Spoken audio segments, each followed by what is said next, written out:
Good evening, everyone. It's Friday, April 26, 2025. It's 11 p.m. Central Standard Time here in Champaign, Illinois. You're watching Co-op for Two. You're joining me for part 4 and 5 of Curtain Call from Hunt a Killer. We've been playing every night for the last 2 days. We had a 7-hour session on Wednesday and a 5-hour session last night. So far, an incredibly engrossing case. Probably my favorite Hunt a Killer game so far that we've played. It's going to be hard for it to keep up that pace. But even if it totally falls on its face from here on, it's been a great experience. It's been a great experience playing with this group here. We're down to 6 viewers. So basically we started out at 20 on part 1 and we're winnowing it down. 6 viewers. That's almost everyone who's chimed in here.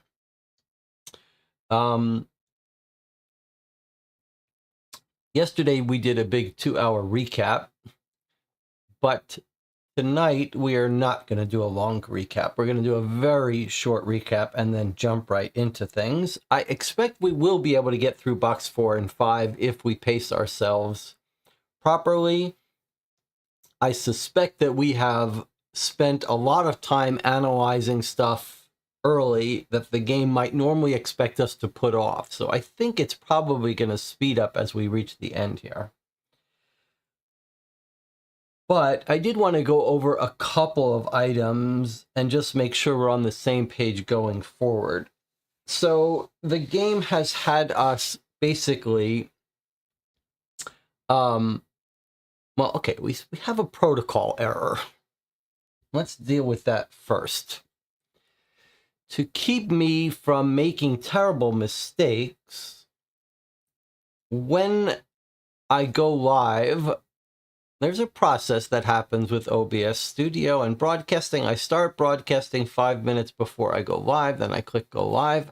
It's occasionally, very rarely, things can get messed up and I forget to click go live. Now, I've written a plugin for OBS that hopefully will show me, but the protocol is I go in the chat, I say AV should be live, and someone confirms, yes, the AV is live. And here we have, when we're down to 6 or 7 viewers, a protocol failure. Maybe that's because the primary people that should be normally saying, yes, you're live, aren't here. But then the rest of you have to step up. If I say AV should be live, someone has to say back, yes, the AV is live. Longtime viewers of the channel might notice that Jonathan Warner has not been joining us for this playthrough. It's a little bit of a shame because I think he would have really liked this case. But Jonathan let me know ahead of time that he's trying to work on his New York Noir case, focus on writing it, and so he was going to skip this playthrough. All right, since the AV is live and we're okay, let's do our little bit of a recap. So the game has shifted into asking us to eliminate suspects. Last 2 boxes, we've eliminated 2 suspects. First, we eliminated Samuel. Boy, his name is almost impossible to not mess up. Whatever the Samuel Johnson, or why is it so hard to remember to get his name right? It's like 2 first names is a problem. Joseph Sampson. My God, Joseph Sampson. Okay, anyway, Joseph Sampson was eliminated in box 2, and then yesterday we eliminated Ruth Erickson, the wife of the owner-producer. Although she's clearly playing an important part in this. And we've solved huge chunks of our mystery, but we still don't know who killed our girl, Viola.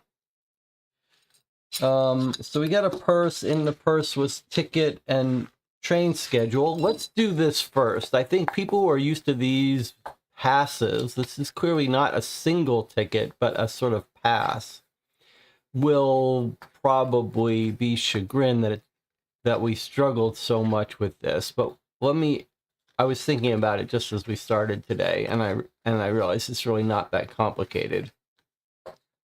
I think what threw us is we thought this was going to be Viola's ticket because we thought it was found in Viola's purse, but it's not. It's Ruth's purse that got left in the attic or the office. This is Ruth's monthly pass, monthly pass, and it's for the month of November, and it's punched on November 6th when our girl Viola was killed, but then Ruth continued to use it, and that's what these other holes are. And I think that could be important for our case if we run into other things that happened in November. But what you can see is that Ruth has been going out to this town where the nursery is, Tannasman or whatever it is. She went out on the 6th, and then she went out again on the 15th, and then again on the 25th, and then again on the 28th. That's that.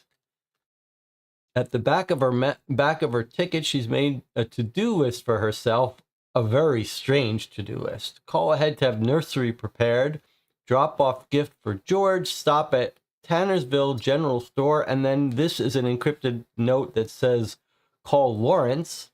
And from our other document, we think Lawrence is probably a divorce lawyer. So this is very strange. And when you combine it with the telegram she sent that night, what you have is her saying, should I call the divorce lawyer if we're right about Lawrence? That could be a red herring, but whatever. But then this note is very lovey-dovey. She's taken the time to send him a telegram. And it says, I arrived safely with baby Jay. We think we know a little bit about what's going with the baby. She says, left gift on desk. Please wear with brown church suit. Call as soon as possible. All my love. So this called divorce lawyer, all my love, doesn't really make sense. There's no one else married that she should be calling. So we don't really understand that. Maybe we're jumping to conclusions about Lawrence. I do want to point something out. there was some discussion about our theory of the cufflink. And I remain focused now. My primary suspect is George. But I do think it's worth reading this sentence about this cufflink because we think that that's what she's referring to. She says, left gift on desk, please wear with brown church suit. So we are jumping to the conclusion possibly, but we think this might be talking about this cufflink. And we remembered that the cufflink was found in the first box. But I do think that since there was some disagreement about where the cufflink was found, we should read the sentence because I think it is dispositive. This here's from the letter from the first, our welcome into the case. And she talks about it. When they found, she says, we found the trunk, etc., etc. Okay, look. They go, she finds the trunk with the dead body. And look what she says. I went, after they released it back to me, I took another look around, and I found an old cufflink stuck between the floorboards, basically right under the place where the trunk was. Now, that is, I mean, the trunk has been there, we think, for 80 years. And if this got delivered to George on November 6th, and he was the one to bring up the trunk and dropped it under the trunk, like, he couldn't have dropped it before the trunk, really, because the trunk was brought up on November 6th, and he got this on November 6th. And if it's under where the trunk was, he couldn't have dropped it there after the trunk was left up there. So at least, unless the police kicked it around, and which is possible, it's very tempting to say that the only logical conclusion is that he must have lost it that day. So I do feel like this is stronger evidence against George than one might otherwise think if you just think this was found randomly. If it's found under the trunk, that definitely implicates George. All right, so there's that. Then we finally think we piece together what's going on with Viola, Ira, and Evelyn Kittredge. And what we see, and that's what basically this letter was. It was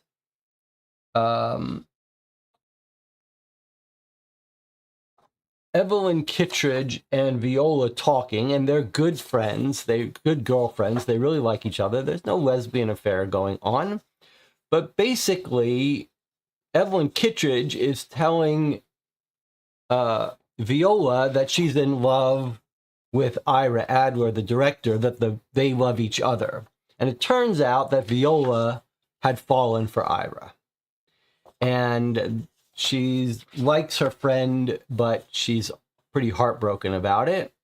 And after she learns about that, she writes to Hector, who she was going to get married for appearance's sake. And she says, the wedding's off. I had my heart broken. And probably this trying to live this false life is what contributed to it. And she basically says, you know, I've got to follow my heart, and we're going to break it to my mother that the marriage is over, which we know they did. They did break up the marriage. And we learn that she's actually very close friends with Hector. She really cares for Hector quite a bit, who's always been supportive of her. So this wraps up a huge core of our mystery in terms of what's going on between Ira Adler, Evelyn Kittredge, and Viola Vane. They're actually all friends. They don't have any animosity towards each other, but it's a little bit of a heartbreak triangle here. And here is, in February, Viola declaring she's going to go her own way and try to find love, etc. And then we've got a little poster. There's a poster about Viola Vane, and there's a little note from, we think, Samuel Johnson.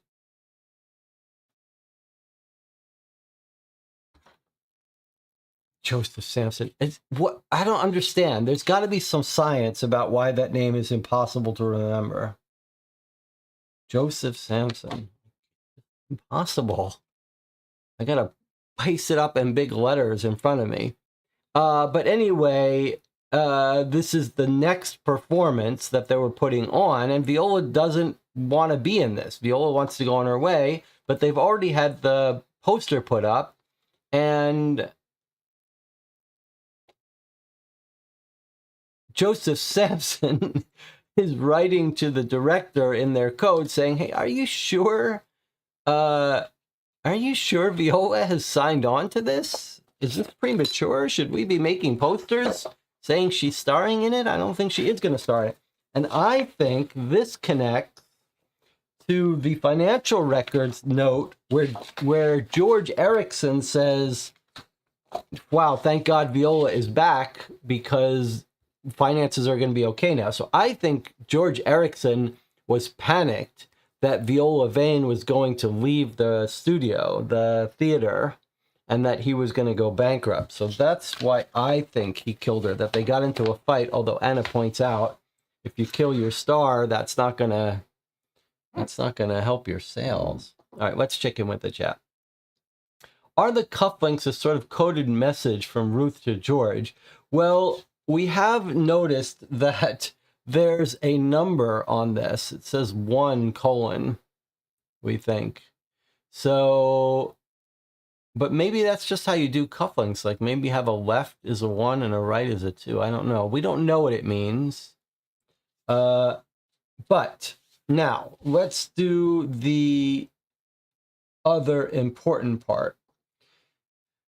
The other important part is that we figured out, thanks to Jamie and rewatching some stuff, that our client Julia Adler's father, Julian, was born in 1934, precisely when we think Viola had a baby in secret.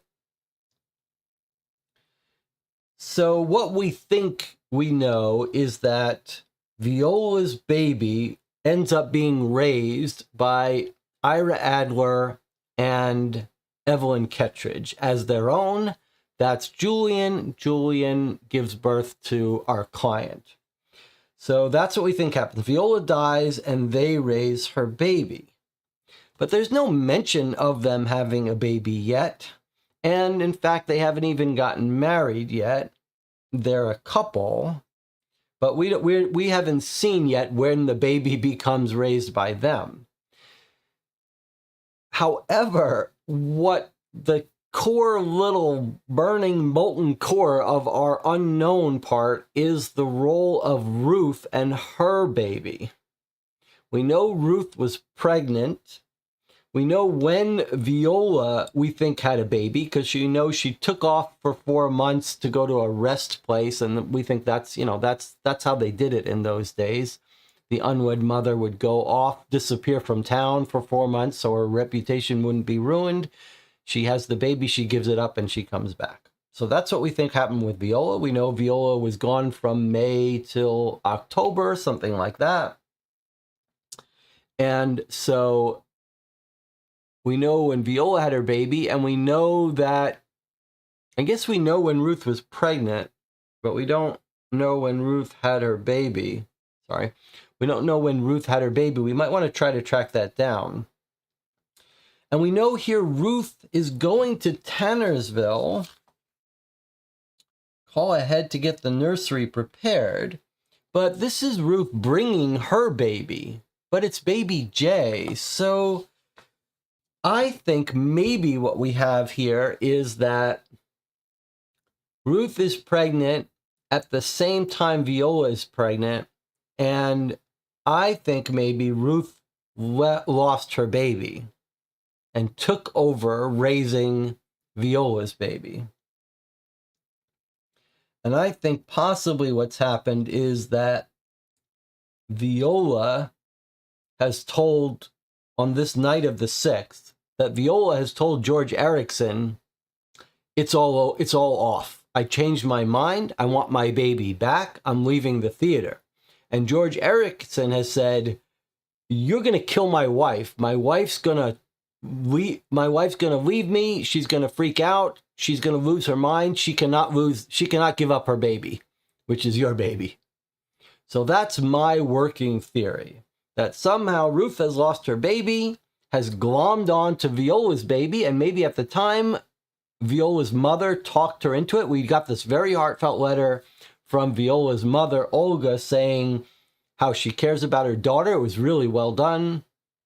And how her daughter worked so hard to become a star, and she can't throw it all away. And we think Viola was vacillating between whether she wants to leave the theater, probably to become a mother. So that's what I think's happened. Viola has given up the baby. It has somehow ended up in the arms of Ruth, who's a little bit unstable, and George.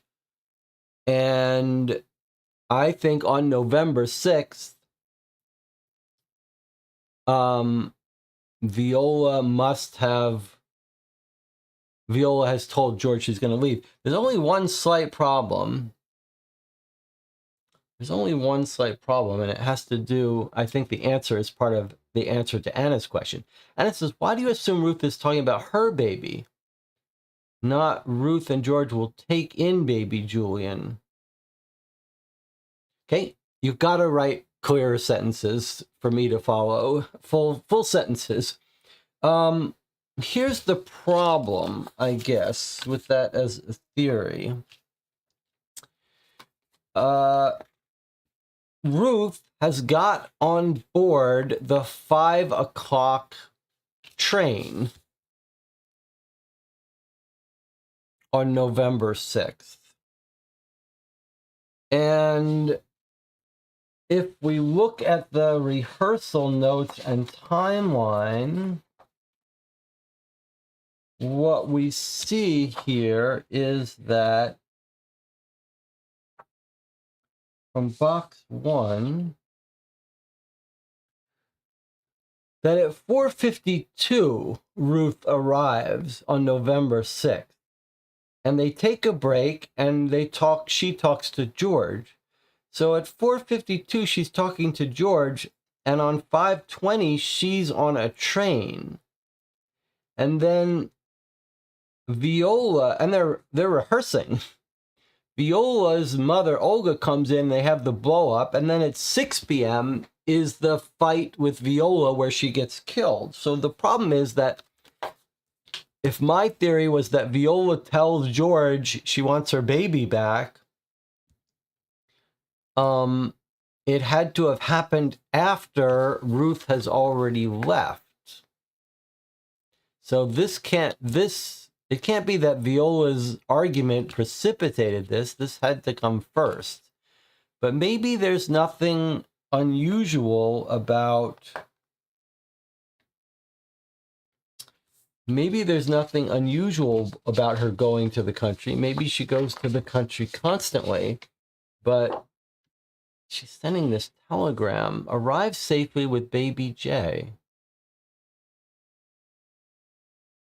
So maybe there's nothing strange going on. Maybe she always goes on November 6th, which is a Tuesday. Maybe she always brings the baby out to the Syracuse. But that's still quite strange.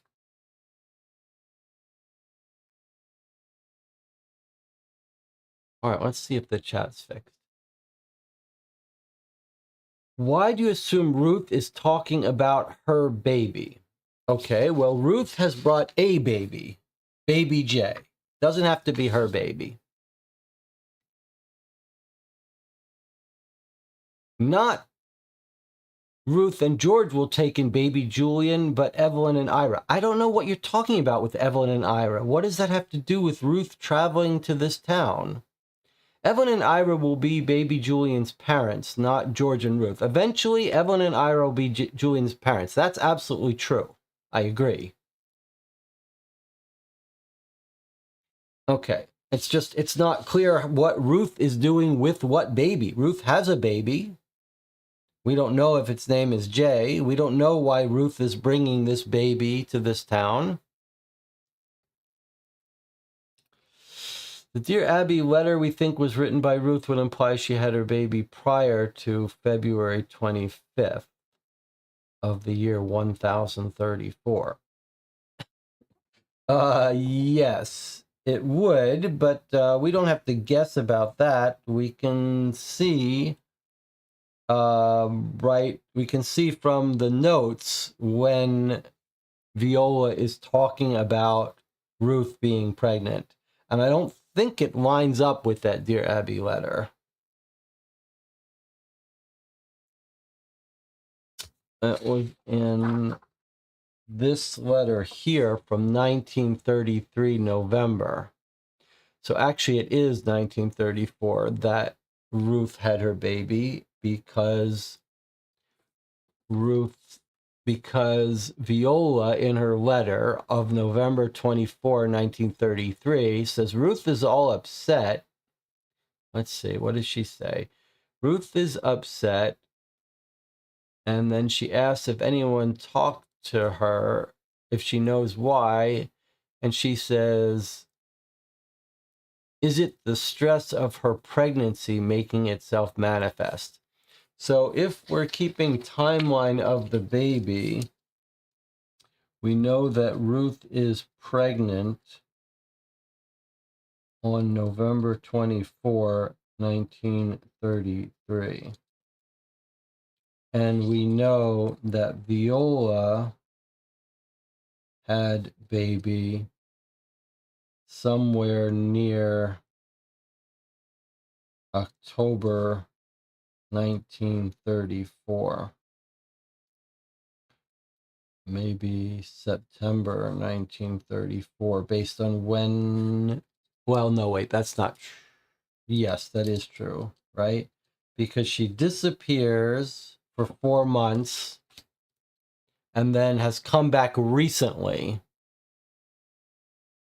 So Olga says Viola went away for 4 months and she's recently come back before she's disappeared again in November.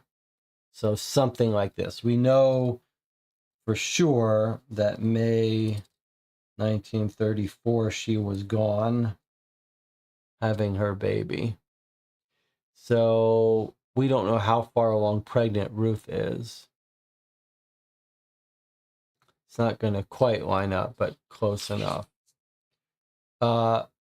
Okay, maybe Ruth just helps George taking away Viola's baby because her husband wants Viola to remain his star to avoid the ruin of the theater.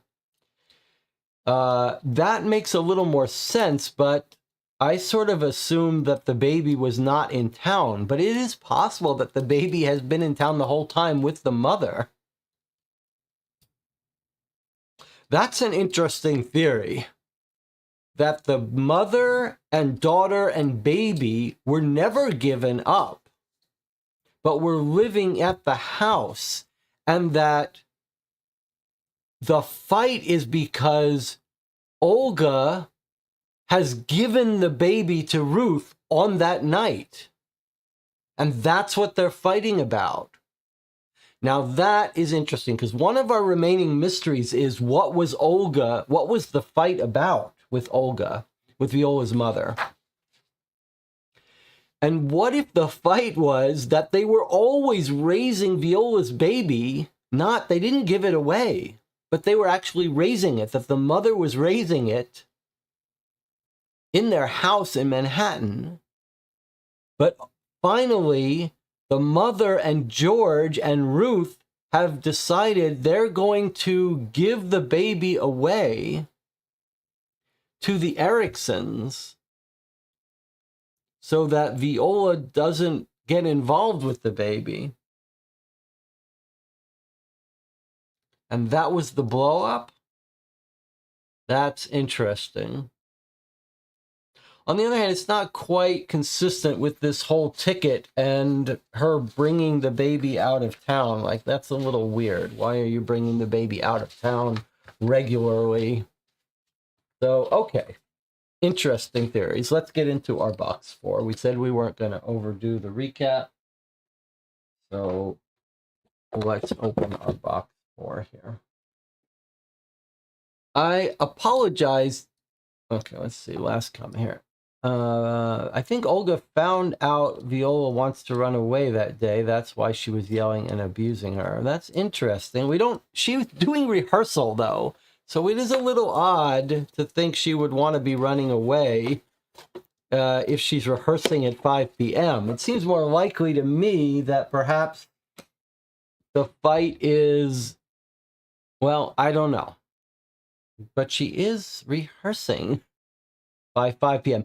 But she's not paying attention, right? Because we know Viola hasn't been forgetting her lines. She's been distracted. So yeah, I think Viola does want to leave. Jamie said, I have this weird feeling that Olga didn't know about the baby and it was being kept at Hector's Connecticut house. Huh, that's an interesting idea. Okay, so yeah, let me just make one more comment here. I apologize for getting snippy with the chat. What you have to realize, though, what I want to remind you, is that because of the delays in YouTube, if I ask a question and you reply without giving me a full sentence with context, by the time I see your reply, it's been 10, 15 seconds sometimes, maybe longer, depending on when I see it. So if I ask a question and you say yes or no, and I've asked 3 other questions, by the time I read it, I don't know which question you were replying to, and I've forgotten my question. So you got to make sure your sentences in the chat are full-formed sentences with context, repeating the question that was asked, etc. All right. Box 4. Let's see what we've got. A thick envelope, not much content, but a big item in here. Code 4. All right, let's see.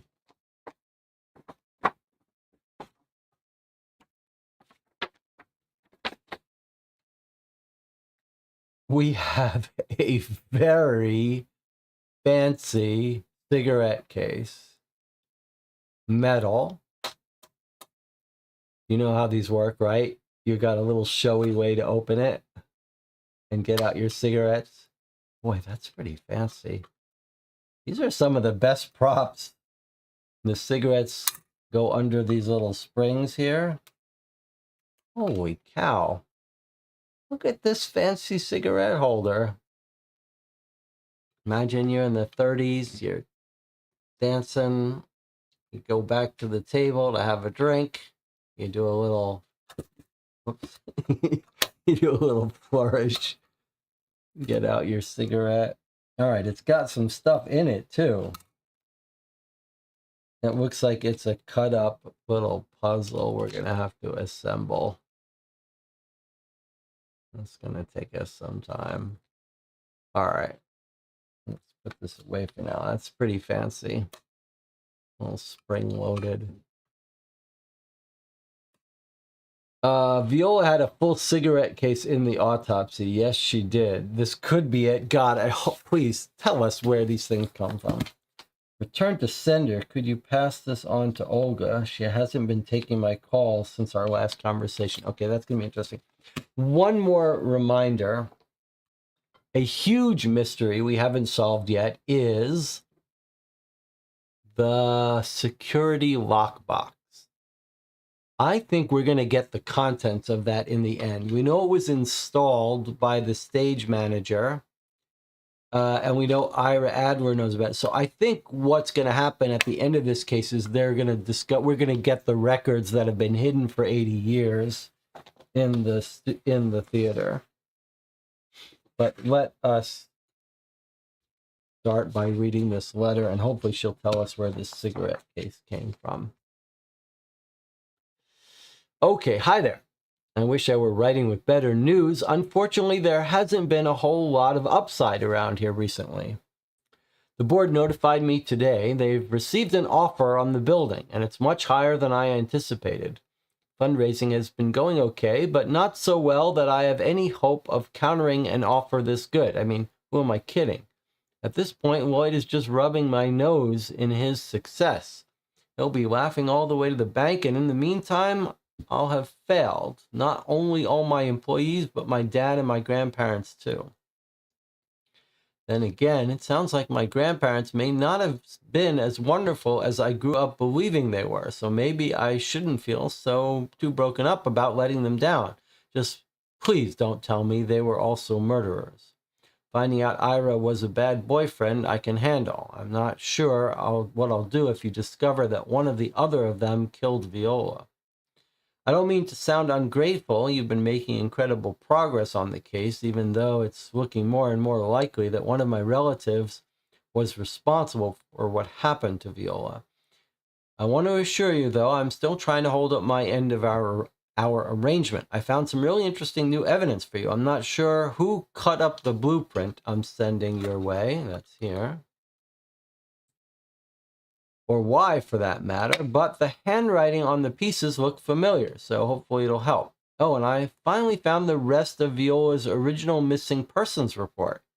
I'm not sure how these pages got separated from the rest of the file, but they were shoved in amongst a bunch of newspaper clippings related to the case.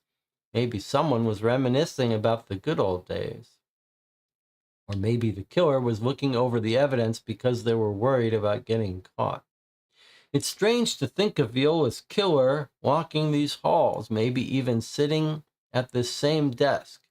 The cadence hasn't changed all that much over the years, and I always thought that was part of its charm, but more and more it feels like some kind of ghoulish memorial to Viola's murder.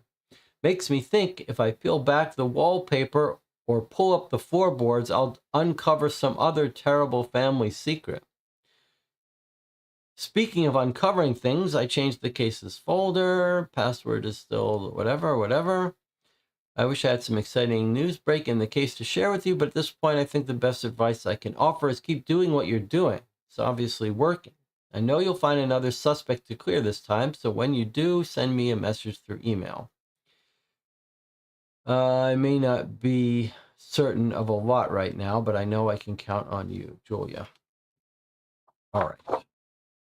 So everything as expected, but more missing letters from the police report. Let's just see what else we get.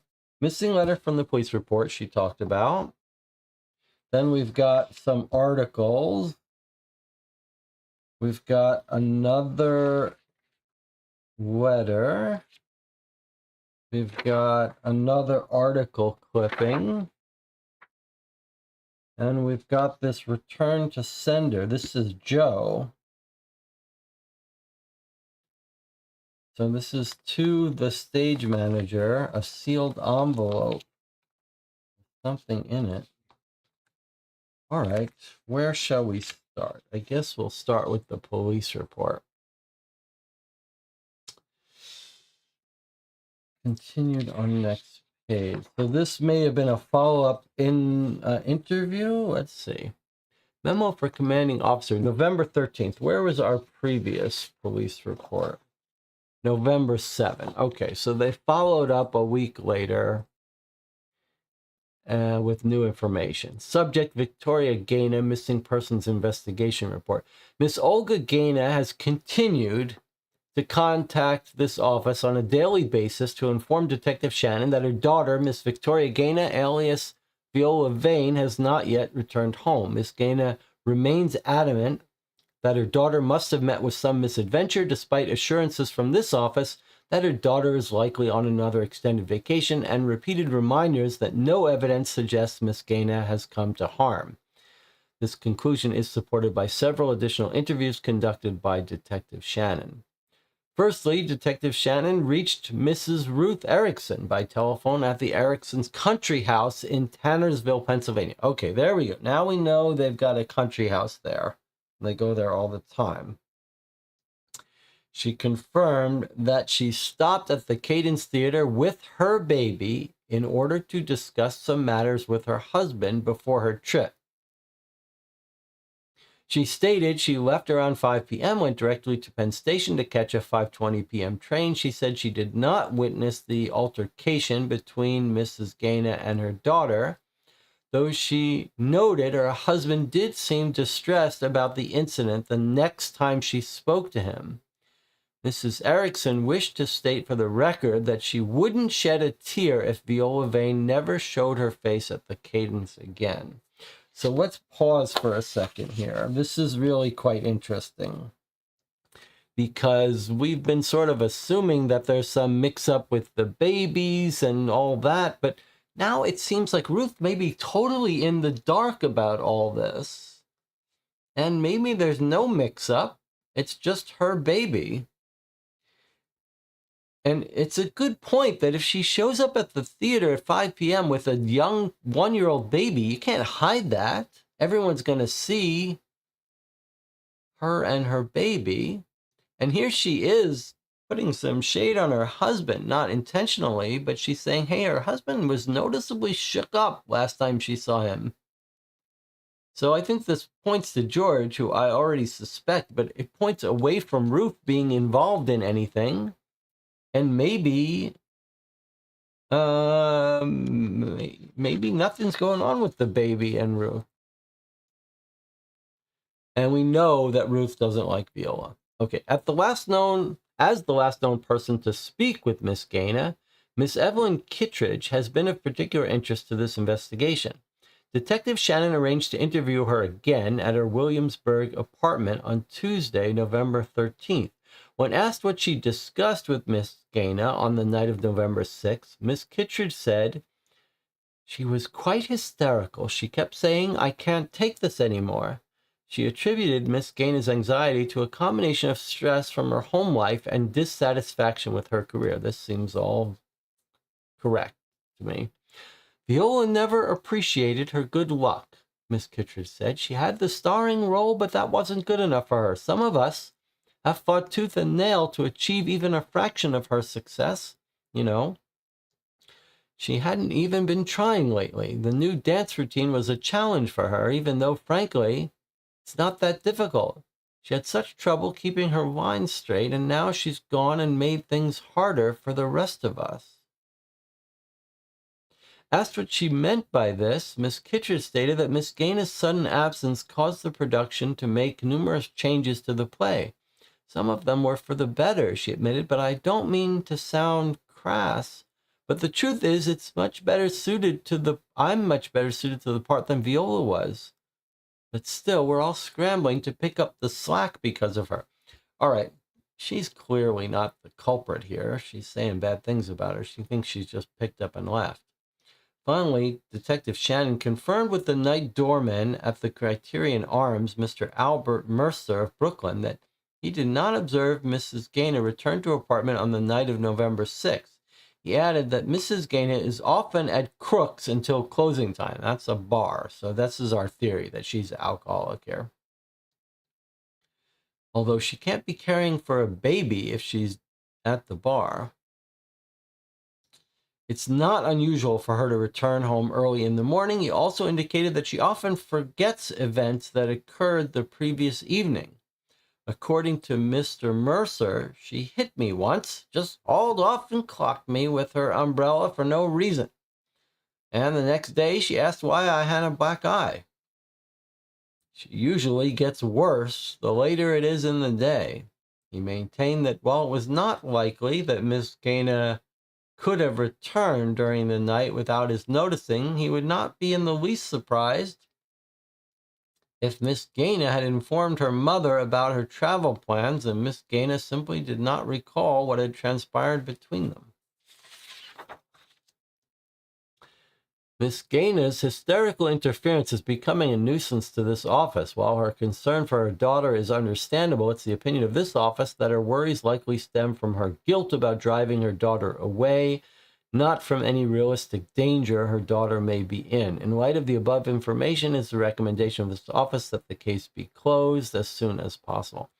So Viola is distracted, not learning her lines, not learning her dance moves. Is it because she's just ready to quit and isn't interested in this life, or is it because she's up late at night caring for baby?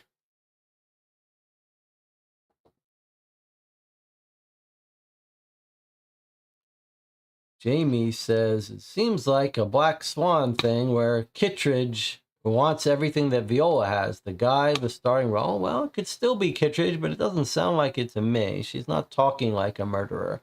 The murderer would try to not say all this. She would just pretend that she loved her friend. The mother didn't think that Viola would run away, so that's why she was yelling. Maybe Olga just found out about the baby, and that's why she was so awful. I think Viola planned to run away. Don't forget that. Viola has her passport on her. I think the Viola has told everyone she's leaving town. That's what I think. I think maybe the whole thing with Ruth and the baby was a distraction for us. But I think Viola has announced she's out, although why she's showing up for rehearsal, I don't know. And maybe that's what the mother is here to yell at her about. If Ruth stopped at the theater to talk to George, why would she need to tell him about the gift in her telegram? Did she really talk to him? We believe she did because of George's statement in the last box. Here's the last box. He says, they were in the midst of the rehearsal. His wife arrived with their baby in tow. She wanted to speak with him, so a short break was called. He spoke with his wife for 10 or 15 minutes about some trivial matters, and the rehearsal resumed. It's a good point, though. Like, if she spoke with him for 10 or 15 minutes, why is she saying, I left the gift on the desk? Maybe they talked for 10 or 15 minutes and then they separated, and then she was left in the office and she forgot to tell him that she had brought the gift. That's not totally out of the question. All right, but now at least we've clarified that Ruth has showed up with the baby. So it's not Viola's baby, it's her baby. But she could still be raising Viola's baby, for all we know. We don't know the answer to that. All right,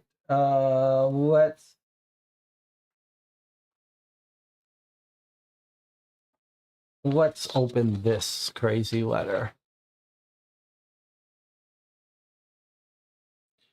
Joseph Sampson. Return to center. Joe, could you pass this on to Olga? She hasn't been taking my call since our last conversation. All right, so if it's not clear from the contents, we'll confirm whose handwriting this is, but let's see if it's clear from the contents. So we're opening a sealed envelope that's been sealed since 1934. How's that? How's that for exciting? I've lost my opener.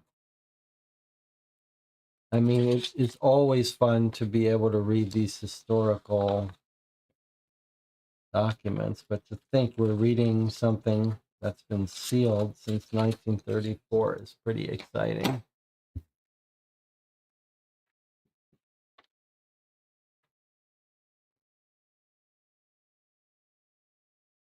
Oh, this is going to be from Hector calling off the marriage, as Viola asked. So I've got a simple little engagement ring here. Yeah, it's from Hector explaining to the mother why they're not getting married. Oh, maybe. Oh, I was going to think that's what Olga was upset about, but all right, let's see. From the desk of Hector Rowland, March 2nd, 1934. Mrs. Gaina, enclosed you will find the wedding band you expected me to give your daughter. Viola tells me it was yours once, but that you haven't worn it since your husband passed away 20 years ago. I hope you'll forgive me for saying so, but this ring seems to be bad luck. Even if it weren't, there's no point in my keeping it anymore, so I release it back to you in good faith. Mrs. Gaynor, you and I may not have parted on ideal terms the last time we spoke, but I hope you'll give careful consideration to what I'm about to say. You have my sincerest apologies that life didn't play out the way either of us expected. I wish our conversation about calling off the wedding had gone more smoothly. Trust me, I wasn't happy when Viola made the choice either.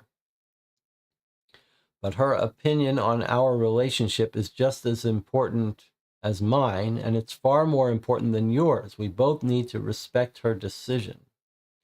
And to be frank, the talks she and I have had about the situation have brought me around to her point of view.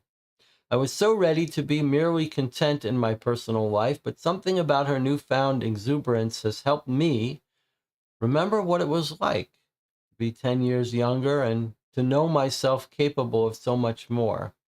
I never settle for anything less than the total realization of each and every character I embody on the stage. Why should it be any different, any less, when I'm being Hector Roland? I truly have no idea how you managed to raise such a cock-eyed optimist, Mrs. Gaynor. Now that I've sung enough of your daughter's praises, I need to ask you a favor on her behalf. Let her move on. Stop blaming her for growing up. Stop blaming Ira for bringing out in her a desire to make her own decisions. It was already there in the first place. If he hadn't drawn her away from the prospect of a loveless marriage, it would have been some other dashing young creative. Handsome men are dangerous like that. They'll always have you wanting to go off script. As soon as her contract with George is up, Viola is going to have more offers than she'll know what to do with. And that includes offers to represent her. She won't need you anymore. You still have the opportunity to accept that gracefully. Let yourself be her mother, not her manager. The pay might not be quite as good, but I hear it's plenty fulfilling nonetheless. The writing in this case is just off the charts. All right, all consistent with what we know. She's actually become good friends with Hector. They both admire each other. She asked Hector to help explain to the mother about the divorce, and here he is having a real honest heart-to-heart discussion with the mother, trying to give her good advice. Pretty touching. Returning the wedding band. Nothing written on it. Not that we expected it to be. No important clues, I don't think, for us there. Other than that, Viola is not, she's not suicidal. She's not broken up. She's ready to go out and live her life and make decisions of her own. She's not even all that broken up about Ira Adler. She's upset about losing him, but she's more about realizing she has to live her life, which is more of a, I guess, a clue that she hasn't gone to Ira and said, I'm about to tell everyone our secret. So I don't think, it's going to turn out that Ira had to kill her to shut her up. I think it's more like she's saying, I'm going to go live my life. But no mention of wanting a baby. No mention of wanting her baby back.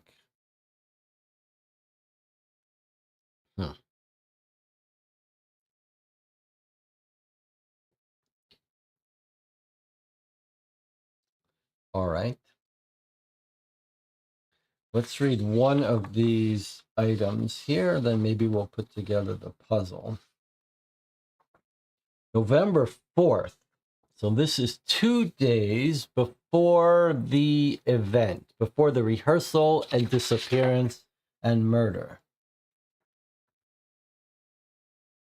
So this will be Monday, November. Oh, it's the week of November 4th to 10th. Sorry, change that. It's a week bracketing the death. Here's what happened. November 4th to the 10th, 1934. In the cinema, we've got It Occurred One Day.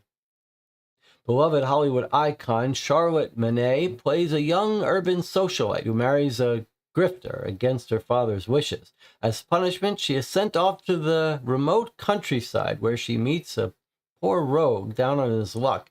He offers to help her reunite with her husband if she can manage to find him a fancy job in the big city. Hilarity and petty antics ensue in this light-hearted romantic comedy. These are going to be real movies here, I guess. At the Roxy Theater on 50th Street. Okay, how about The Dark Silhouette at the Capitol Theater? Directed by the renowned Edmund D. Unger, the film follows a starry-eyed couple on holiday in Eastern Europe. On their travels, they meet a mysterious doctor who invites them to tour his castle in the hills. When met with strange sculptures, hidden rooms, and accoutrements of the occult, the couple must escape or become the doctor's next unwilling patients. This eerie film is sure to leave moviegoers unsettled. Then we have some little ad for something. All right, what about food and dining? Prima Donna Primavera. At Prima Donna Primavera, guests enjoy a wide variety of handmade pastas, fine wines, as they are serenaded by the operatic stylings of industry legend Madame Carlotta.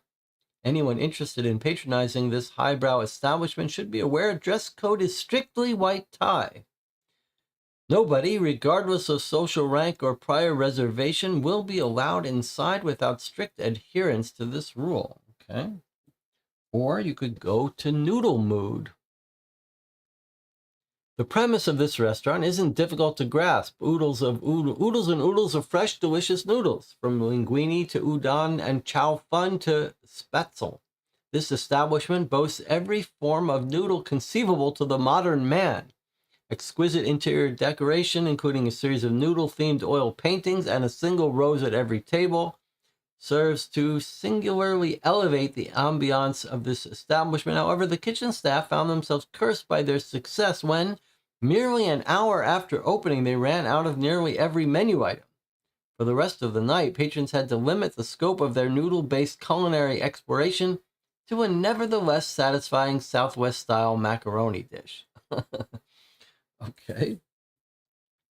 Or you could go see Lillian Worrell.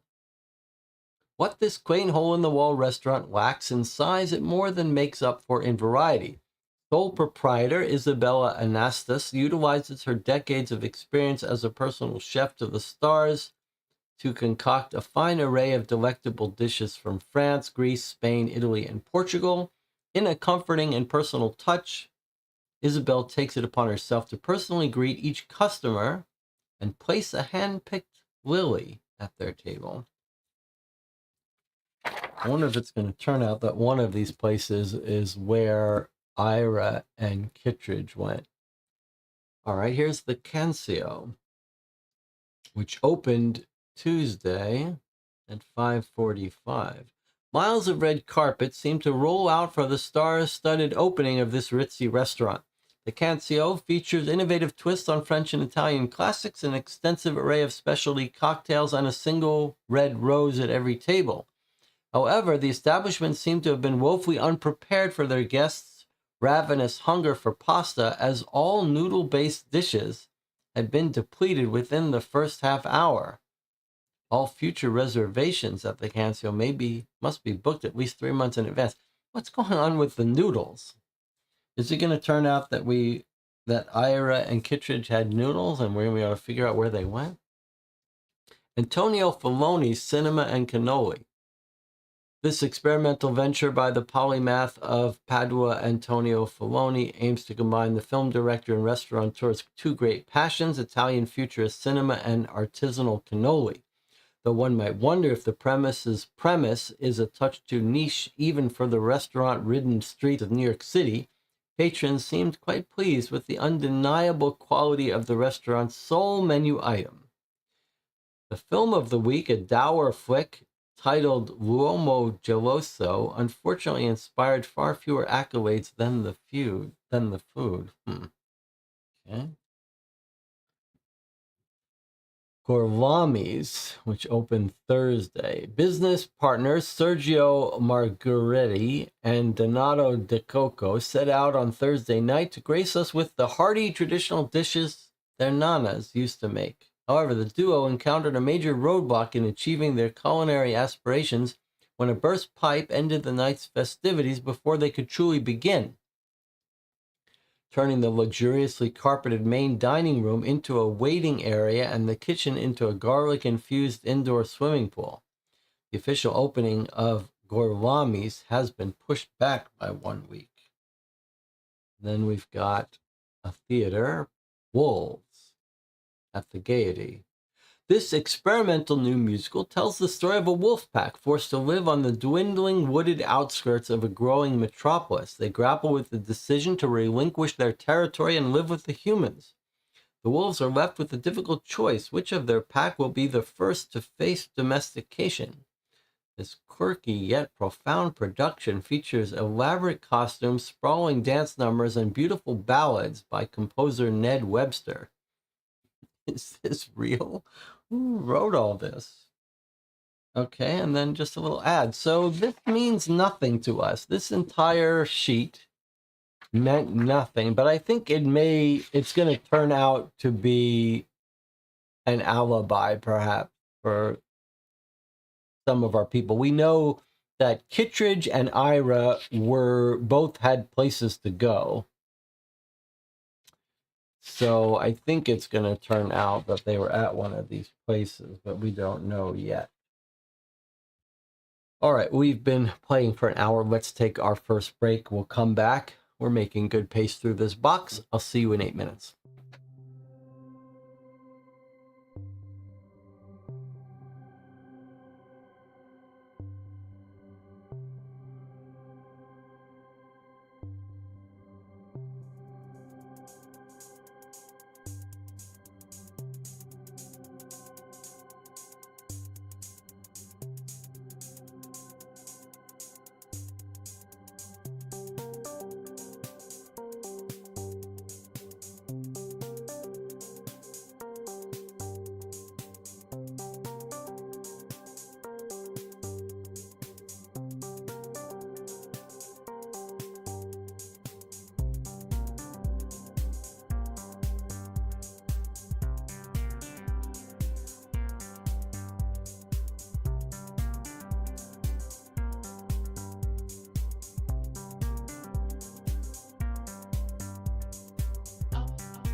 back to our case. I think maybe let's put together this puzzle.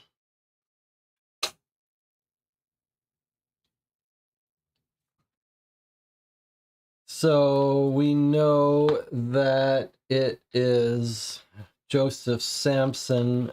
If we're right, it's Joseph Sampson writing to Ira Adler. That's what we've decided this code is between those two.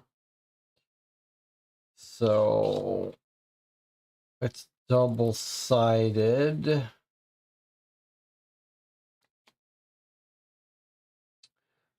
It looks like some pages are blank and some pages are a blueprint. It's like more blueprint than anything. So let's try to do the blueprint side. And then we'll, I guess, try to tape it together. All right, this is going to take a while.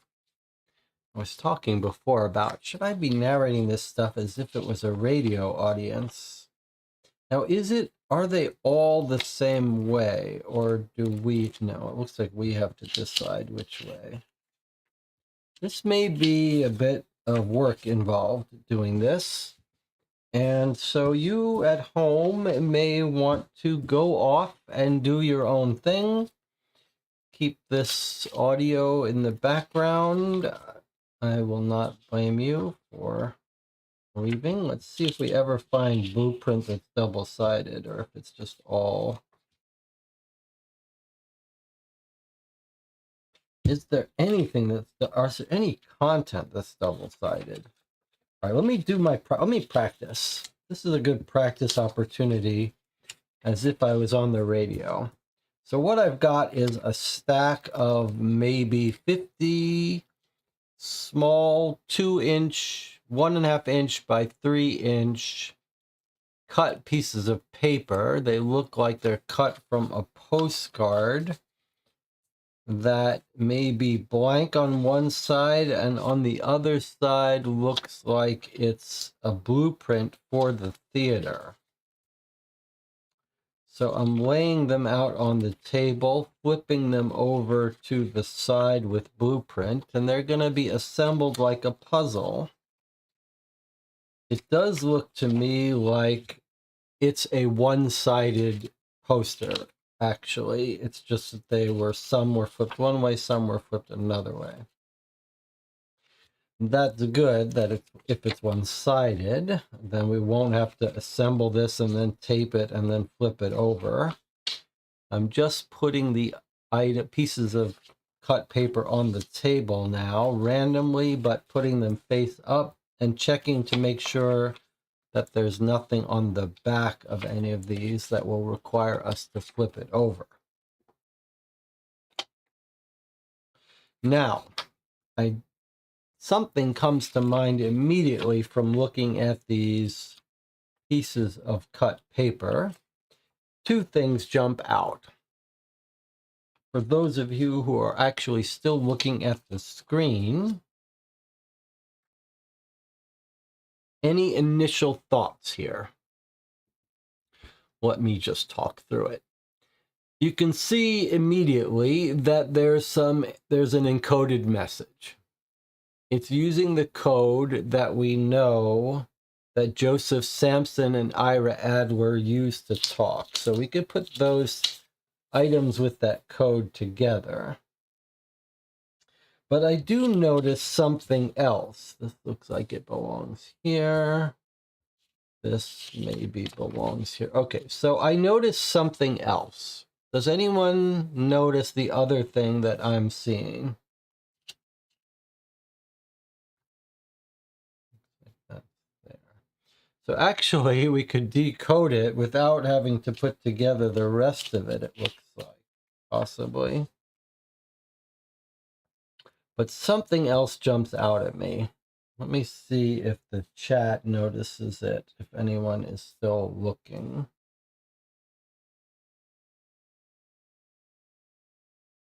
We can put these right side up where we can see text.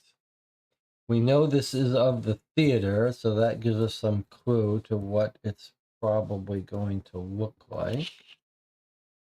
But I'm curious to see if the chat spotted what I spotted. Dorian says, I noticed something. Anna says, I guess Samson hid the safe box somewhere in the theater and marked the place here. That would be interesting. Perry says, curved lines are probably seating rows. Okay. Dorian, what did you notice? Put the curved lines together.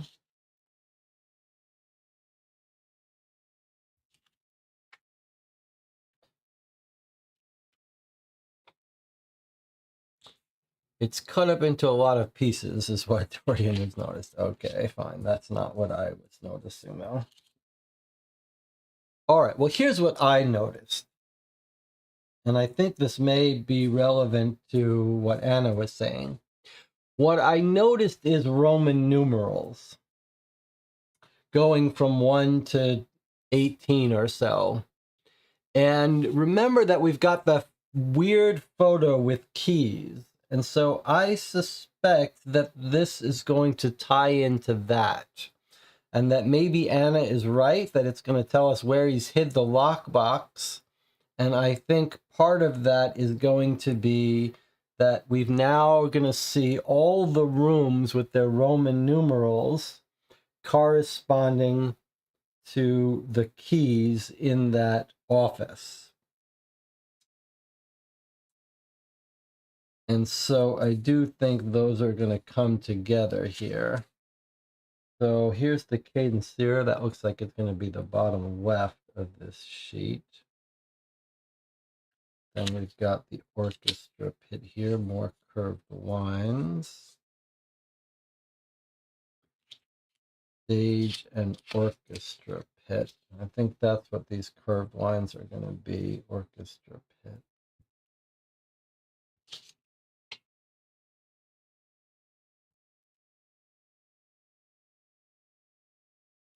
And then we know stage left, stage right stuff. Dressing rooms.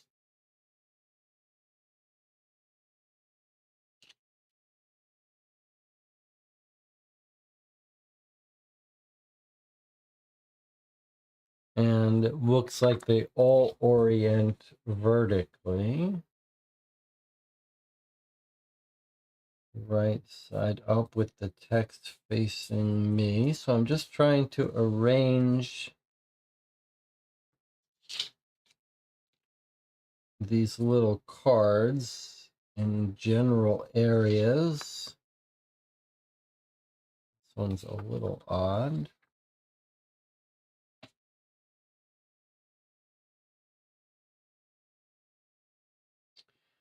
So I see dressing room 1. That looks like that goes together there. Dressing room 1. Probably dressing room 2 is next to it.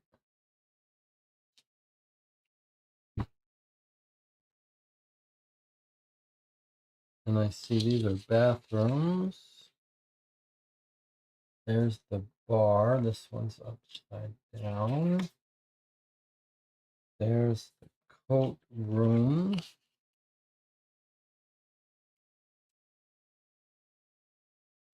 Looks like the green room. I wonder if the website had a little diagram for us that we could use. I'm not sure we need it.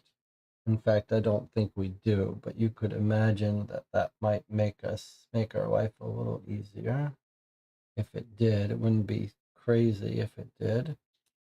This looks like dressing room. Okay, dressing room 1, dressing room 2, and then it goes into these orchestra seats. It looks like we should be looking for lines that don't fully continue down. Okay. That looks right so far. This is probably...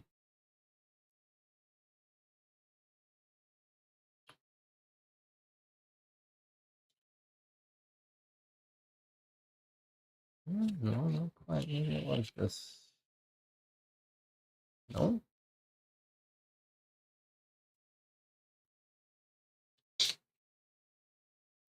Okay.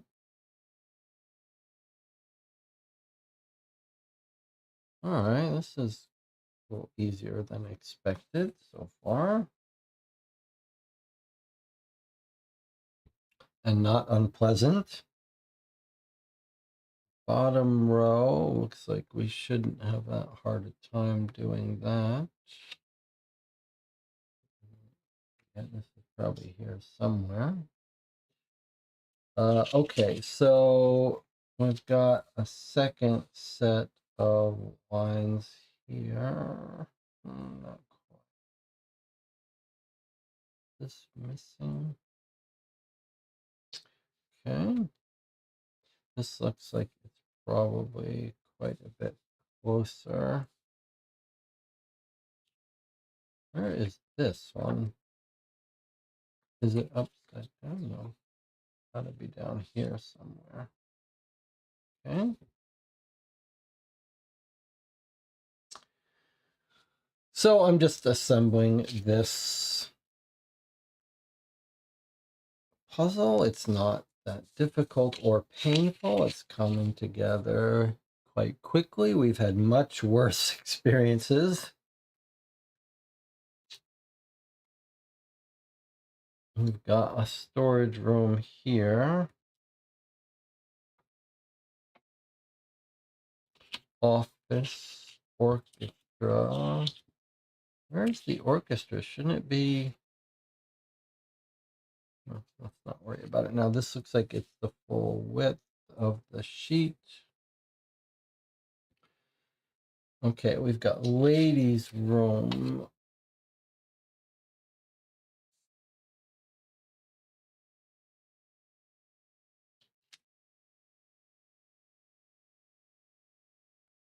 Storage room, ladies' room, coat deck, green room. We saw that before. That looks like it's off to the left somewhere. I wonder if that's not here.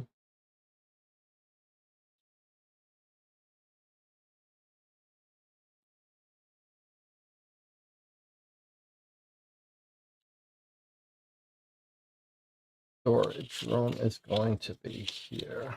Okay, there's our storage room. Oh, oh, that's not this, is it? Okay. Coat check. Where's our coat check? More orchestra pit. I wonder if that's going to be over here somewhere.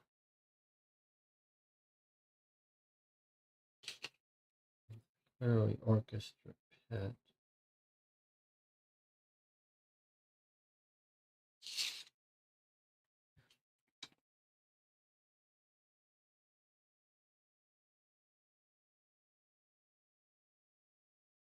Storage. Okay. Where is the rest of this circle here? This looks like it's this. Well, something's not right here, but this is clearly right. This is not part of that. It certainly looks like it's on the left here. I wonder if it's below here. Yes, that's going to work better. All right, we're getting there. 30 pieces. 1, 2, 3, 4, 5. I think it's 1, 2, 3, 4, 5, 6. It's 6 wide. That would be a good question, though. That would have been a good question to answer.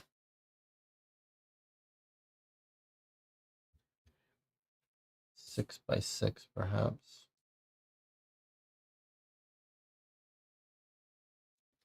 Surely this is more left, so maybe it's a little bit wider. Okay, this is going to be the office.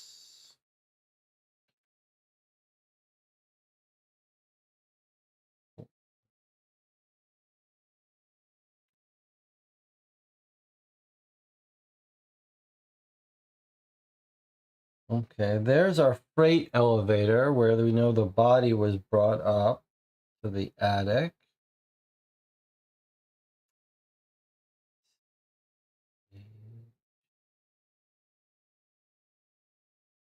A little hard to, well, I guess if the writing, but that writing could have been done afterwards. It may not be that this is at top. This may be, I mean, clearly this is not here. And I wonder if this is going to turn out to not be upright. I wonder if the top is going to be closer to this. And this is going to be possibly rotated. All right, well, let's worry about that later.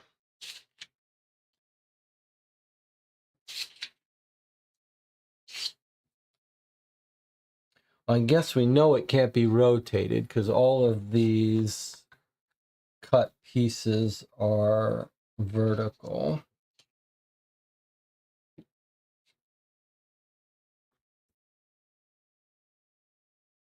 Looks like it's part of this.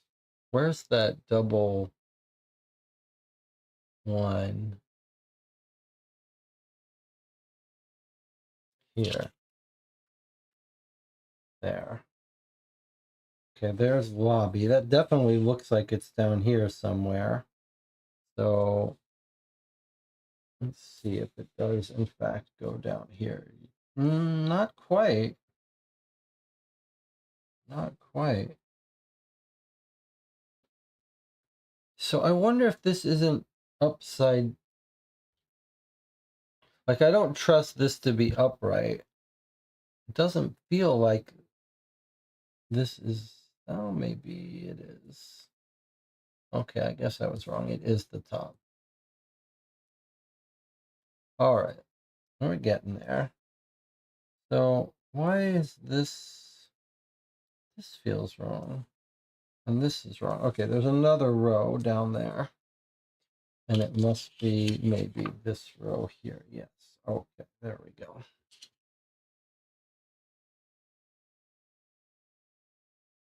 Okay, we're almost done with this puzzle. Not painful.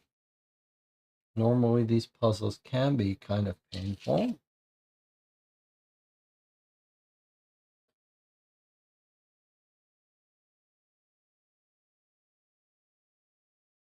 Okay. This is our coat check. Where is this coat check?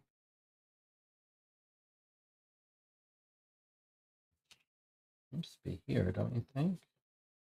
Yes, there's another storage room. Okay, there's our coat check.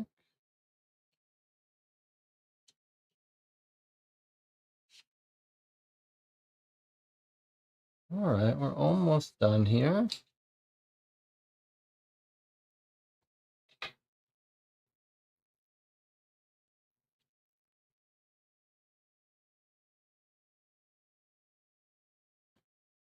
Okay.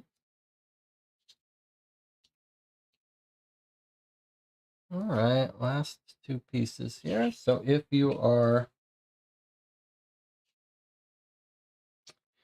you've been away, you can come back now. We've got our full reassembled blueprint. This is actually clever from a game design perspective because it's not just assembling like a letter or a arbitrary puzzle. It's actually something that we're excited to see. And we've got the code down here. So let's make sure we can get a good photo of this, because in addition to this encrypted message, This feels like it's going to be important for us to be able to spatially reason about. And maybe we can try to get a picture of this, if this will do its job.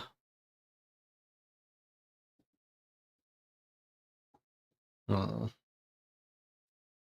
I convince it to do its thing? Not really. And I zoom in manually? Close enough. All right, let's take a screenshot of this.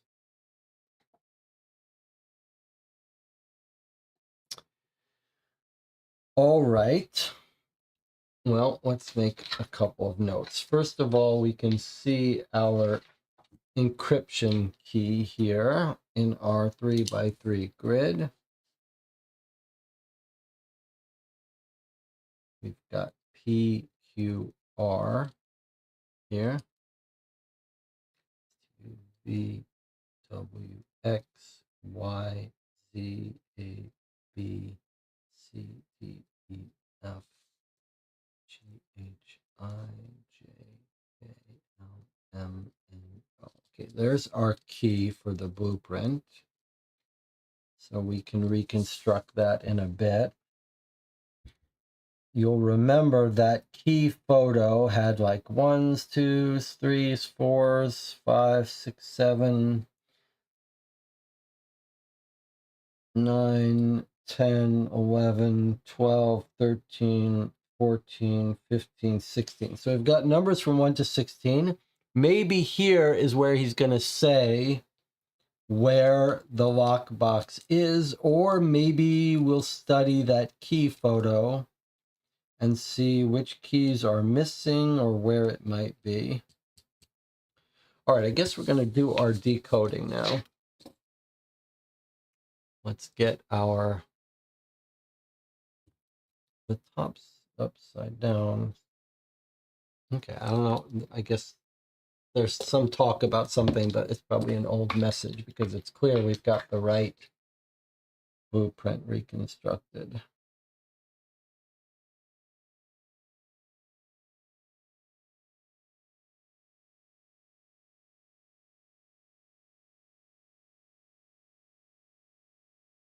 All right, we don't need to do this, but I'm going to do it anyway because I'm committed to the bit, which is that PQR is here.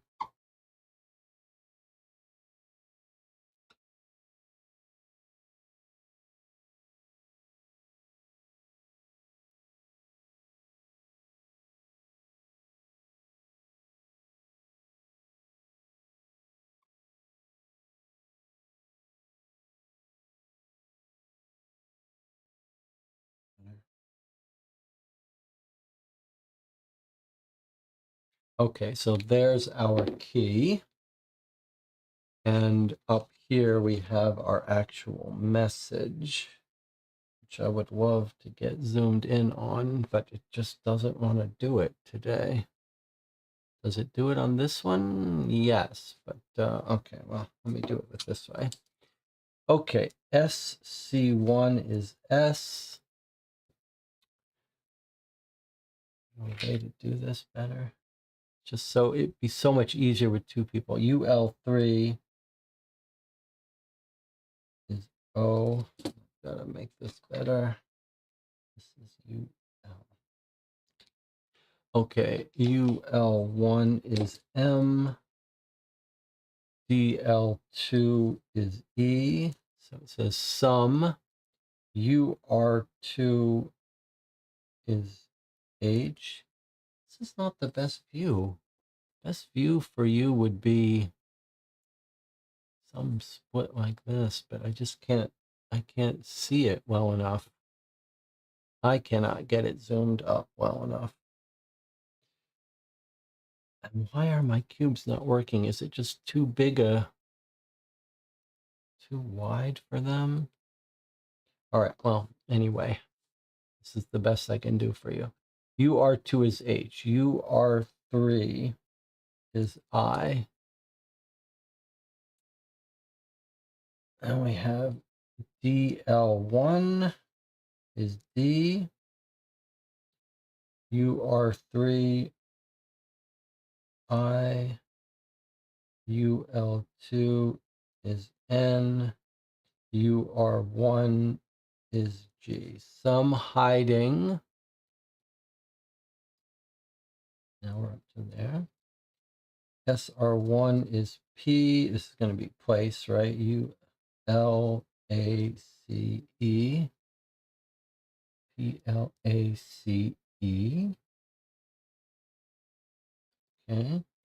Then we've got SC1, which is S.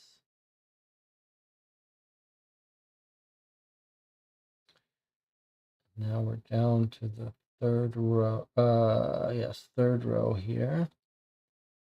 EL3 is an F. Some hiding places. Some hiding places. And DL3 is an F. UL3 is going to be O. And then we're going to have an R.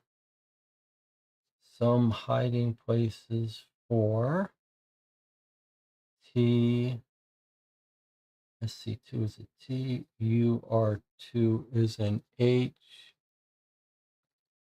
Why am I, if I'm looking down at the, if I'm going to be looking down at it myself instead of the screen, I might as well let you guys see the whole thing here.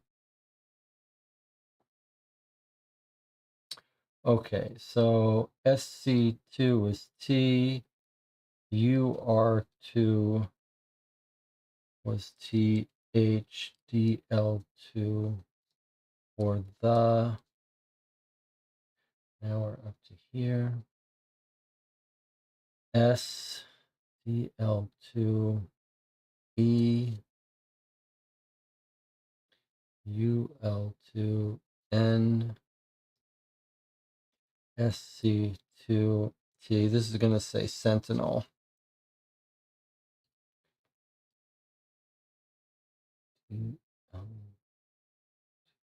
SENTINEL.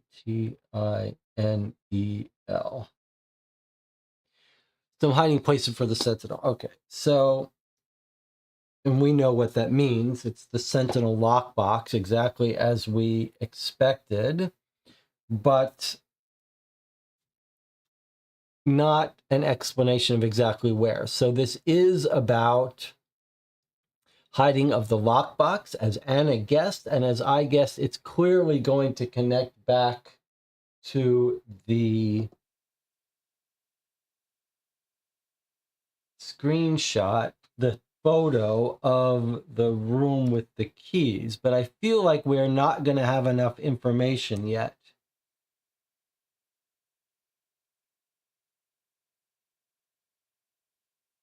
Don't you think?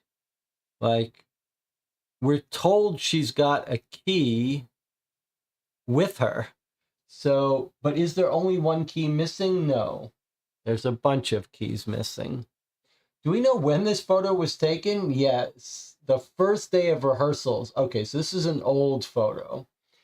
But what's going to happen is we're eventually going to get the key that was left in, that was found with her body. And that's going to tell us, it's going to be one of the keys that is on this board. And that's going to tell us where the lockbox is.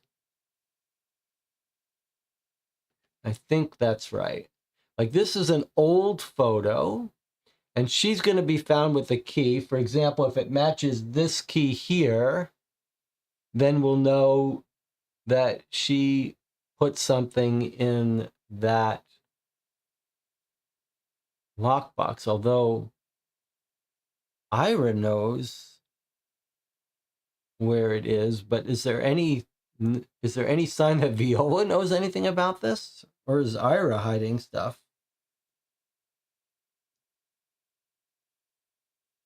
All right, it doesn't strictly matter for our sake. Let's save the image in case we want to come back to it. Okay, so I don't think, unless someone can suggest, unless someone has a different idea, I don't think this is enough for us. to solve anything. I think this is just going to be to help us identify which key goes to what room. And it says maybe the box is going to have the birth certificate. That's an interesting idea. But do we all agree that we can't use this yet? Let me make sure I save this. I think I already did. But do we all agree that this is not for us to use yet? Unfortunately, we're going to have to refer to it. Let's make sure it's readable here, because I'm going to have to tear this down now.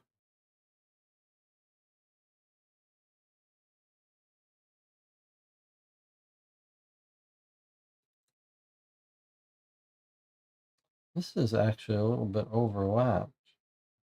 Yes.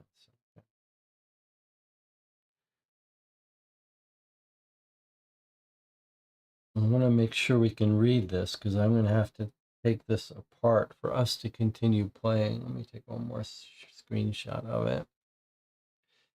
Yes, I have taken a picture of it, so I think I should be able to go to it when we need it. We could always get it off the stream if possible, if we need to. Okay, so we'll leave this. No, we're not going to leave this on the table. It's too difficult. All right. Let's take it apart. Maybe I can be smart about keeping it in rows so we could reassemble it if we needed to. How's that for a smarter idea?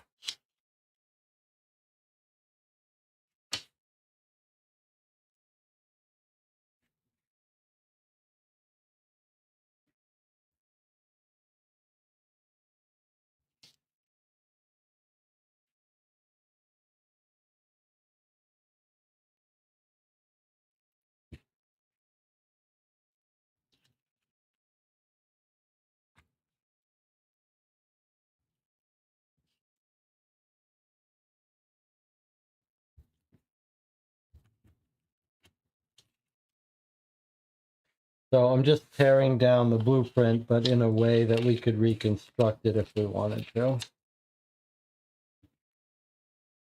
Top to bottom, left to right.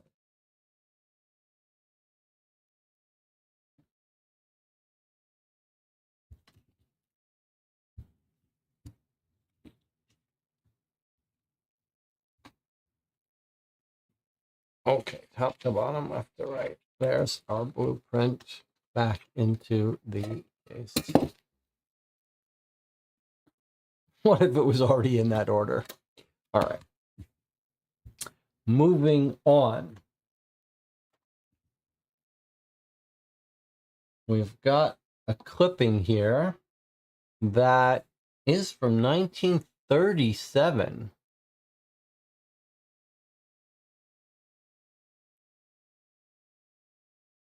So several years after the disappearance.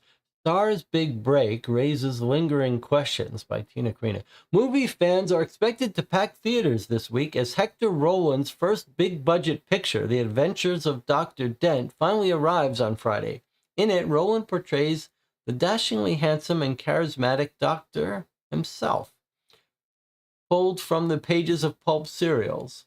Expect Roland to contend with such exotic dangers as the fearsome Fu Manchu.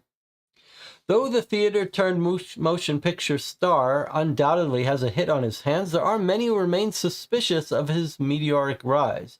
They have not forgotten his alleged involvement in the infamous disappearance of theater star Viola Vane in November of 1934. Though no one was ever charged and police officially consider Miss Vane a runaway, fans have not stopped speculating as to her fate. Some maintain Roland himself was involved with the disappearance, especially because of his very public engagement to and equally public split from Miss Vane. While we all know Roland is about to be at the top of the box office, where is everyone else with possible ties to Vane's disappearance? Ira Adler and his wife Evelyn, formerly Miss Kittredge, Vane's director and co-star respectively, Married in January of 1935 after a short engagement. The couple welcomed a child shortly after, with some speculating it was perhaps a little too shortly after. Okay, more confirmation that they've adopted Viola's baby and that the baby precedes their marriage. The Adlers are the current owners of the Cadence Theater, having purchased it from George Erickson, Vane's producer. The Cadence has since flourished under the supervision of the Adlers and their stage manager, Joe Sampson. When asked to comment, a spokesperson for the Adlers said Mr. and Mrs. Adler can only hope that wherever Miss Vane is now, she was able to find the happiness that the stage seemingly could not bring. After ceding ownership of the Cadence, Mr. Erickson moved to Boston, where he has been living since his divorce. Remember, the ticket from Ruth said, call Lawrence, the divorce lawyer. So they did get divorced. There, he's directing plays and working on a science fiction project. He still remembers the last day he laid eyes on Miss Vane. I remember it clear as day. I was checking my books the night she disappeared. I must have just been going over some numbers when sweet Viola walked out of our lives. She could have walked right past me and I might not have noticed. Only Mr. Erickson was able to provide this reporter the location of Vane's mother, Olga Gaina, who currently lives in Hell's Kitchen. All she offered by way of comment before slamming the door in this intrepid reporter's face was, "She disappeared and left me here alone. What am I supposed to do now?" While some seem understandably heartbroken and others irate, it seems many have moved on, including our next great film star. Hopefully these positive changes can bring Roland, the Adlers, and others a little bit of closure or catharsis. And there's Viola Vane. All right, so more claiming that he was in his office, and he says she could have walked right past me. So maybe that blueprint we may want to look again if we wanted to. Let me see how hard it is to bring it up.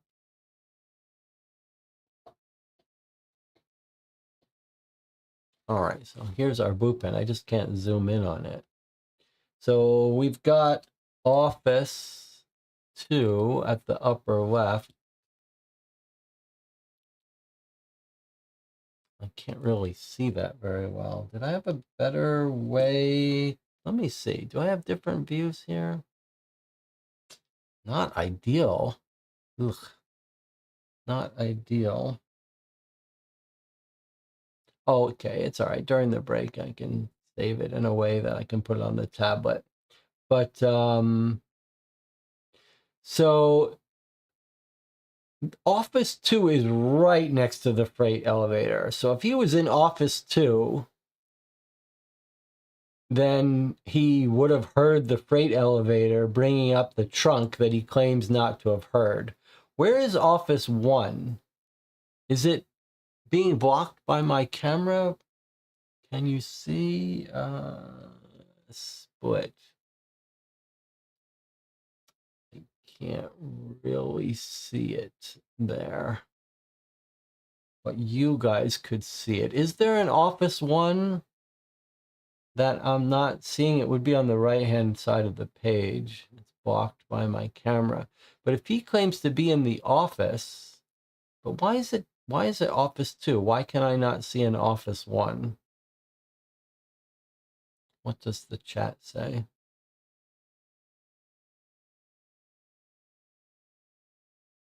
The 2 is the key number. Ah, yes, you're right. Okay, so he's claiming to have been in his office doing the books.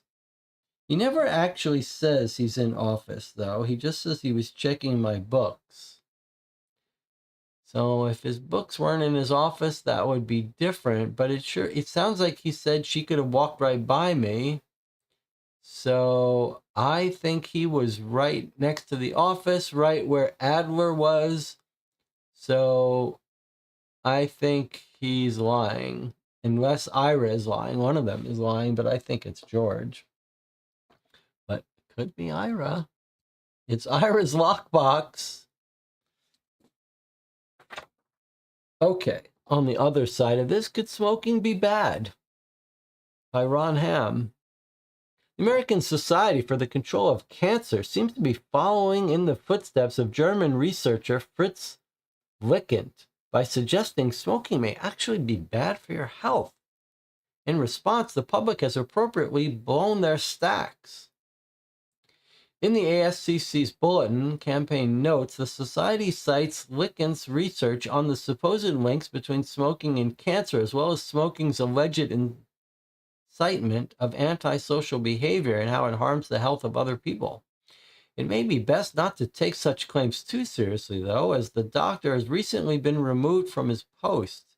It seems the Germans, as well as Americans, have seen such tactics for what they are, nothing more than smoke and mirrors, an attempt to further Lickent's views of social democracy. Okay. Very interesting. And now, lastly, before we get to digital evidence, we've got 2 letters.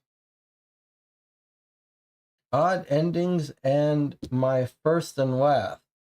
These seem like they might be poems from Viola. One is dated January 29th and one is November 3rd, right before she leaves. So let's read them in chronological order. Odd endings. When a situation like ours ends, one must hope to remain friends. There's no evil in something heart, but circumstances dictates we part. There's no evil in our hearts, your heart, but circumstances dictate we part. After all, there's been another for you from the start. Oh, this is to Ira Adler she's writing. After all, there's been another for you from the start.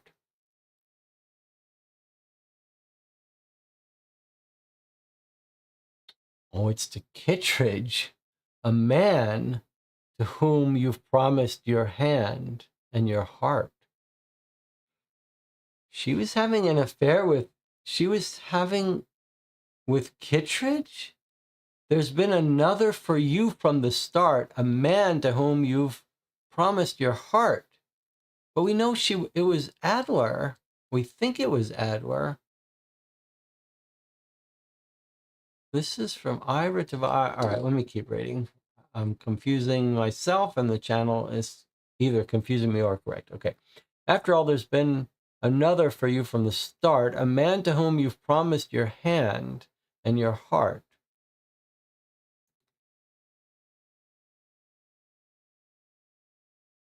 Planning around your fingerprint like a toy. If something admiration, you can find another boy. If it's just about admiration, you can find another boy. Even if you do take us seriously, a mother like yours is no patent to me. The screaming I heard, the violence I saw caused me to feel I had to withdraw. Yet where one door closes, another something bursts open. My heart blooms with something for someone anew, and I hope and I pray perhaps you'll both see this from my... Oh, it's not fun to read cursive. All right, but we'll have transcripts of this. Maybe we should just read the transcripts. When a situation like ours ends, why is it not fun to read cursive? Can I not find the fun in this? When a situation like ours ends, one must hope to remain friends. There's no evil in your heart, but circumstances dictate we part. After all, there's been another for you from the start. A man to whom you've promised your hand and your heart. Okay, so this could be talking about Viola promising her hand to Hector.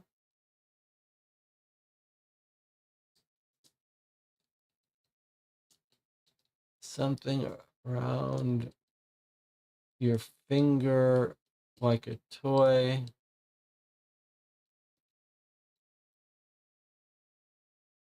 If you want admiration, you can find another boy. Okay, so this is someone, it is a man writing. So maybe it is from Ira to Viola, because he's saying, if you just want admiration, you can find another boy. And then he says, even if you do take us seriously, your mother is no, I don't know why it says no patient to me. The screaming I heard, the violence I saw caused me to feel that I had to withdraw. Okay, so he's explaining, Ira's explaining why he doesn't want to be with Viola, I guess. Yet where one door closes and another one bursts and open, my heart blooms with something for someone new. Oh, he's found a new woman. He's found Kittredge, I guess, in January of 34.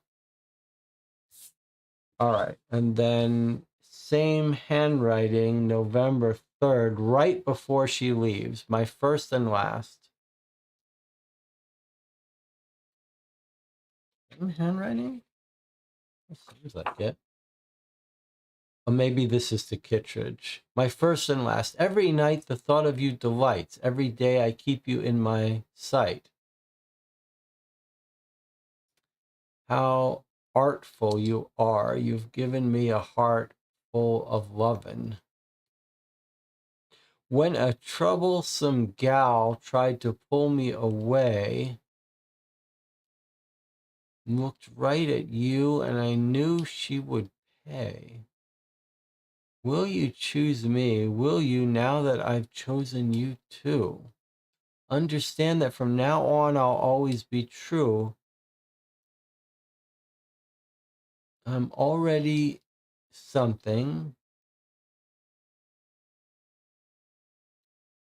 True as I'm already something just as true as can be. Oh, lover, romantically, unexpectedly, or something. My heart lives in you like a bird in a tree.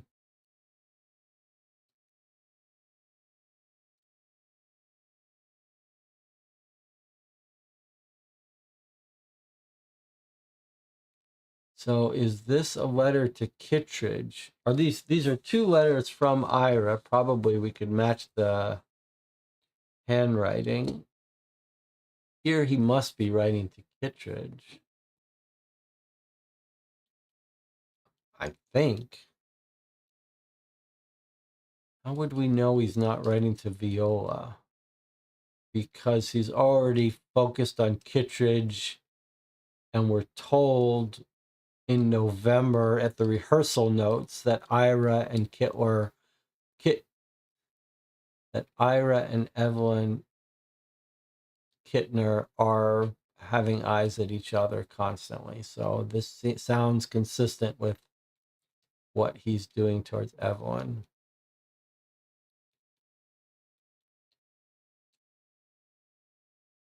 And I guess the troublesome gal he's talking about is Viola.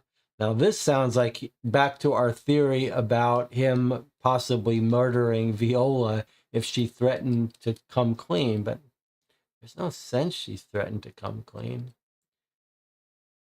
But my first and last, that's weird. That kind of sounds like it would be Viola would be his first. When a troublesome gal tried to pull me away, I looked right at you. I knew she would pay. That's weird. That sounds like a threat.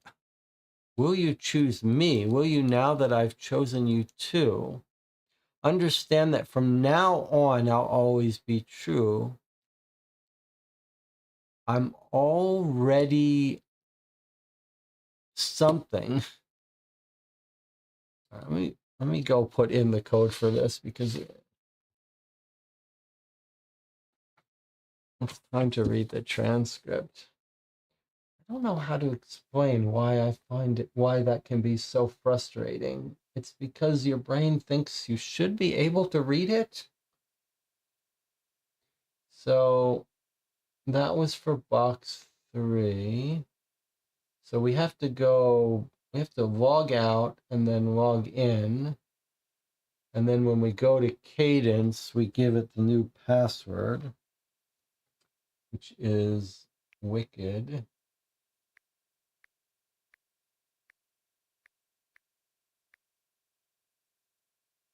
Oh, okay, Jesse, just relax.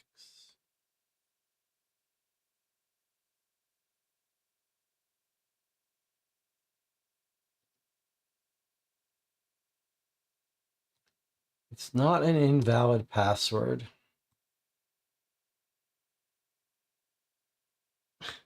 Because it's not wicked, it's orange. Wicked is a different password for the email. All right, give me a break. All right, so here's for today's box and its transcripts, and it's here. Okay, my first and last. Every night the thought of you delights. Every day I keep you in my sight. How artful you are. You've given me a heart full of lovin'. When a troublesome gal tried to pull me away, I looked right at you and I knew she would pay. Will you choose me? Will you, now that I've chosen you too?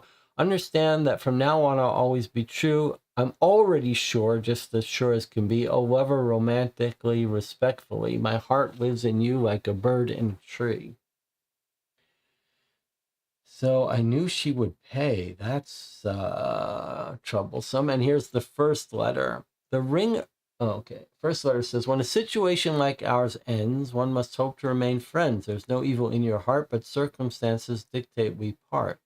After all, there's been another for you from the start, a man whom you've promised your hand and your heart. The ring around your finger isn't just a toy. If you want a distraction, you can find another boy. So it's definitely a man writing. Even if you do not take us seriously, a mother like yours is no parent to me. The screaming I heard, the violence I saw, caused me to feel that I had to withdraw. Yet where wonder closes a window bursts open, my heart blooms with roses for someone anew. And I hope and I pray that perhaps you'll both see this from my side someday.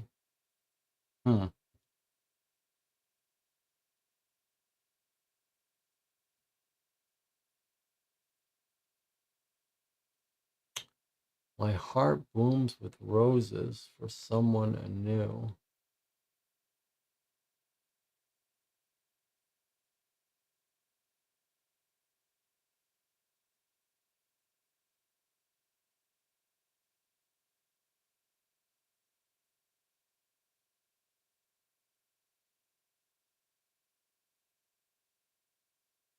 Okay, let's see what the chat has to say about all this.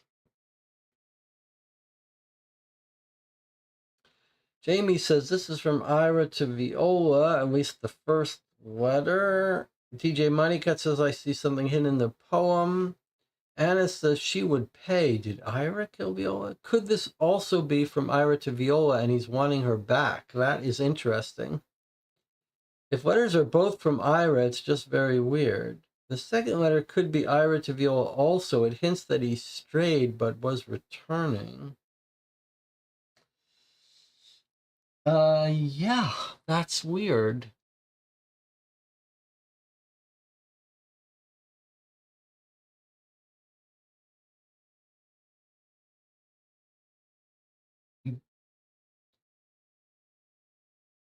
It's weird, but it's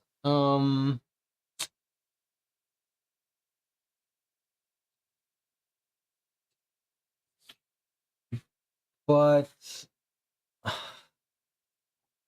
the problem I have is with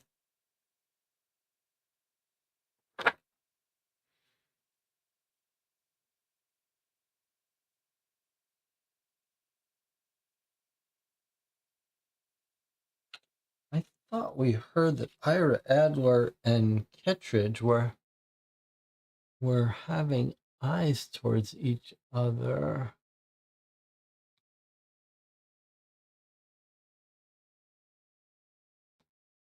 Let me find that again. It is interesting, though. I always forgetting lines. Run lines with her tomorrow. I thought I remembered somewhere some.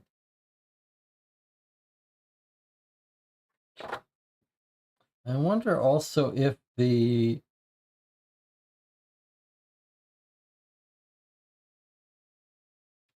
What does this say? Ira favoring Evelyn.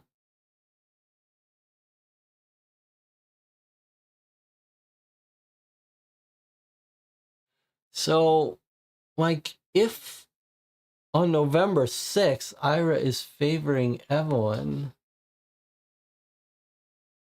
and on November 3rd, he's saying that Evelyn is going to pay, that doesn't make sense. Like, he can't have flipped so quickly. This must be a letter to Kittredge, not, they can't both be to Viola. But why does he say first and last? It's weird. It makes more sense that he's broken up with Viola in this one, and here he's writing to Kittredge.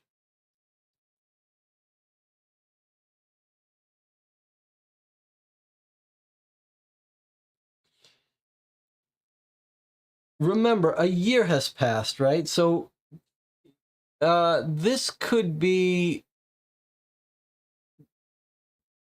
So I'm reading some mystery writing books, and there's a famous saying by some of the old 1930s fair play mystery writers, John Dixon Carr or something, I think was the one who said it. Someone said it. And he said the line is something like, you don't have to mislead people with facts. You just put the facts out and let them mislead themselves. And I wonder if this is a case like that. What if this is what we're looking at? Okay, here he is writing to Viola saying it's time for us to pass. This is very clearly to Viola. He's talking about her mother, her promised hand to someone else. Okay, so he's breaking up. Now, almost a year later, I think he's writing to Evelyn Kittredge.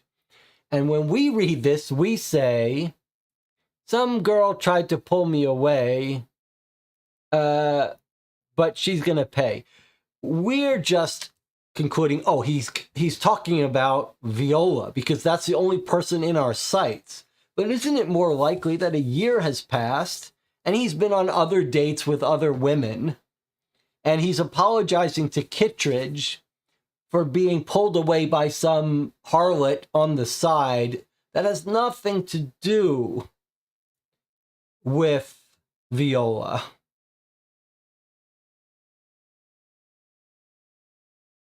Of course, it's weird that he's talking she'll pay, but is it possible that we're just assuming he's talking about Viola trying to pull him away and paying, but it's not Viola?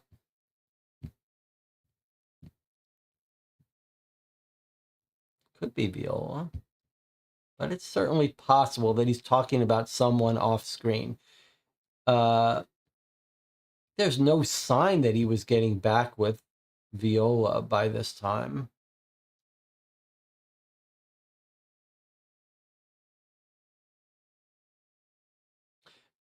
It's interesting, though.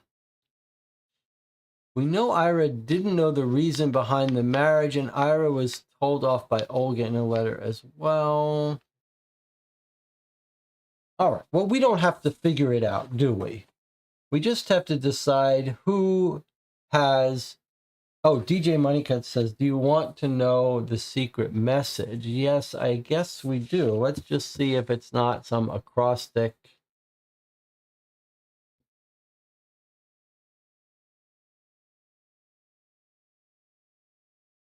Okay, I don't see it. Look at the first and last letter of each. Sorry, let's do it this way. Look at the first and last letter of each line of first and last for the other poem. Oh, that's very clever. And this is odd endings, maybe. Okay, first and last. First and last letter of each line for the other poem. Okay, yes, I can see that would make sense. So,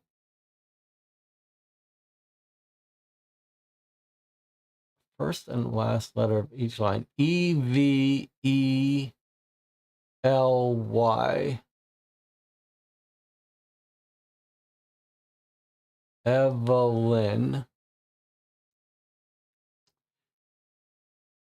Willou.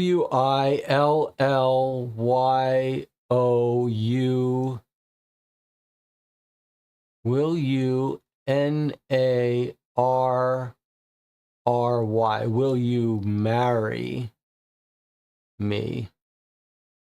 Will you marry me? Okay, good catch. First and last. That's what the first and last means. Not that he was first dating her. That's good. Will you marry me? Okay, so we know now. That's very important. Great work. Very clever catching that. Maybe you caught that this weird break meant something. Okay, so at least now we know he loves Evelyn. That's good. That's good. And then odd endings. What do we think that means? Endings here. Every other ending. So ends, heart, a toy, or STAYAWAY.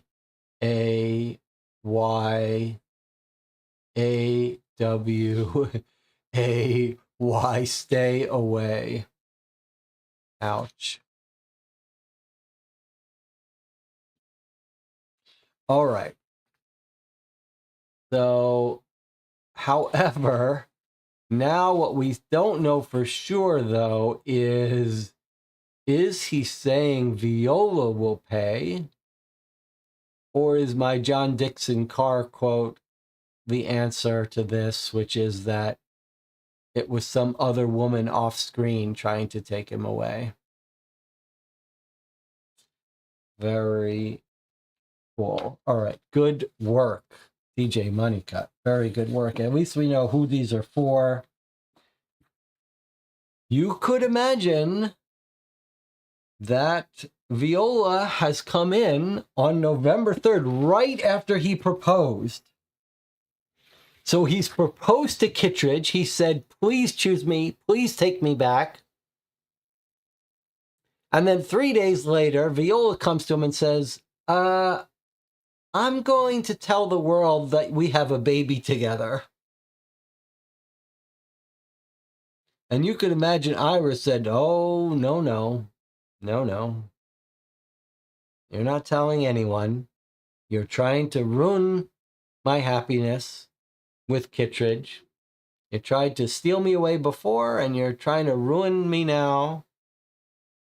I'm not going to let you do it. Whack. Is that what's happened? Is Ira the killer of Viola to shut Viola up because she's about to say, no more lies. I'm living my truth. I'm going to tell the world I have a baby. And you're the father. I don't think so. I think it's going to be George. I think we're being led to believe. No, it would mean Ira's the killer. It's not going to be Kittredge. It's going to be Ira out of desperation. But I still think it's more likely George. But could be Ira. It could be Ira. It's not Kittredge. Ira is the one who's desperate not to lose Kittredge. Bird in a tree, huh? Okay. If Evelyn told Viola that Ira proposed, that might be why Viola was leaving.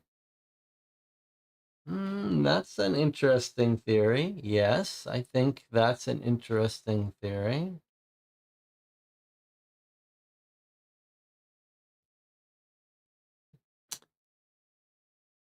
Yeah, possibly.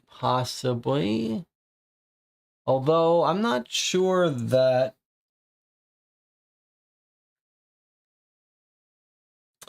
when is the letter from Viola to Evelyn? When is the letter where she's been told about the relationship?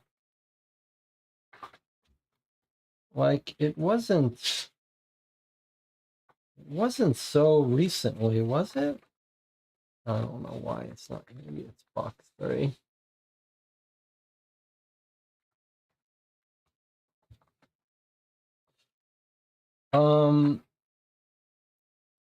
Yeah.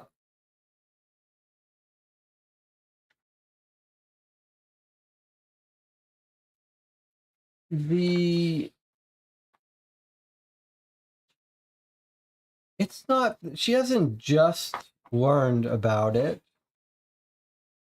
She's learned about it quite a while ago, I think. Yeah, she's learned about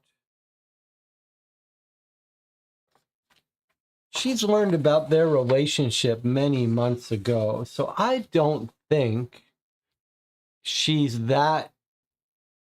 cares that much. I don't think Viola cares that much about Ira, honestly, at this point. She wasn't just devastated when she found out about it. She was more resigned to bringing it on herself. She was like, look, I lost Ira. It's because I've been living a lie, but she seemed to move on. I don't think she was obsessed with Ira. So, all right, let's solve this box. Well, let's see if there's any more digital documents for us. So there is. We've got a board letter, which is from our 2021 situation with Julia. Here's the board writing to Julia. Dear Miss Adler, we're writing to inform you as of yesterday, the board of directors has received an offer for the purchase of the Cadence Theater, which we're planning to accept. Due to confidentiality agreements, which we're sure you understand, we cannot disclose the source of said offer. What we can divulge is the buyer in question is prepared to offer $7 million for the purchase of the Cadence. No further information can be disclosed. Per our bylaws, the board is obligated to wait until the end of our standard allotted acceptance period to consider any offer greater than the aforementioned $7 million. Should such an offer unexpectedly arise at the end of said time period, Cadence Theater will be sold to the highest bidder. So it's possible that a descendant of the killer is offering, or it's possible this is just part of the storyline. I think we're going to be able to save the theater for her somehow. Maybe there's money in the lockbox, inheritance. We'll see. Okay, and then we have one more item, a newspaper photo. It's Hector. Hector Roland, one of several stars in attendance at the restaurant's November 6th opening. Okay, we're going to now alibi Hector. With this photo and the description of the restaurants, we are alibying Hector. So we need to put him at some place at 6 p.m. on Tuesday, November 6th, and it's clear what's happening here. What does he have in front of him? It looks like he's got spaghetti and meatballs and a rose at the table and wine. So let's see. We had this restaurant that was all pasta. Pastas and fine wines. Strictly white tie. Okay, so it wasn't there. And then Noodle says at 4 p.m. on Tuesday, they opened. An hour after opening at 5 p.m., they have nothing but macaroni. So he wasn't at the Noodle Mood or Pasta Prima Donna. Was he at the Lily and Laurel? It's a tiny restaurant. That does not match this giant place here. France, Greece, Spain, Italy, Portugal. She gives each customer a hand-picked lily. So they're not at the Lily and Laurel. Okay, what about the Cancio? Innovative twist on French and Italian. Cocktails. A single red rose at every table. But they were unprepared. The noodle-based dishes had been depleted within the first half hour. Within the first half hour. So if you were eating here, you had to have been there within the first half hour to order spaghetti. So there he was at the Cancio. Now, this does not seem like a great alibi to me if we didn't, like, it's true he can't be at the Cancio, but it says it's at the restaurant's opening. So if we assume that all restaurants that opened are in this brochure, then this is it, because this place opened on Tuesday, which is November 6th. So once we say that every restaurant that opened is in this thing, this one opened on Tuesday, this one opened on Tuesday, this one opened on Tuesday, this one opened on Tuesday, but of those, only this one is consistent with this photo, and it meant he must have arrived within the first half hour, and if he's already got it served, he must have been there right away. That's consistent with his statement to the police about leaving at 5 o'clock or 5:30, whatever. So here we go. So I'm ready to alibi Hector Roland. Any objection to that? Any objection? Anna agrees. Okay, so let's go and send our message and tell the person that Hector Roland is alibied. Jamie says, "Yeah, I was hoping it wasn't him. Yeah, it was never going to be him. He was a kind, good person."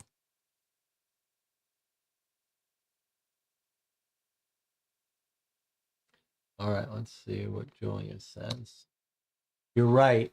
I don't think it was Hector who killed Viola. That picture of him at the Caraco just doesn't add up with the timeline of the murder. As relieved as I am to have one less suspect to deal with, that means we're down to George, Olga, and my grandparents. Why haven't we been able to clear them yet? They couldn't have done something like this, could they? I don't think I'll be able to face the rest of my family until I know for sure. We're getting closer, I can feel it, but we need to keep digging. With the board's new offer on the table, we don't have a lot of time. Crowdfunding is helping, but I don't think it's going to be enough. They say a bad dress rehearsal means you'll have a great opening night. So here's hoping all the trouble we've dealt with recently means we're in for some good luck soon. Julia. All right, let's take our break. When we come back, we'll open up box 5.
We're back, ready to begin box 5. Somehow this game has kept up the pace, kept up the mysteries, closing one door, opening another. really very, very good. All right, let's open up our next box here.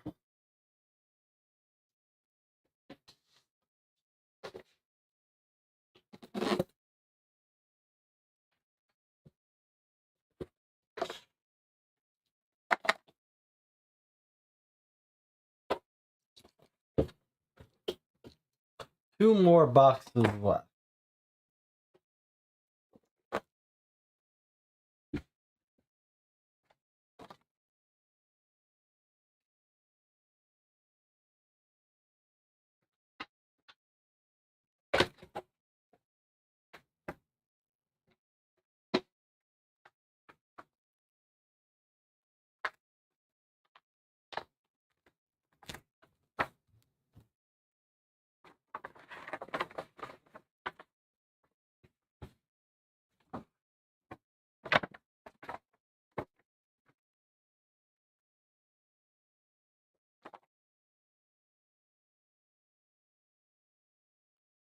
So we've got a glove, woman's glove, and we've got a baby ribbon. It's a boy.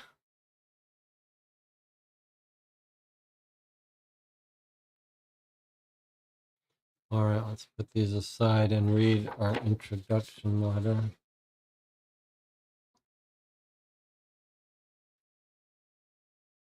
Hi, I think I may have found something big. I've been packing up all the Cadence's old records, trying to make sure nothing related to the case gets left behind if the sale of the building goes through.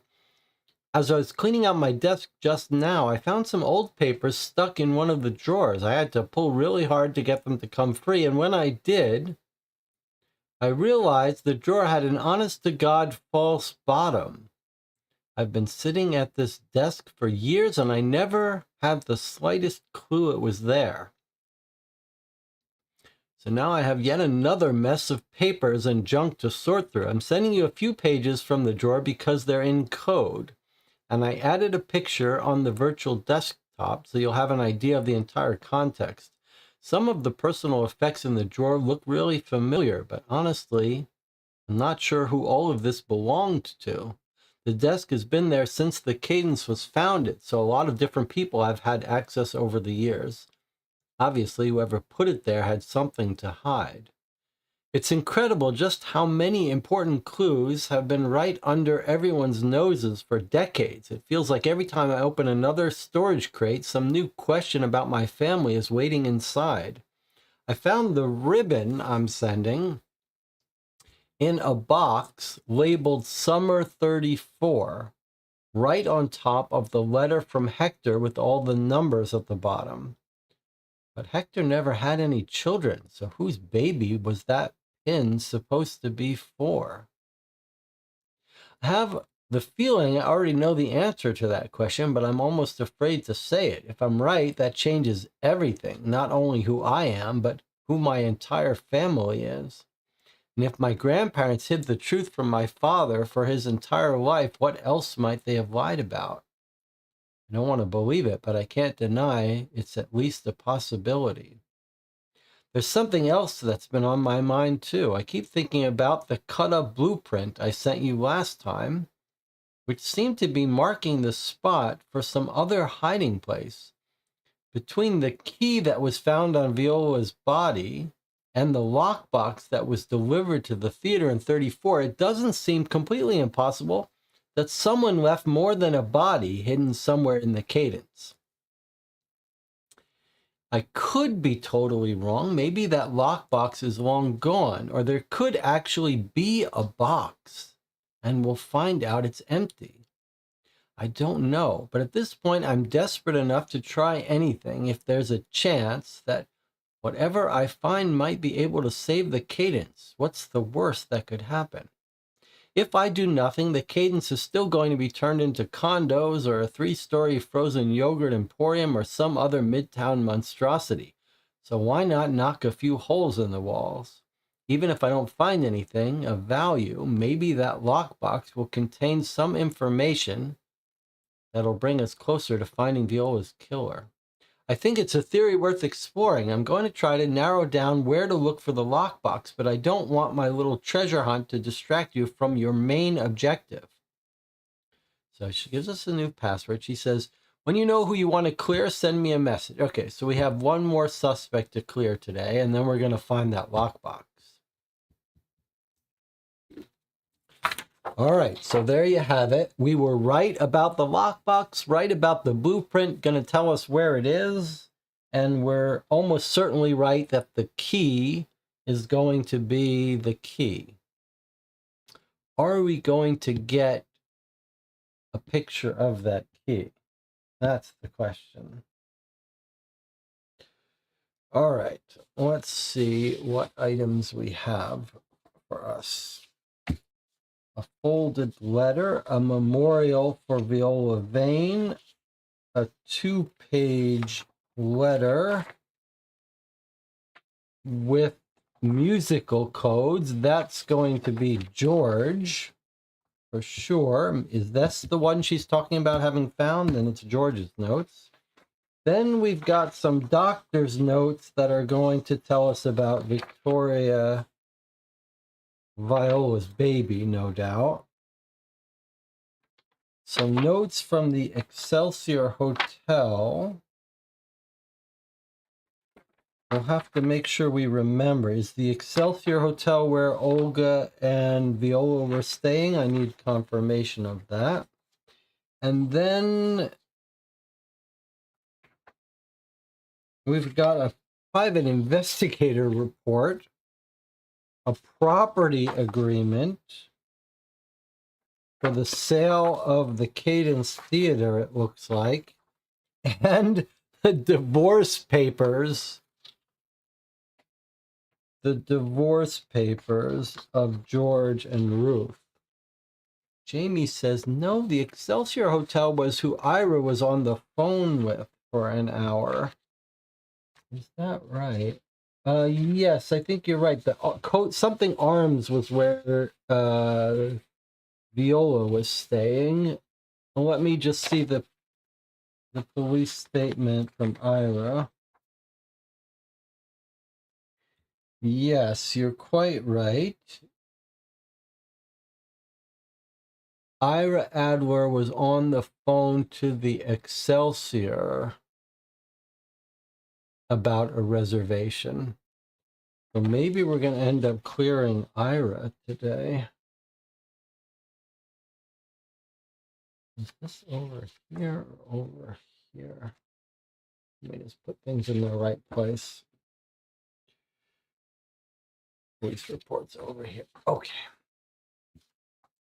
All right. Well, so I'm dying to read all of these. Let's start with the memorial.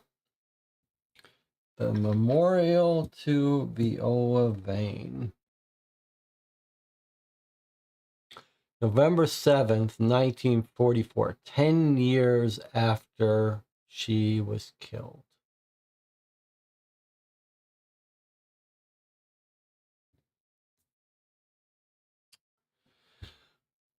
"10 years after the disappearance of Broadway ingenue Viola Vane, the theater where she once performed has finally grieved its erstwhile star. The Cadence Theater, where Vane garnered acclaim for her role in the popular comedy The Strange Duo, held a memorial Monday for the beloved actress, who has not been seen since that day in 1934. Evelyn Adler, better known to theatergoers as Evelyn Kittredge, began her career on the stage as Vane's understudy and now runs the theater with her husband, Ira. She organized the memorial to recognize the many ways Vane's disappearance has shaped the lives of those who cared for her. Taking Viola's place, and you can leave it right here, was such a bittersweet opportunity, she said. Losing her was a terrible shock. But without that tragedy to bring us closer, my husband and I might not have started a family together. I often wonder if I'm living the life she was meant to lead. Mrs. Adler said she hoped the memorial would finally lay to rest a painful period in the theater's history. We may never know what really became of dear Viola, but whenever I'm on stage, I can feel her looking down on me from above. Friends and admirers of the vanished star gathered for a candlelight remembrance in the Cadence Theater, followed by remarks from Vane's former fiancé, actor Hector Roland. Since Vane's disappearance, Roland has found success as the star of the Dr. Dent picture series, the 7th of which, Dr. Dent on Impossible Island, opens next month. So a very creepy thing about how Kittredge is saying, I can feel her looking down on me from above, but I think that's going to be a red herring. I don't think Kittredge is our girl. Okay, here's an ad. Floral conflagration. Residents of the 600 block of East 75th Street who witnessed the two-alarm fire in the early hours of Monday night all reported an unusual detail about the blaze. The smoke smelled like flowers. Firefighters dispatched to the scene quickly extinguished the flames, which originated in a florist shop. The source of the fire is believed to be the cause of the smoke's unique odor. It appears the fire started in the stockroom, where a large number of dried floral arrangements were stored. Samuel Frampton of the Manhattan Volunteer Fire Brigade said, most likely this accounts for the smell. Damage from the fire appears to have been limited to a single property. There's no estimate yet as the cost. 600 East 75th Street. That sounds like our floral shop. Let me just check that.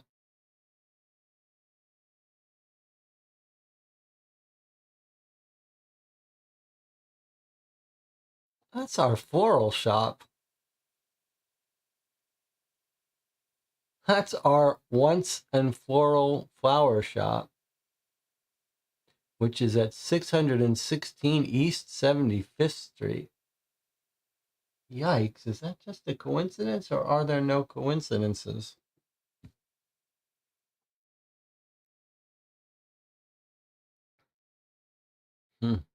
Damage from the fire appears to have been limited to a single property.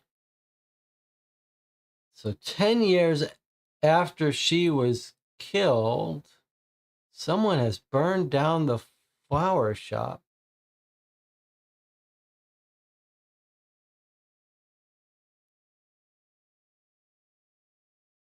Then we have motor. Anna says, Evelyn is living Viola's life, but the fact she voiced this seems to clear her. Does it, or does she think 10 years later she's getting 10 years after a murder, people, they get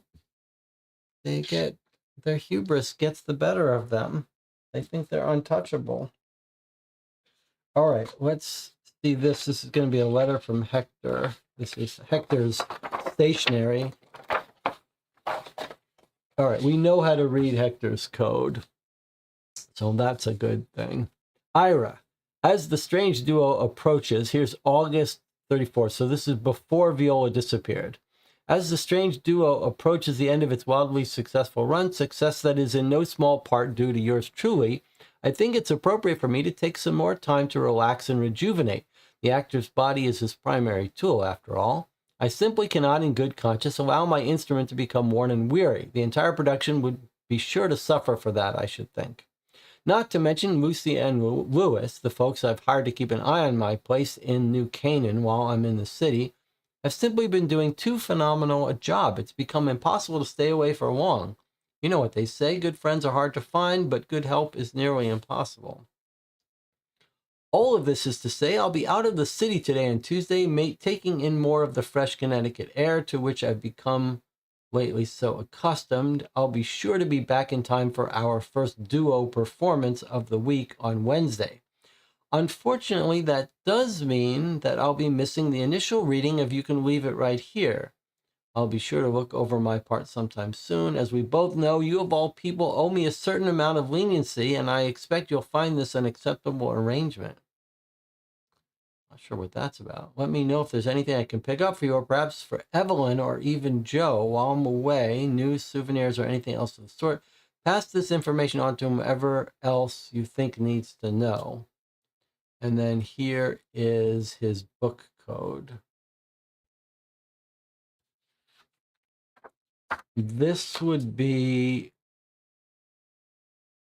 in the, could be information about Viola having a baby. This is the period where Viola is taking her rest.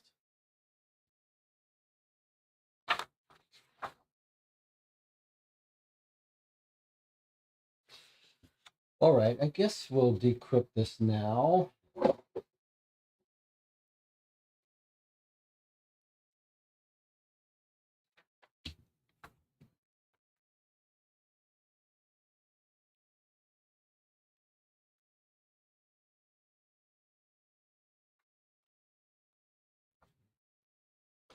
So remember that Hector uses a book code.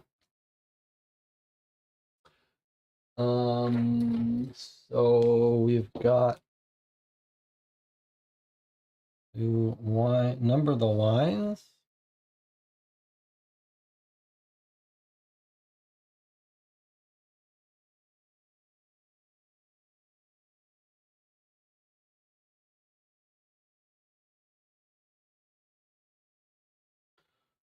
Okay. It's a rather long code here. Let's get out our paper and try to do it. So actually, he's using a slightly different code, 3 numbers instead of 2. So it's not a word-based code, it's going to be a letter-based code. It's a little annoying to have to decode, to be honest. So 141, meaning first line, fourth word, first letter. 1, 2, 3, 4. So this is D. Okay, 13, 11, 10. 13, this is really a little annoying. 1, 2, 3, 4, 5, 6, 7, 8, 9, 10, 11, 12, 13 is U. And then the first letter is Y. I wonder if we can't put this into an online tool. This is just kind of annoying. 1, 2, 3, 4, 5, 6, 7, 8, 9, 10, 11. 11 is reading. 1 R. The R. Just have to do this letter by letter for 30 letters.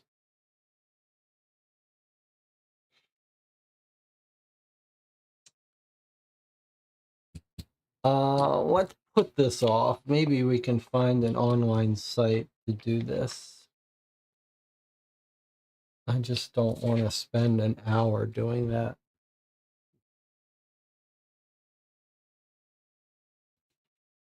All right. Okay, that was the ribbon. Don't know what that means because it's just a line off in the middle of nowhere with no context. Okay, let's move along.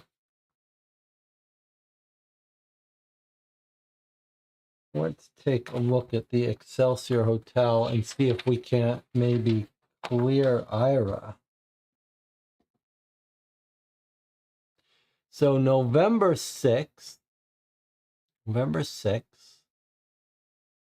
we know he showed up late according to his police statement. So he's on the phone with them. He says from 5 to 6:15 because they had messed up his reservation, his dinner reservation. And then he finally gets there.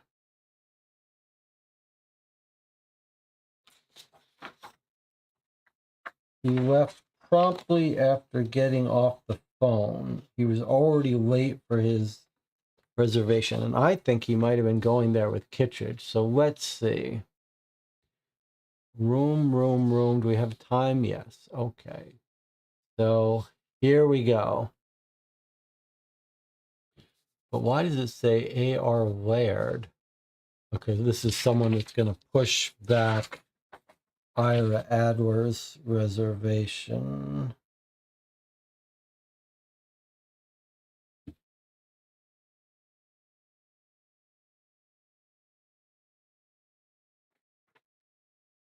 Let's see what we've got. So from 4:54 to 6:15, pushed reservation following lengthy telephone conversation. Offered complimentary meal and drinks sent to table during dinner. Guest requested cocktails made to his specifications: champagne absinthe, dash of bitter, shot of lime, and simple syrup, lime wedge garnish. That may be part of the special recipes at the Cadence Club. Now, A.R. Laird, he's not using his real name. Ira Adler. Ira Adler is an what's it called? An anagram of A.R. Laird, right? Ira Adler. Ira Adler is anagrams to A.R. Laird. Okay, so 4:15 to 6:15 is the time that the concierge spent dealing with this issue, which is exactly what Ira Adler says.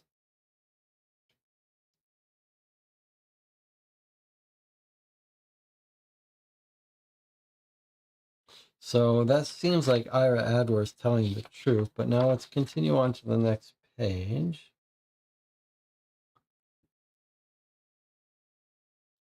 November 6th, ... So here's Ira Adler at 7 p.m. So at 7 p.m., delivered customer's specified drink as requested. Customer's guest choked during dinner. Nearby guest assisted, and professional medical assistant was not required. Now, I think he's out with Kittredge, but should we know? Should this be a hint about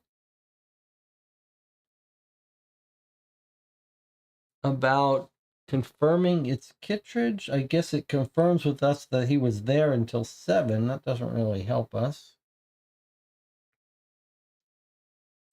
Do we know something about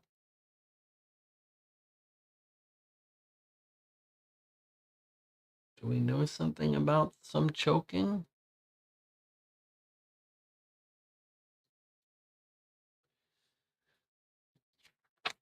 I mean, he's in love with Kittredge. I can't imagine who he would be out with if not for her. But it doesn't matter.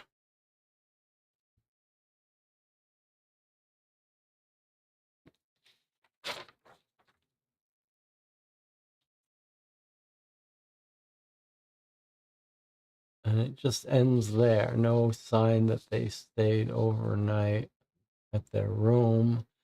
Anthony Grady, Lloyd Urkel doesn't seem to, none of this seems to be relevant for us.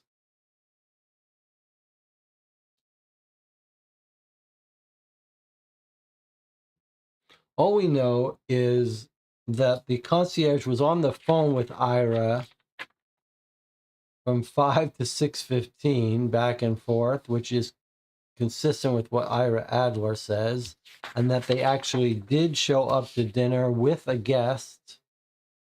And Ira Adler had a very specific drink he wanted, and the customer and his friend almost choked on it. All right. So I think that confirms, I think that clears Ira, who is our only other person that I really suspected. But now, remember that Kittredge said she left for a dinner engagement of some sort. She left earlier even, but we aren't sure that she went to meet Ira, but I suspect. She caught a taxi to a dinner engagement where she arrived several minutes after 6. So note that Kittredge said she didn't get there till 6, whereas Adler's on the phone till 6:15. So that's a little bit against my theory that they were at dinner together, but she may have just gone there. Well, why would, if she was going to meet Ira there?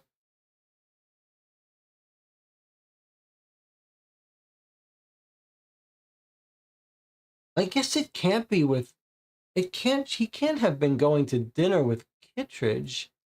Why wouldn't they go together unless they're keeping it under wraps? There, let's see. There is a Luis and Louise listed on the hotel register. Wasn't that the name of the people take care of Hector's house? It's an interesting thought.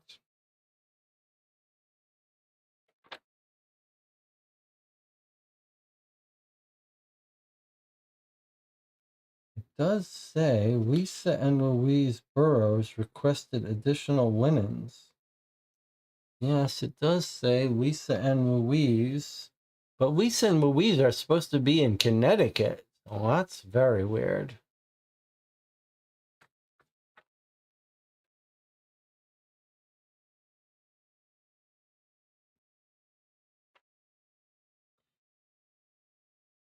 I don't see how it can be. I don't see how Ira can be our suspect. He seems to be cleared by that. Seems to me that that clears him. But let's keep reading. Let's just go through this randomly, I guess. Here's the divorce proceedings for Ruth and George. Adultery. She's seeking custody. And she's seeking the house in Tannersville. Both the plaintiff and defendant are residents of the state of New York, have been such for the entirety of their lives. They married in the city of New York in the state of New York on the date of June 6, 1925. Ruth Mary Erickson swears she is the plaintiff in the above entitled action. She has read the complaint for divorce and knows the contents thereof. George Charles Erickson swears he is the defendant and he has read the complaint and knows the contents. This case came to be heard by the Honorable Judge Cormac Holden on the day of July 9th, 1935. Lawrence Kelly appears to be the attorney for the plaintiff, just like we suspected. The plaintiff is Ruth. The defendant is George, and Lawrence, yes, Lawrence is Ruth's lawyer. Okay, that's consistent with the note. A timeline of the plaintiff's official complaints and actions are as follows. The plaintiff filed for separation on the day of November 20th. So 2 weeks after she got her ticket, she filed for divorce. In the official file for separation, plaintiff cited adultery and non-support as the reason for filing. On December 4th, 1934, plaintiff and counsel hired private detective Brian Mickelson of Croft Meyer Investigations, who discovered evidence of the defendant's adultery. We have that report. On the day of December 20th, testimony was recorded from one Fiona Jean Johnstone. She confirmed participation in an adulterous relationship with the defendant, Fiona Jean Johnstone, that lasted from December 1930 to March 1932. An excerpt of Miss Johnstone's statement follows. Georgie and I only ever saw each other at night, if you catch my drift. He'd come and see me at the club where I sing, then wait until everyone else cleared out. Look, fella, I'm not thick. I knew I wasn't the only girl he was seeing, but I broke it off when I found out that the other girl was his wife. Kept coming around for a couple months after that, but then he just vanished. If you ask me, he found himself a new girl. On December 19th, 1934, Lawrence Kelly obtained financial records from the defendant and confirmed a gross misappropriation of personal funds. On January 2nd, 1935, the plaintiff filed papers to hold the defendant at fault in the divorce. In the filing, the plaintiff seeks sole custody of their daughter, not son, funding for the support of the plaintiff and daughter and residents at 136 Birchwood Circle, Tannersville, Pennsylvania. The defendant and his counsel have elected not to contest the divorce. Upon review, it's been adjudged that the defendant is guilty of adultery. Plaintiff is entitled to a final complete divorce. Plaintiff is to be granted sole custody of their daughter. Henceforth, funds from the defendant are to be allocated in support of the plaintiff and their daughter on a regular basis. July 9th, 1935, final judgment. All right, so he was having an affair, but not with any of our people. But on December 20th, we talked to this woman, and she says, I called it off when I found out he was married.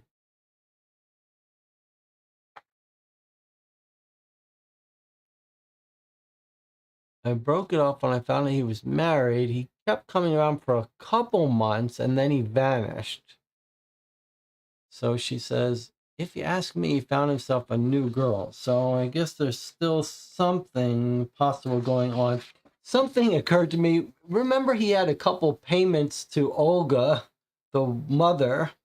I wonder if he isn't out with the mother.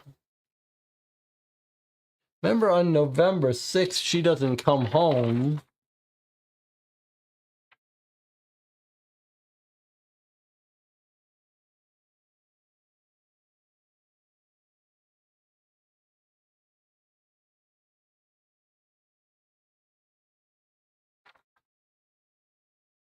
I wonder if he was seeing Olga.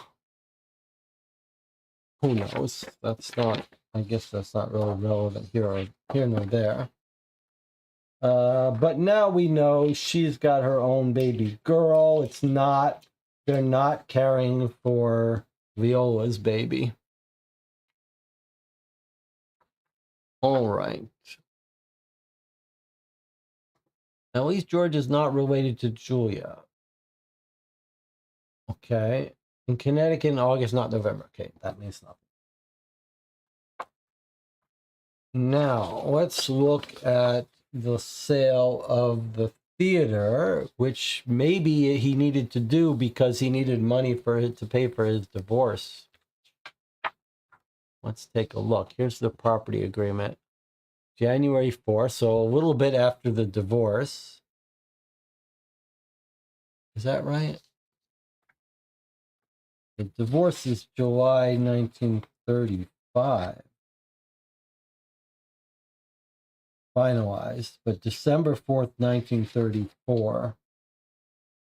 Yeah, okay. So she's filed for divorce, and soon after he sold the theater to Ira and Evelyn, who've already been married at this point. By January 4th, 1935, they're married. Okay, guarantor is Hector, who's put up guaranteeing this sale if they can't come through.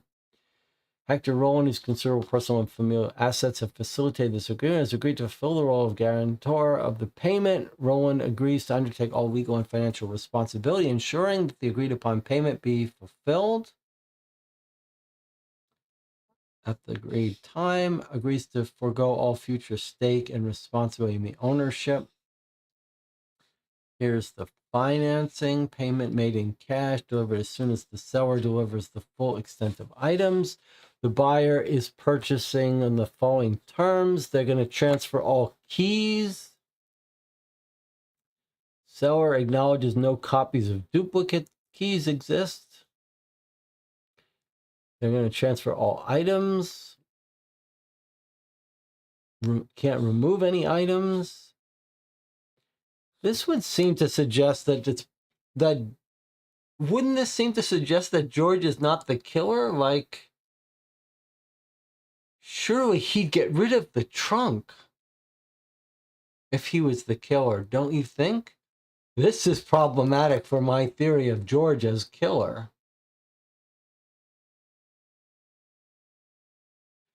Because surely George wouldn't sign this agreement and leave the body up in the attic, would he? Remember, this is only a few months after Viola has disappeared, so it's got fresh in his mind that the body's up in the attic.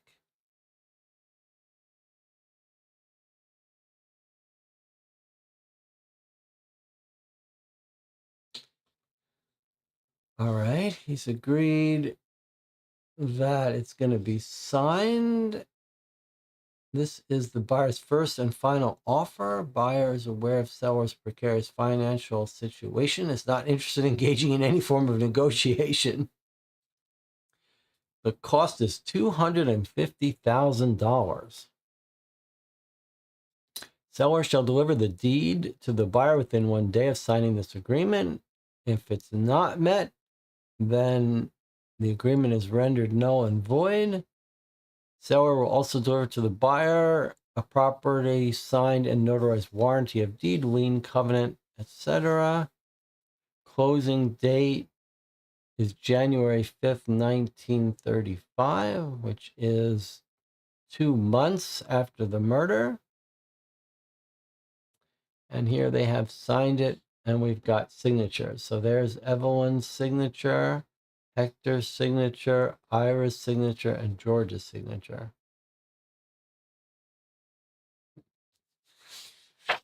And it says, good point about the trunk.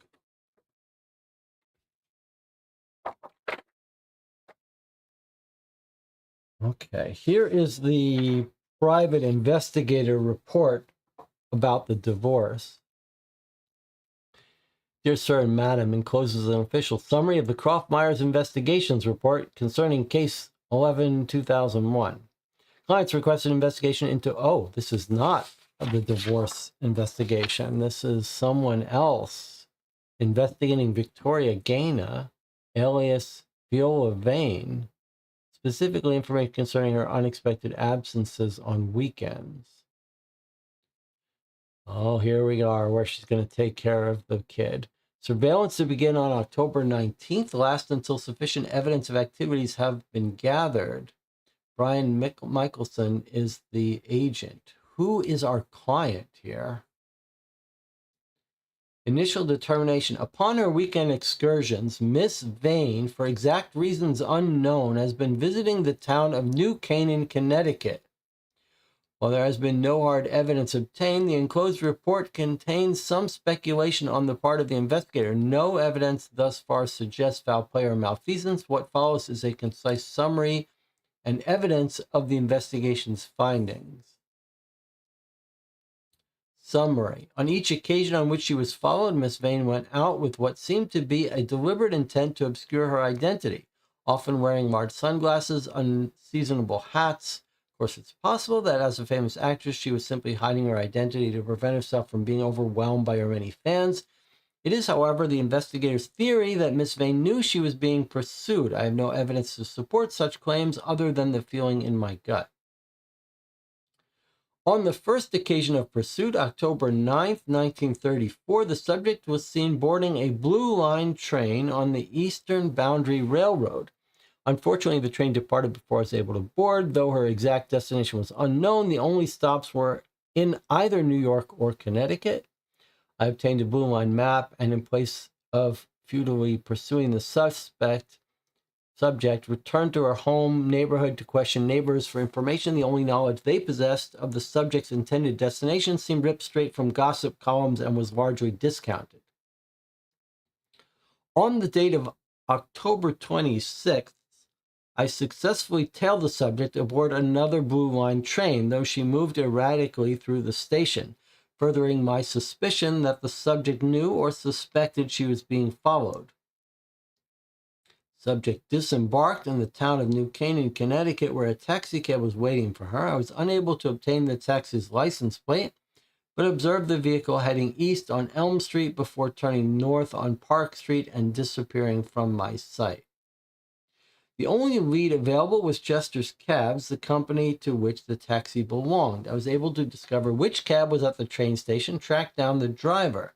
The driver of the cab in question, Robert Bickle, could not recall where exactly he took the subject. You'd think I'd remember. I would have paid better attention if I had known she was Viola Vane.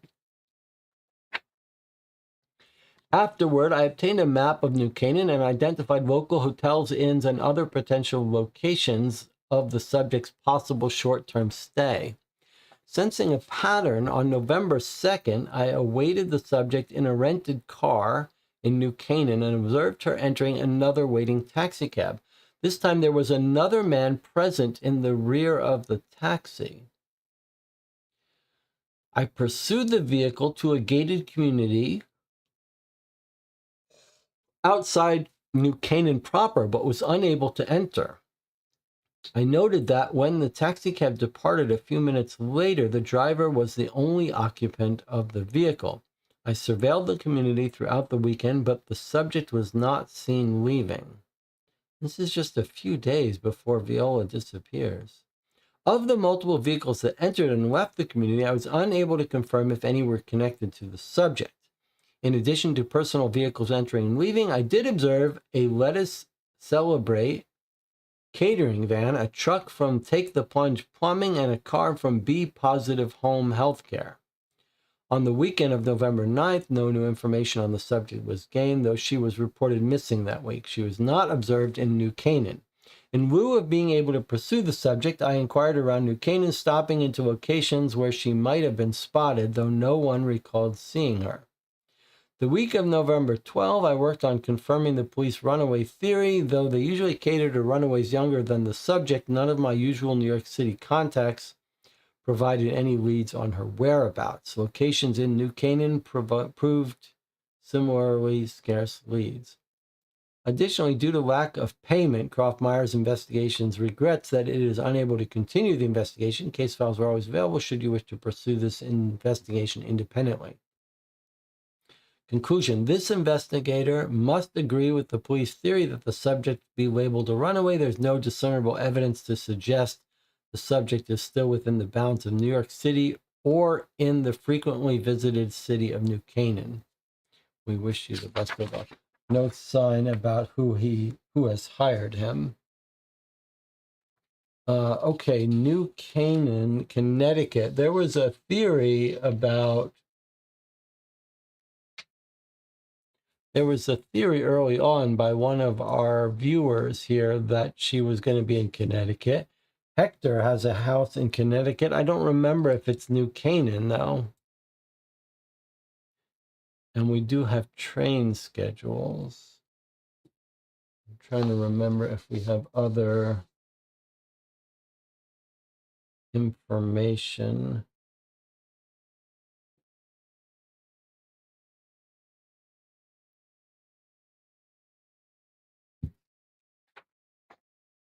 We do have the medical report from someone in New Canaan, which I guess Hector mentions New Canaan in the newest letter. Does he? Let's see.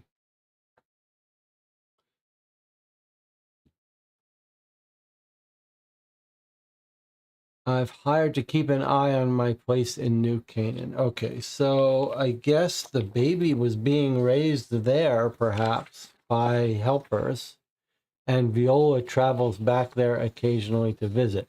All right, well, here is the practice of Lewis Walters. Is this our Lewis?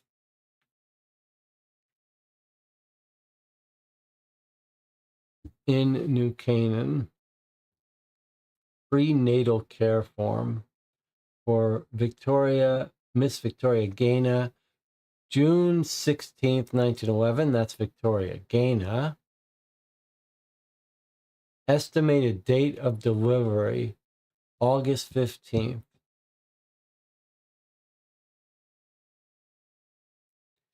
Date of conception, late December to early January 1934. Patient detailed prior breaks and lacerations to her limbs sustained at the hands of her mother. In addition to these frankly disturbing revelations, the patient mentioned having been born almost a month premature herself. The patient has not experienced any major disease or infections, has no personal or familial history of mental illness, and is not currently taking any forms of medication. Overall, the patient is currently in excellent physical condition, although her mental state is somewhat overwrought. All right, so we've got a date of conception and a date of delivery. The patient reported that the first trimester of her pregnancy had been plagued by persistent headaches, faintness, and fatigue, which she initially interpreted as a result of personal and work-related stress. Symptoms still persist, she said, but with decreased frequency. The patient also experienced moderate to severe nausea consistently throughout her first trimester, was somewhat relieved to inform me that the nausea had died down drastically over the past few days. The patient reported that along with her recent decrease in nausea came a sharp spike in appetite. Although this progression is not entirely atypical of pregnancy in its natural course, I credit some of this returned vigor as well as the ebbing of her less pleasant symptoms to the patient's relocation to her current peaceful countryside environment and the decrease in her rather hectic former schedule. So June 16th. This is her taking her 4-month rest. Indeed, I noted to the patient that had she continued on with her former schedule, the health of the fetus would likely have been in some measure of jeopardy. The patient expressed distress at this, and I assured her there was no need to worry as long as she was willing to commit to allowing herself to rest and relax. Please don't tell me she's gotten pregnant again, and that's why she wants to leave again. Surely not. I will be returning on a bi-weekly basis to perform regular examinations on Miss Gaina to ensure that everything is running smoothly and according to schedule. And I will also remain on call should any immediate issues arise. For Miss Gaina's day-to-day needs, I have recommended that Mr. Rowland hire Miss Lucy Eastmont to provide the full-time live-in assistant. Okay, so Hector Rowland has accompanied her, knows she's pregnant, knows all the secrets. He recommends Hector hire Lucy Eastmont to provide full-time live-in assistant. At the moment, I suggest Miss Gaina eat heartily, sleep as much as often as her body demands, and stay off her feet. My concern at the moment is the potential for cephalopelvic disproportion considering the patient's small stature, but that doesn't seem particularly likely at this juncture. Additional comments. Mr. Rowland, when you first contacted me, you asked me if I was capable of discretion, and I replied that I most certainly was, especially in the case of dashing celebrities, a group with whom I've had plenty of dealings with in the past. However, I never could have predicted this rather irregular situation was what you required discretion for. I do nevertheless admire how you've committed to looking after your friend in her time of need. In terms of Miss Vane's medical situation, I'm relieved that she consented to receiving medical supervision at this juncture. I maintain a cautious optimism regarding her condition. To avoid creating a paper trail, I'll accept all payments rendered in cash for my services.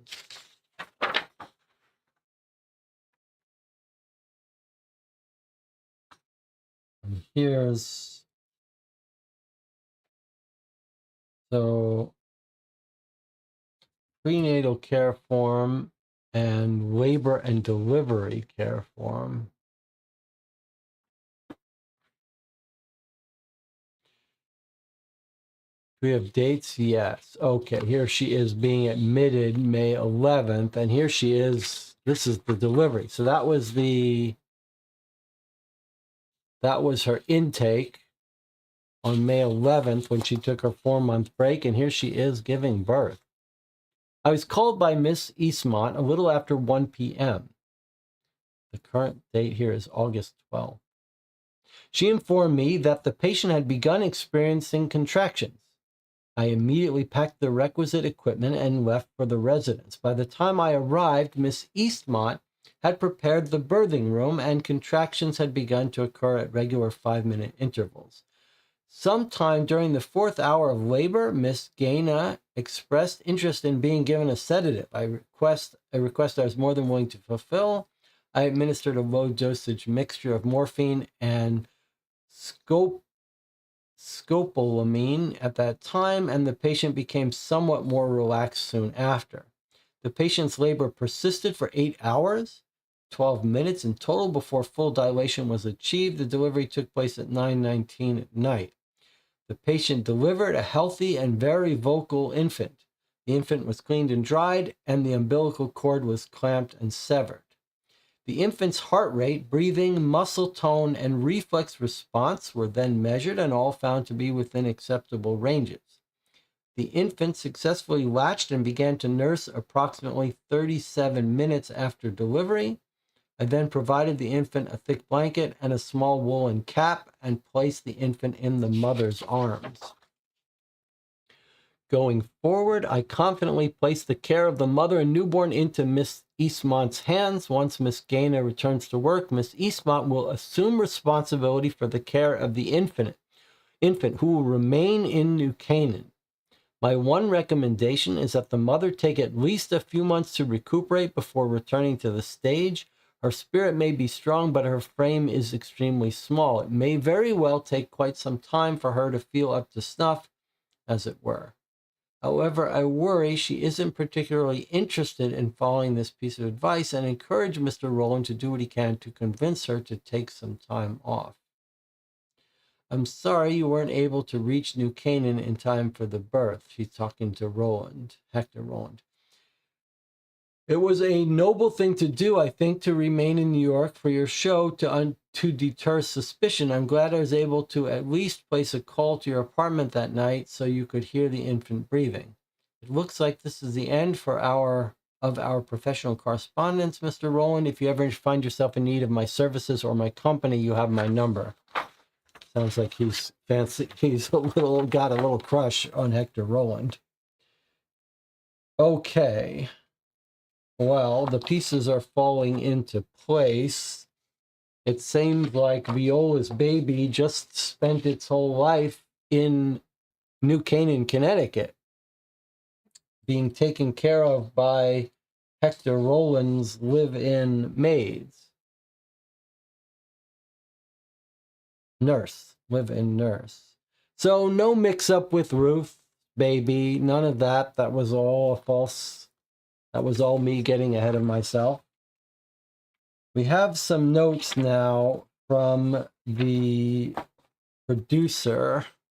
I'm a little nervous about the idea. I'm a little nervous about George Erikson and Viola.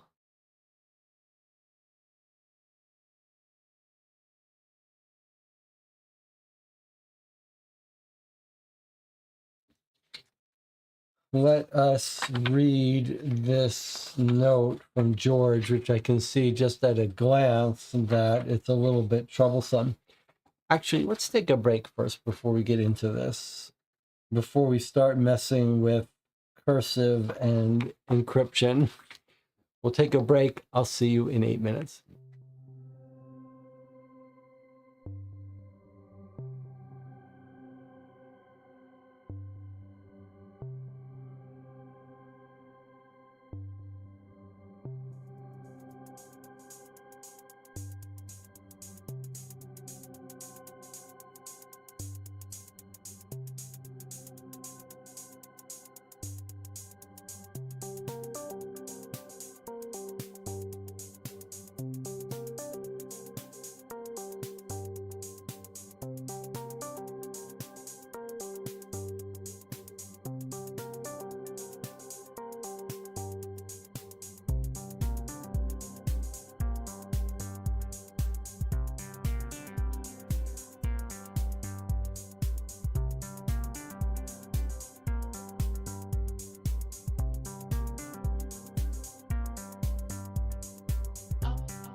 All right, we're back.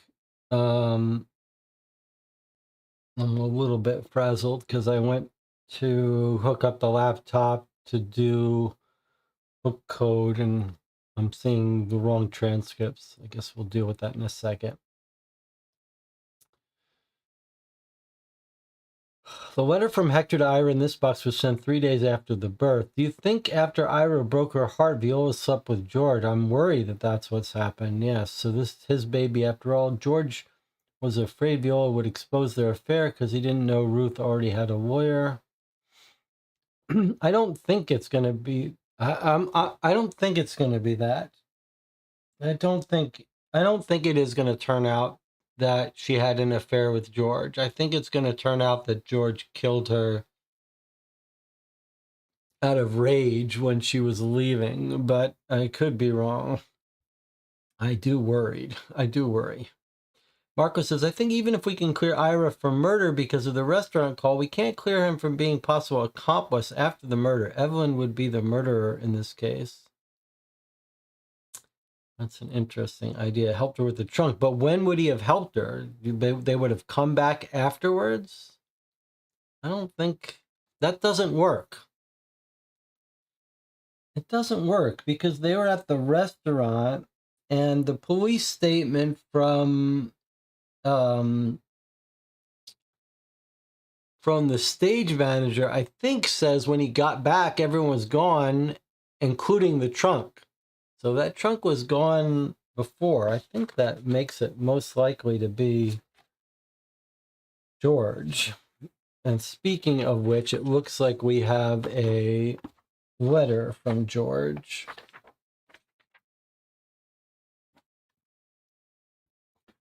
And I'm going to take a... It's only 2:41. We got many hours left that we could spend. So I'm going to take a deep breath.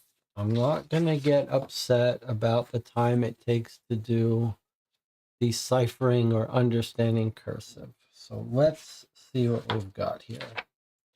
We've got 2 pages.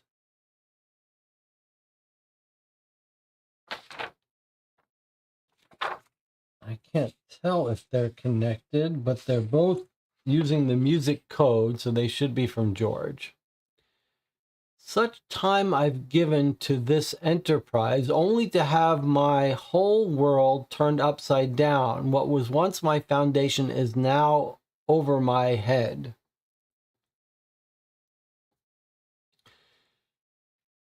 Face it, the play isn't working. Even though my love is in it, I'm going to need to call his encrypted message, and before they have to be the ones to pick up the telephone. Something happened to men who don't repay men like them. All right, he owes money to loan sharks. I need to pay them what I owe. Or the bank, whatever. Write it down, look at it. Maybe then it will finally sink in. He's telling himself, maybe he's talking to himself. I need to pay the money that I'll forgive you, my darling. I know you'll make it up to me. Oh, he's not talking to himself. Write it down, look at it. Maybe then it will finally sink in. Yikes. I'll forgive you, my darling. I know you'll make it up to me. He could still be... Okay, well, what would I do to get what they need? Well, there is one thing I could use, my only thing. It is my livelihood. It's everything. It's what I brought my love to me.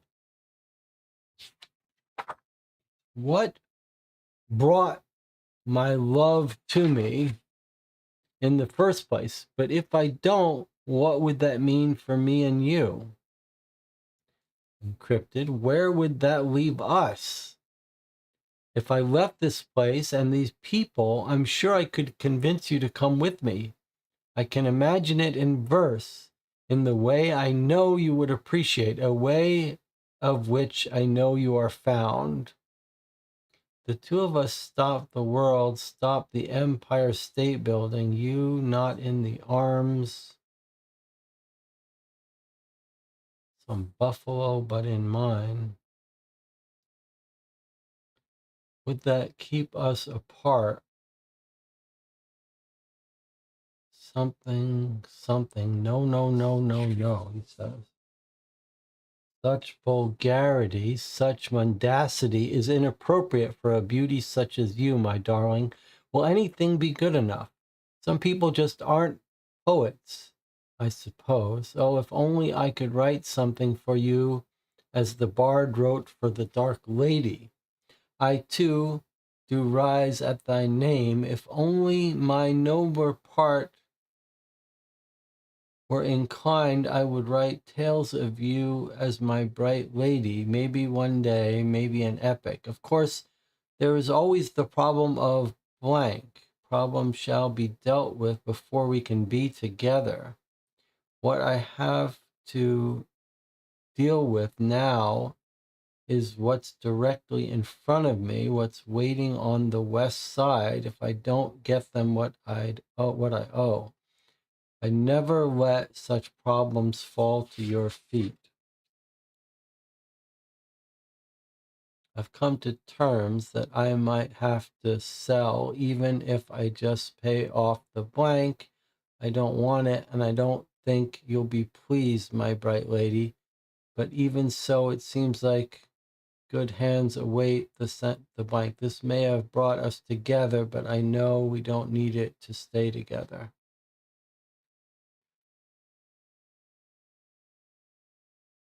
Okay. I think that what's happening here, I think I understand one. I have a theory. I have a theory. Okay. My theory is,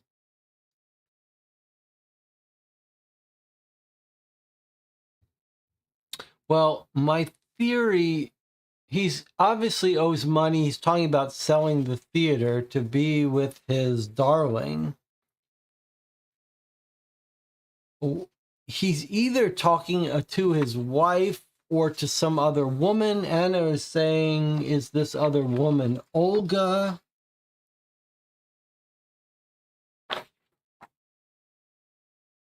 Or could it be his wife? I was thinking about the note that Ruth wrote and wondering if they weren't planning to get divorced just so that so she wouldn't be financially responsible for the theater. But I'm not sure that will work. We did note that he's given Olga he's borrowed some money from Olga. Well, I guess we have to translate this is the only way that maybe we'll get some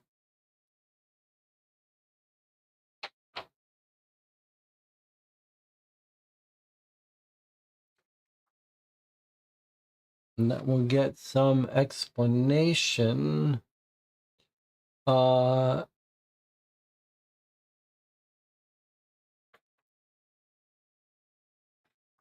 Not even clear what order these pages come in. All right, I guess we're gonna have to try to translate it. This text isn't the worst to do. It's not the best either, though.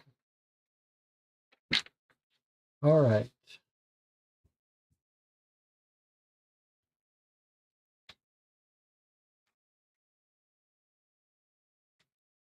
So his musical code basically tells us every nth letter offset it by a certain Caesar shift. So let's make sure we know how to read this. All right, I promise myself I am not gonna get angry. So let's just take it easy here and not get frustrated by little details. Okay, how about we go to the transcripts for this. It's not gonna be easy. I have the laptop and close the laptop. Okay. And then we need to go to the transcripts, but it's not from this session, which means we have to log out, log in, go to the folder, put in the new folder password, which we're given in today's letter, which is Coolidge.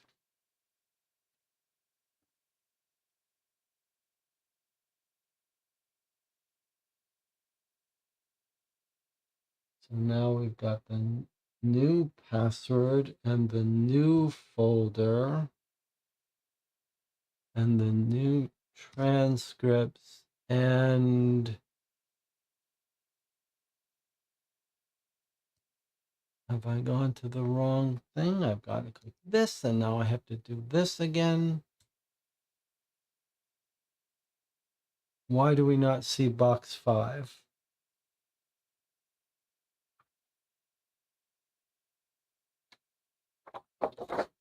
Okay, I guess that was box 4 password. So now we try again.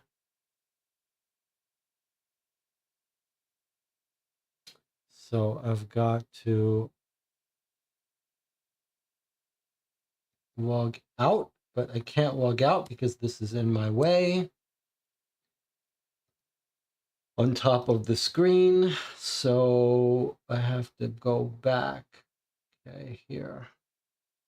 I'm not going to put in that password. I put in the new password, Waldorf.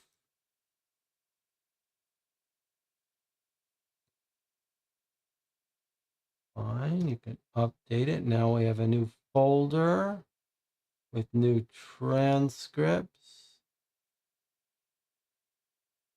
This is what confused me. I don't understand what it's talking about, but at least we have this. Okay, at least we have this that we can read. So we don't need the handwriting cursive. Thank God for that, at least. Okay, such time as I've given to this enterprise only to have my whole life, whole world turned upside down. What was once my foundation is now over my head. Face it, the play isn't working, even though my love is in it. I'm going to need to call 8-3. Okay, so the 8-3 means it's a shift of 8 every third letter. So let's do our shift of 8 here. I've got to figure out a better way for this soon. Okay, Jesse, relax. Relax, please. Relax.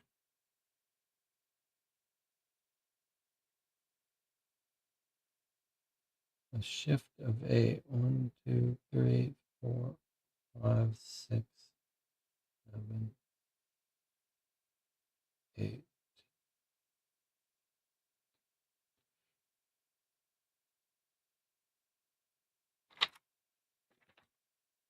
All right, so that's our shift of 8. Can't see because this is so annoying. Then THU, THU, THU, B, E. That doesn't seem right, does it? B, E, J. That does not seem right. 1, 2, 3, 4, 5, 6, 7, 8. What do I get? That's my shift of 8. Should be E, don't you think? THM.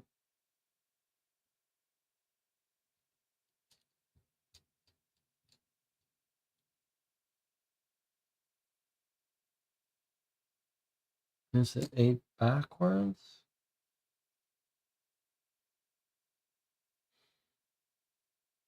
I can't remember if we decoded it.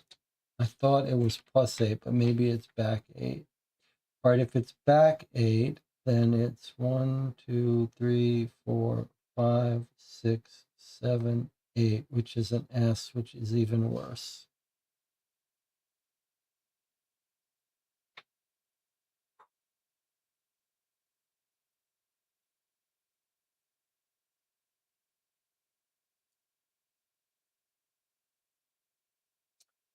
Okay, I can see it's just going this way, M to an E.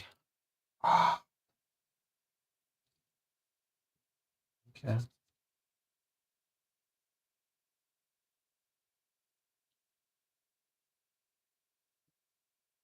Why can I not just get that shifted the other way around? M goes to M go. Oh, M goes to E.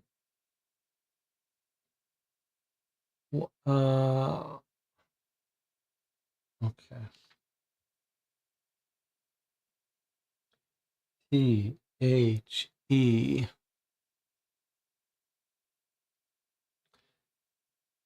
Then we've got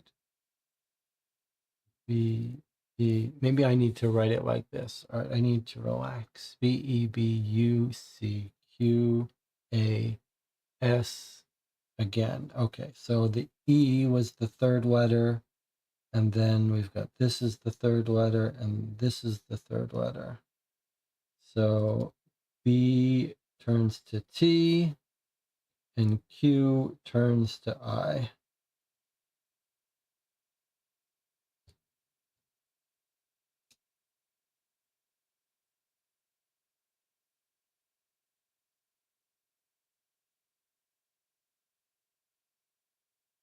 I think he's talking. You might think this is a wrong translation, the Betushas, but I think this is going to be the mafia family he borrowed from. And before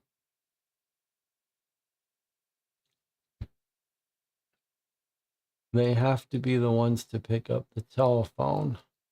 Right now, 4-3. Now here we go again. It's the same +3 though, so I don't need new shift. I just have to do now every fourth letter. What is that?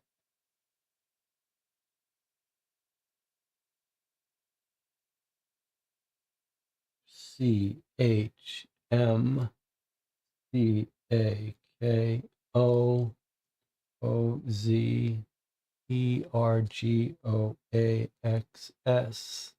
Okay, and then every fourth letter.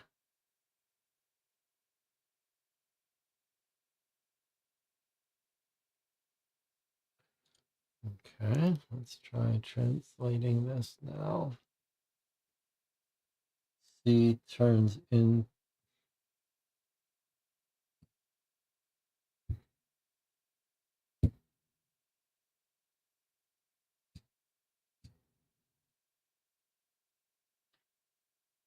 Not every fourth letter, it's a shift by 4 for every third letter.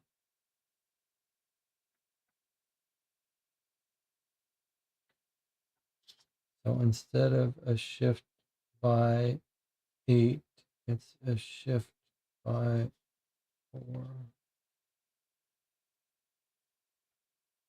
B, C, D, E. So I think it's this. And of course, it's hard to see this. N, C, H, M, C, A, K, O, O, Z, E, R, G, O, A, X, S. Okay, 4-3. So it's a shift by 4 for every third lever. This is going to be Chicago.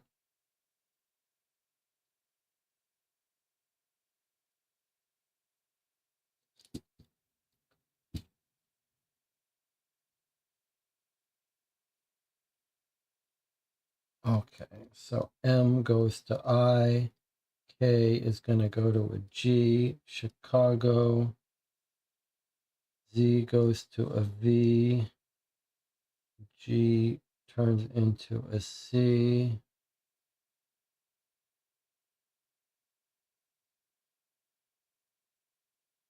X turns into a G. Chicago overcoats. Chicago overcoats happen to men who don't repay men like him. Okay, that must be a mention of that you'll get killed if you don't pay the mafia family. What could I do to get what they need? There's one thing I could use, only one thing, it's my livelihood. So he's talking about selling the theater to get the money to pay back the loan sharks. All right, here we go now. 5-2. If I still, I guess we've got to do this now. It's a shift of 5.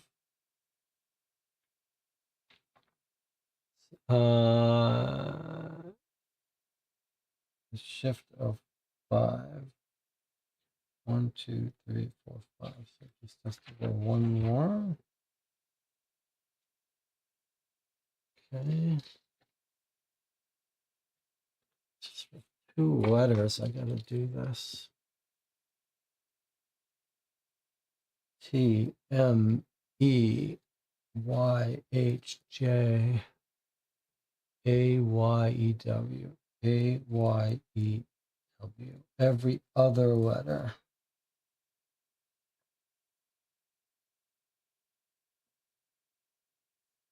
Okay, so surely the M is going to go to an H. The Y goes to a T. The J goes to an E. A, Y goes to a T. Okay, so the theater. He says, there's still one way. It's the, if I sell the theater, where would that leave us? I left this place, and if I left this place and these people, I'm sure I could convince you to come with me. I can imagine it in verse in the way I know you would appreciate, a way of which I know you are fond. The two of us atop the world and the Empire State Building, you not in the arms of any old buffoon, but in mine. A world that means to keep us apart would make us spend 120 days in Sodom. I think he's talking to his wife. But I do think he killed Viola when she tried to leave and he panicked. But I think he's talking about running away with his wife. Maybe, I don't, or Olga, or Olga. Such vulgarity, such mundanity is appropriate for a beauty such as you, my darling. Will anything be good enough? Some people just aren't poets, I suppose. If only I could write, because he's mentioning Sodom, and then he says, in a way you're fond. So I think that might be his wife he's talking about. And that's why I think she said love and divorce. I think maybe they were getting divorced. Well, let's keep going. Of course, there's always the problem of this. Now, let's see what this 7-1. 7-1. So every letter goes 1, 2, 3, 4, 5, 6, 7. And one more. 7-1. Okay, what is 7-1? TFDPML.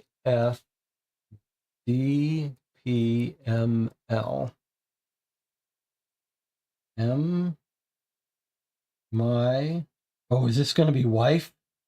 Oh, is this going to be wife? Yes, it is. Okay, so now we know he's not writing to his wife.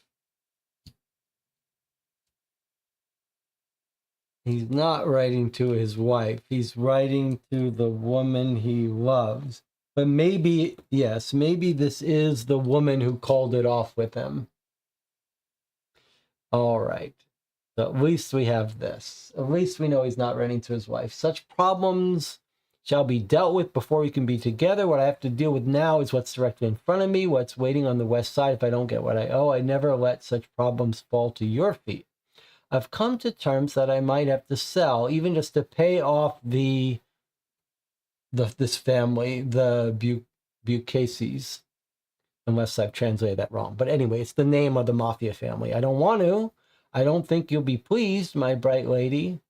But even so, it seems like hands await the something with Ira. Hands await the... That's going to be the name of the theater, Cadence. Hands await the cadence with Ira. Okay, so bright lady, does that match the description of the woman he's having the affair with? Is she a bright lady? One Fiona Jean Johnstone. They saw each other at night. He'd come see me where I sing. All right, let's see if while we decode this, we can get clues that it's her. This may have brought us together, but I know we don't need it to stay together. But if he says this may have brought us together, is it the cadence that has brought them together?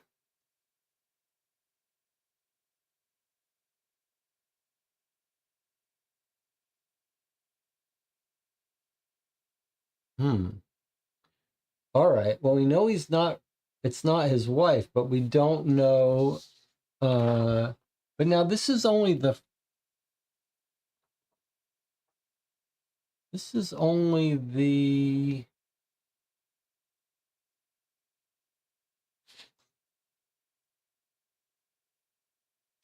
such a, okay, these are both notes, one after the other. Have we finished decoding them? Yeah, the last one is the cadence. All right, so that's his note. And I didn't do it. I did not decode it with grace, but I did decode it. That's sort of the modus operandi of this channel. All right, now let's look at the chat. There are other women at the theater, they just weren't there that day for rehearsal. The person he's writing to is in the play. The reason Jamie is saying that is because he says the theater brought them together, right? Or does Jamie have another reason to know that the person he's writing to is in the play? Or are we all just agreeing that it's this one line here that has made us suspicious? He says, my bright lady, this may have brought us together, but I know we don't need it to stay together. Yeah, I mean, I was thinking maybe he meant his wife there, but he's not writing to his wife. So is he talking to Viola? And has he lost his mind? Or is he talking about the Olga, the mother? We're not really told what the mother looks like.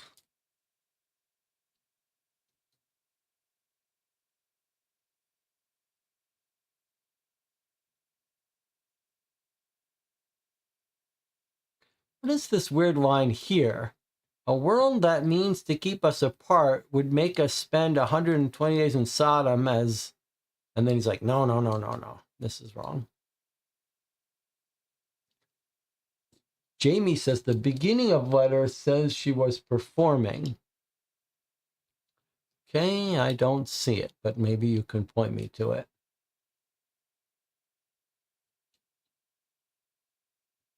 He does call her a beauty.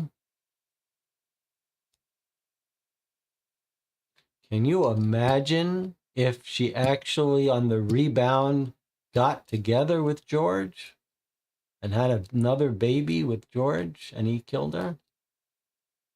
Or the thing is, I was thinking he was going to kill her because she was going to walk away from the theater and he was going to lose all the money. But here he's saying he's already ready to sell the theater. So what does he care of if she walks away or not?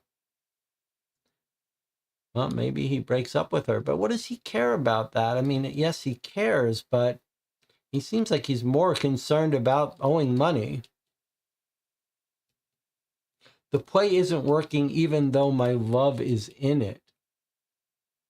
The play isn't working even though my love is in it. I sort of glanced through that, but you're suggesting he's saying my love, the person he's writing to, is in it. He does, we saw in his financial records, everything's going to be all right now that you're back, he says.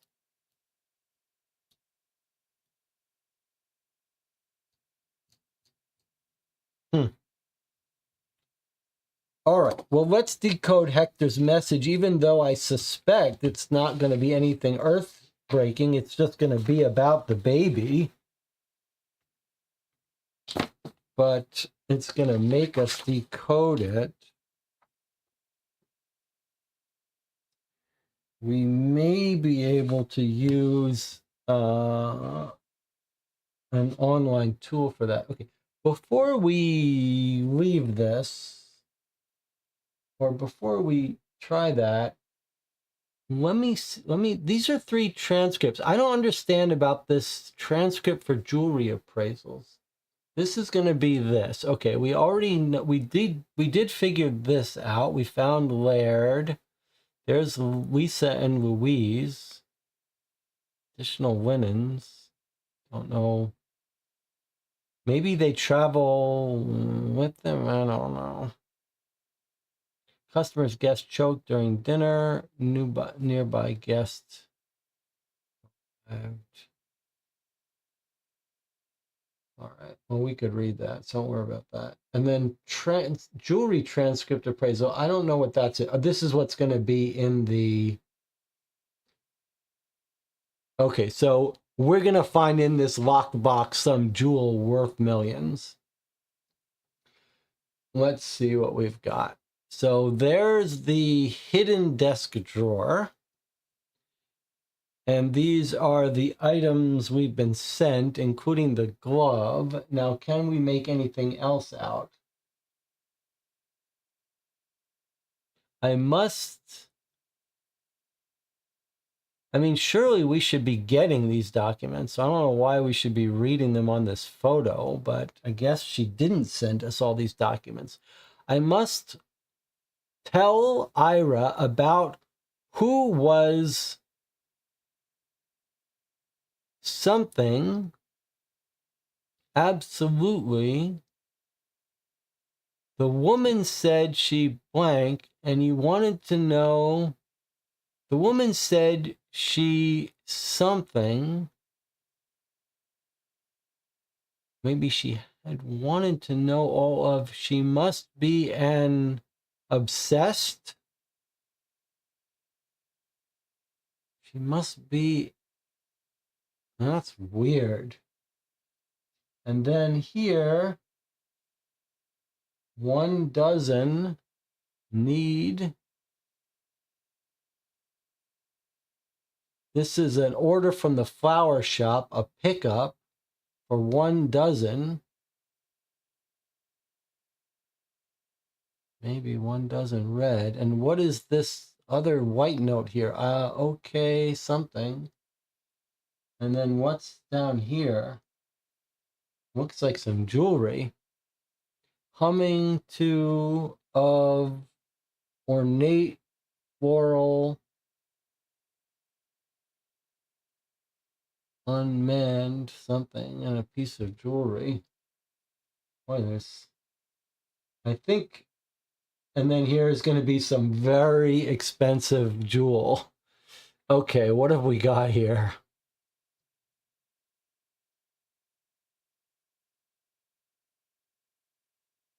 What have we got here?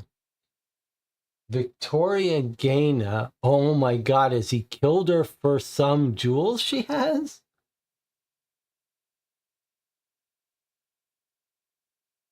Valuation of client's estate, February 12th, 1934. The following describes the result of the appraisal conducted on Miss Gaina's jewelry collection. While each piece was considered individually, a number of gemstones were found to be functionally identical through their lack of flaws that will be grouped together on this document. Accordingly, in-depth individual evaluations of each piece can be made available at the client's request. Appraisal certifies each piece has been examined by an esteemed professional.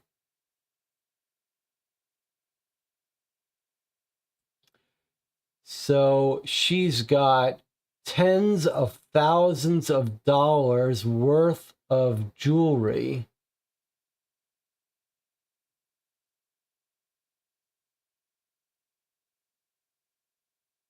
In her trunk, possibly? Has he killed her for these? Has George killed Viola to get his hands on money?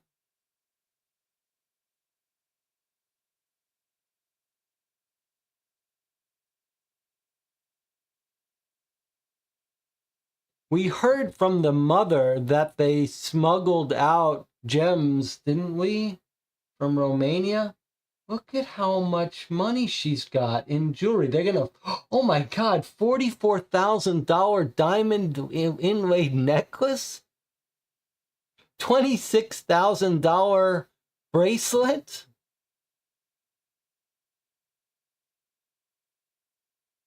These are going to be worth millions inside that lockbox. But so clearly, George didn't get his hands on them. Never expected it would be worth so much. I feel so scrambled up inside. And then she's written in her code. She's got $68,000 worth of jewelry that she's gonna just leave this place with. It was her plan, and someone killed her. But we're gonna find these jewelry. We are gonna find this jewelry in this lockbox, but still doesn't tell us who killed it. I mean, he did sell the theater, so he didn't. No one got this jewelry. All right. Let's see. Never expected it would be worth this much. I feel so scrambled up inside. This is our girl.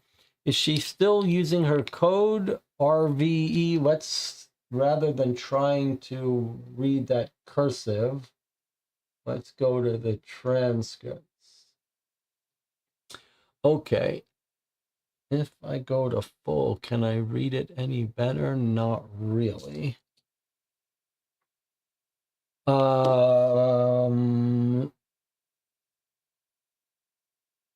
This was our @bash, we think, that she uses, and I can't select the text.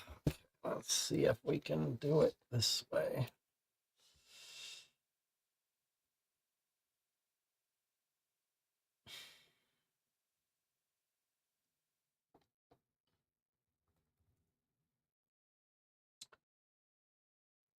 Okay, so I can't copy it, but I can print it,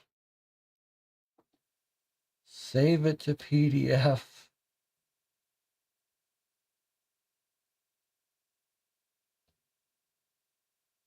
Then open the PDF.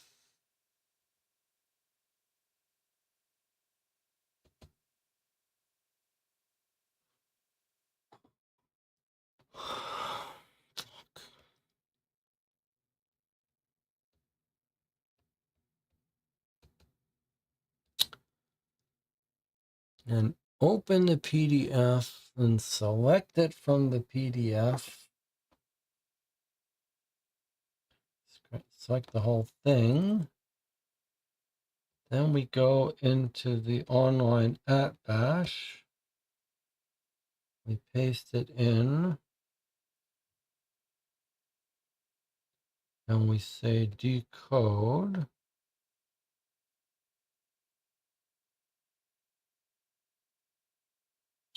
And the first bit, that's all wrong.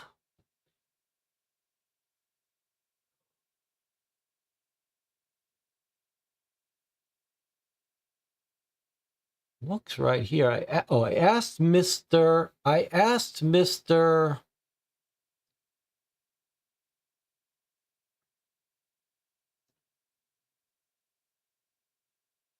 Why is this wrong about? I asked Mr. Why is this gotten decoded wrong? I asked Mr. something about.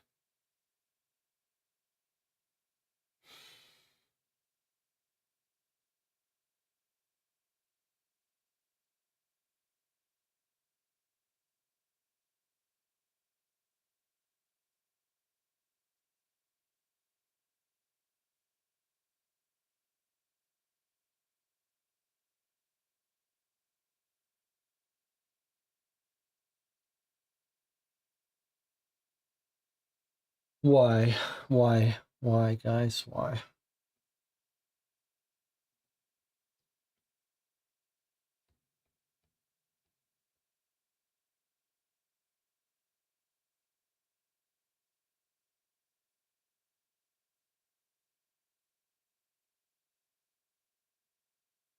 Is it because it didn't copy the text right?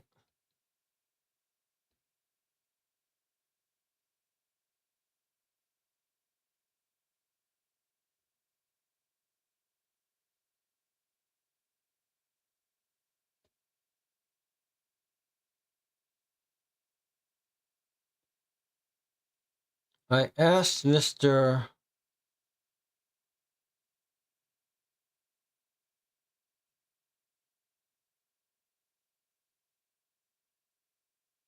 WLMTVNI. Why is it all messed up in caps there?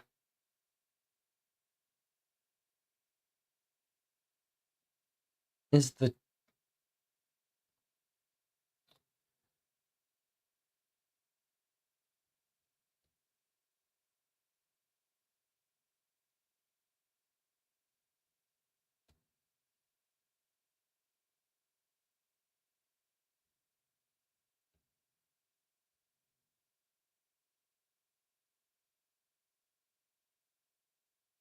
why is there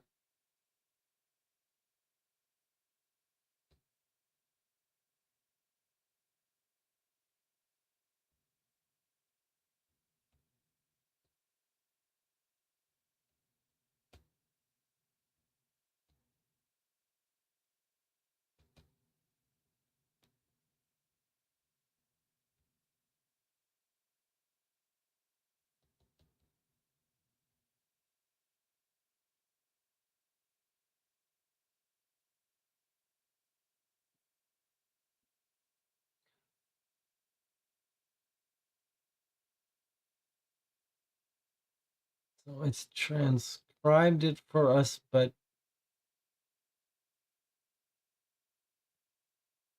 are the word breaks wrong?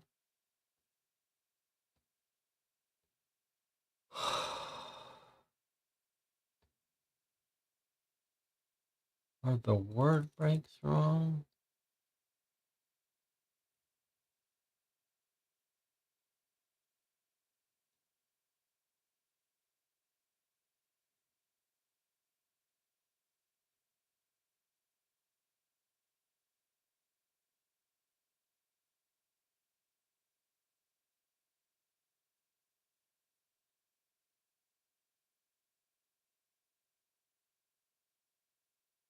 It's not changing her code in the middle. It's clear it's I asked Mr.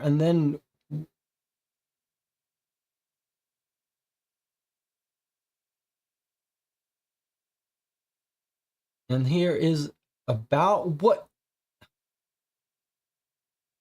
now she's scrambling words just randomly.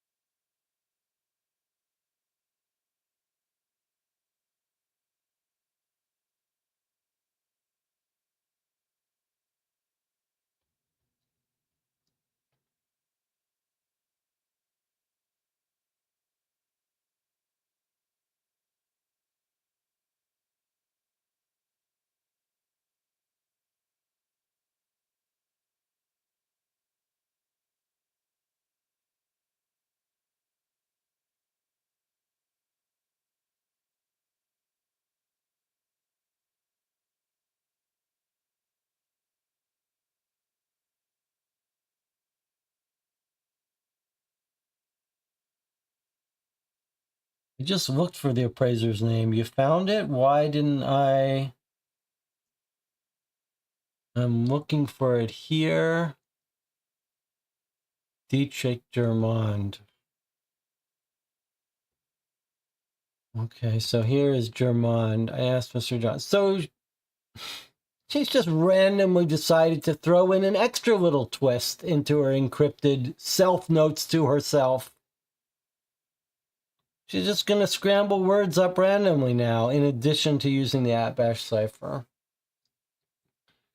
Ask Mr. Germond about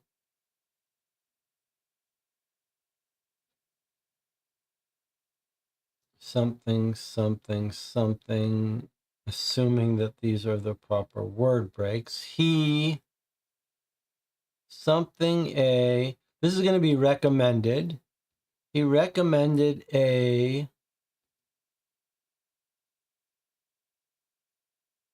and then of course I can't see this because it's behind the camera.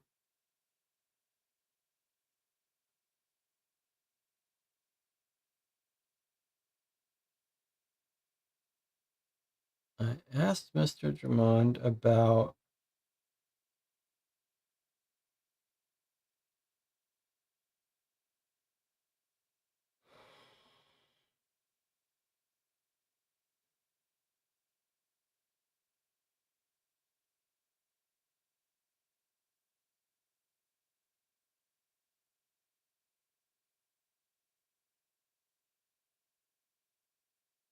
any guesses?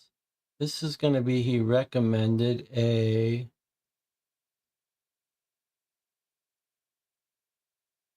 I wonder if she's talking about, like,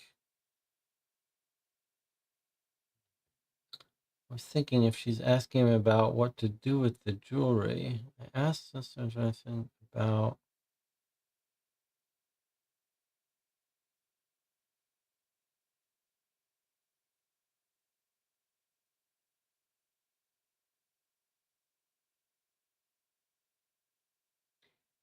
all right, it's okay. I mean, unscrambling words is something that I can enjoy. I just don't enjoy how many steps there are to doing this with the online tools and the transcripts and the copy and paste and save to PDF. It's just really too much. All right, now that we're here, it's just a matter of unscrambling words.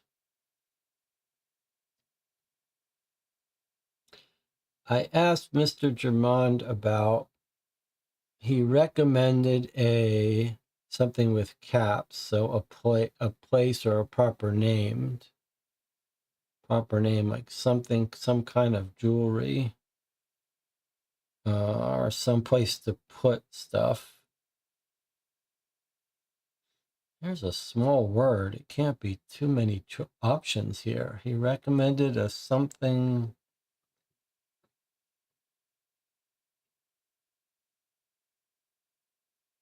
Brand. He recommended a, this is a brand name, a something brand what? Lockbox. He recommended a Mordecai Paladin brand lockbox. Okay, so she's asking him about how to store it. This might be security or something. SEC.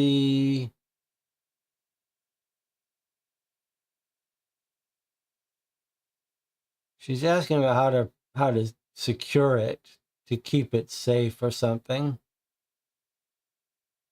And he recommended a, whatever this brand name is, lockbox. All right, so I don't think this is important for us, but I guess we should decode it. This is, he recommended a certain brand lockbox. We don't need the rest of that. She asked him about keeping it secure, but let's see if we can't figure out the actual words here.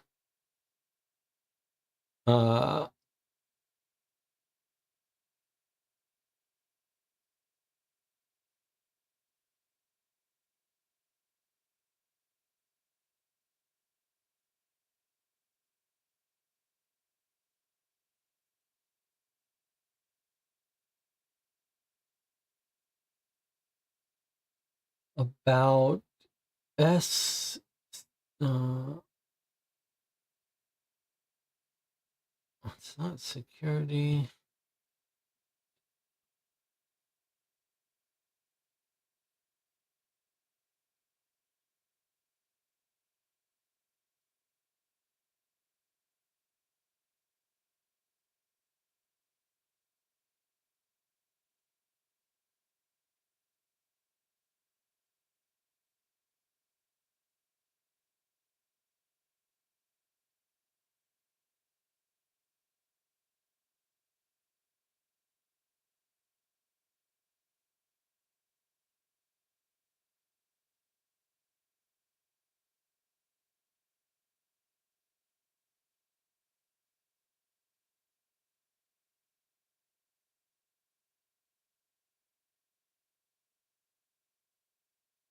Paladin brand lockbox is my guess. Okay, but do we need to know what she said here? I asked him about discrete temporary storage, says Marco. Discrete temporary storage. Okay, well, we were right that we didn't need to know this, but it's good that we do. And we don't need to know this name, Paladin brand lockbox. We're going to know that it eventually got put in the lockbox that they ordered.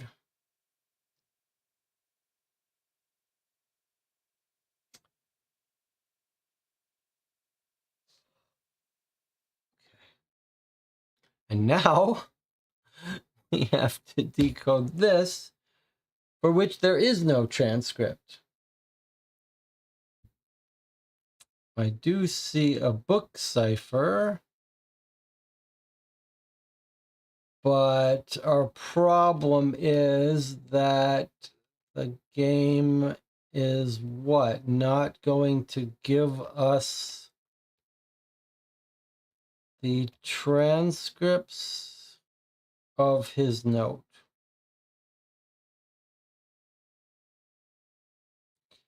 The only transcripts we have are for George's notes and the hotel records, not for this. So we can't use the online tool for this.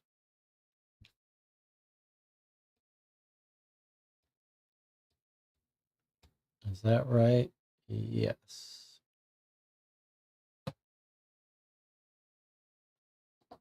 Okay.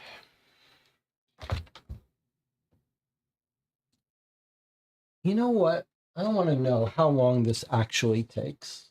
Instead of complaining, if it's 5 minutes, why would I complain? It's 3:33 a.m. I'm now going to sit here and translate this. And we're going to see how long it takes. I've already written the line numbers.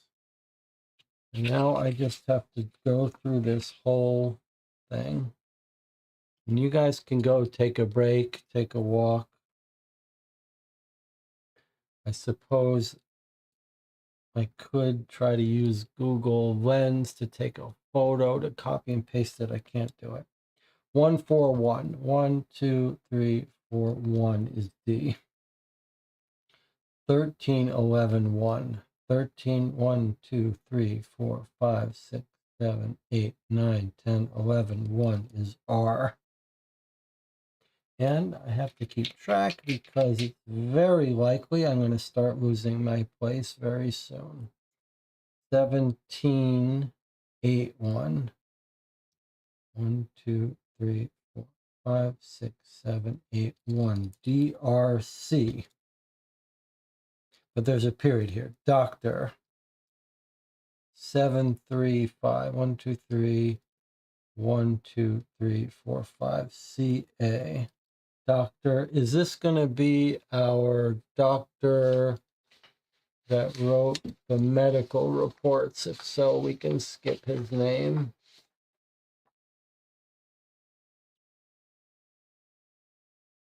Lewis Walters. No. Okay.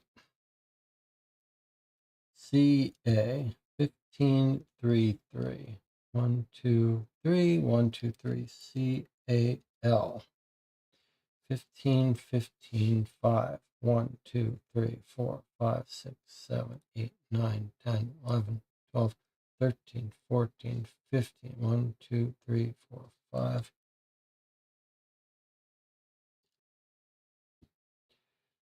1973. 1, 2, 3, 4, 5, 6, 7. 1, 2, 3. E. This is going to be Dr. Called 1974. 1, 2, 3, 4, 5, 6, 7. 1, 2, 3, 4. Doctor Called, he says. 8, 2, 5. 1, 2, 3, 4, 5. Why did I say 5?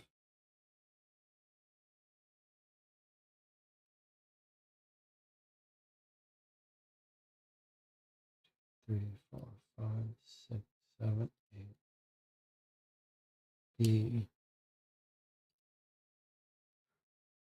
3, 4, 5, 6, 7, 8, 9, 10, 11, 12, 13, 14. 2 is an A. 5, 6, 7, 8. It's going to be baby, I guess. 13, 13, 1. 7, 8, 9, 10, 11, 12, 13, 1. Doctor called baby. I guess this is going to say delivered. 8 to 8, 8 to 8, 1, 2, 3, 4, 5, 6, 7, 8. It's going to be born 7, 14, 1, 2, 3, 4, 5, 6, 7, 8, 9, 12, 13, 14. 1, 2, 3, 4, 5. B, O. Let's just assume this is R and this is N. Baby born. 1, 2, 3, 4, 5, 6, 7. 1, D. 12, 7, 3. 5, 6, 7, 3. This is where I came in being unhappy with Hunt a Killer. And I've gotten through most of this set without freaking out about Hunt a Killer's obsession with brutally time-consuming brute force decryption. It's really a bad look. 2, 3, 4, 5, 6, 7, 8, 9, 10, 11, 12. 1, 2, 3, 4, 5. It's just, there's going to be boy, I guess. This was mistranslated. 12, 7, 1, 1, 2, 3, 4, 5, 6, 7. No. D.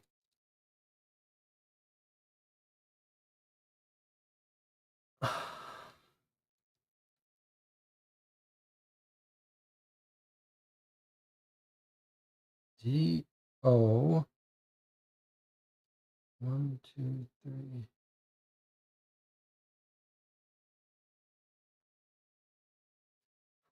5, 6, 7, 8, 9, 10, 11, 12. 2, 3, 4, 5. D. O. Y. 1, 2, 3, 4, 5, 6, 7, 8.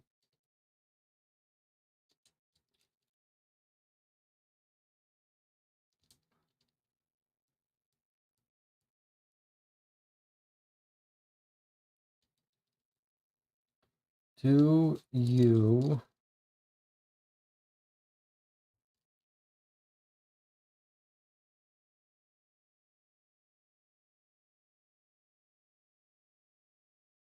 will you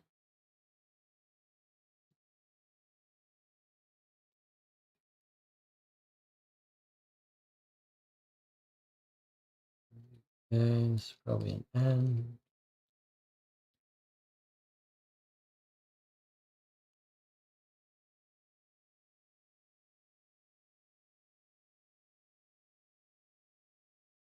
Do you want 3, 4, 5, 6, T. Let's assume this is an O. 3, 5, 5, 1, 2, 3, 4, 5, 5, 1, 2, 3, 4, 5. 2V. This is going to be visit 922 VISIT question mark. Remember, he's writing to Ira. Yeah, the channelists have a nice, fun discussion about theories, but this is what I have to do with my life. I mean, I don't blame you. It's just I don't want to be doing this either. 1, 2, 3, 4. I'd rather be discussing theories. 1, 2, 3, 4. 4, 4, 1. I guess that's an H. I'm not yelling at the channel. I'm yelling at the designers of an amazing game. I'm yelling at Hunt a Killer, begging them to stop this nonsense.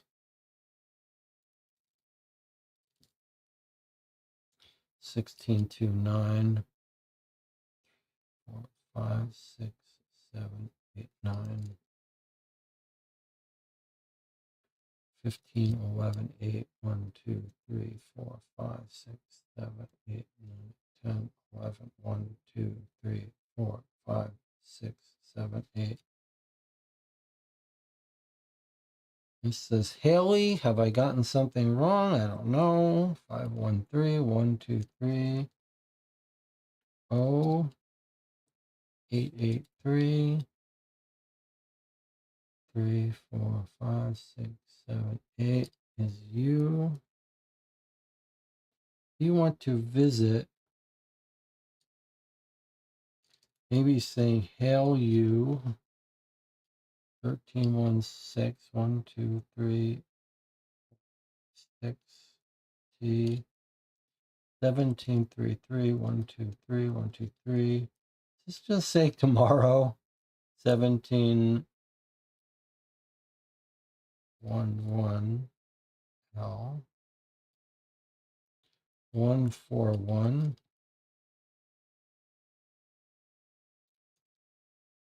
Have, this is going to be a V. Have you told 17, 16, 1.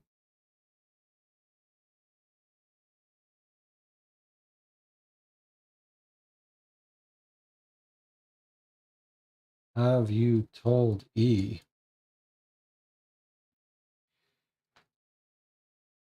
Okay, so Dr. Cole, baby born, do you want to visit? Have you told E? So I was going to say that this cipher committed all of the cardinal sins of using a cipher, in that it was work, unfun, pleasant, long, laborious work to decode the cipher. However, the truth is that this didn't commit all the sins. It didn't commit the sin of making it hard to read this, because at least this is printed out nicely. And the other cardinal sin that gets done with ciphers is you have to do a lot of work to decode and have it not be important. But actually, this is a very important final letter. Because we knew Ira was, we were pretty sure Ira was going to be the father. Thank God it's not George. We were pretty sure Ira was going to be the father. But this little element here, like, does Evelyn Kittredge know? And if Evelyn Kittredge finds out, would she leave you?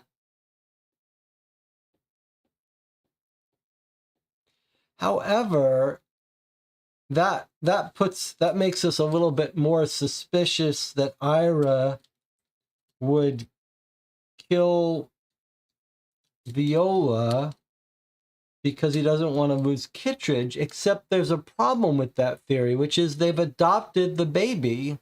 So how upset? Obviously, Kittredge isn't the kind of person who is that upset by the idea that Ira might have fathered a baby with Viola.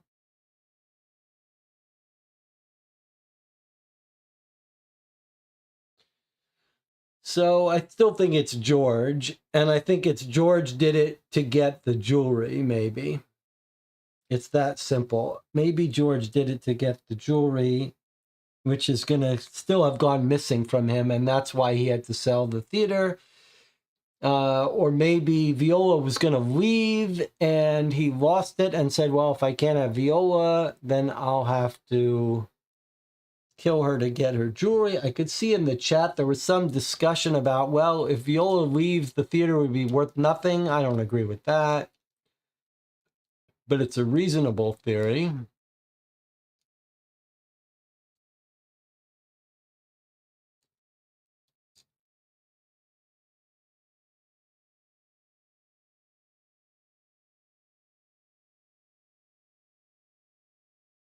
And it reminds us that Viola put her money into jewelry just like her mother. All right, well, that's the last of our mysteries here, except to discuss relevance of facts. Of course, I've forgotten everything because of all the time that was spent decoding. But let's do what we're supposed to do here. We have to say who has an alibi, which we found out long ago that it was Ira. Ira was on the phone. He did show up at the dinner, everything he said. So I think we're ready to alibi Ira, yeah? Does anyone have any disagreement about that? 5 hours in. 3:33. So it took 15, 20 minutes to do that decryption. Alibi Ira. Okay. So we go to the tablet and we can send an email and we're going to say Ira Adler.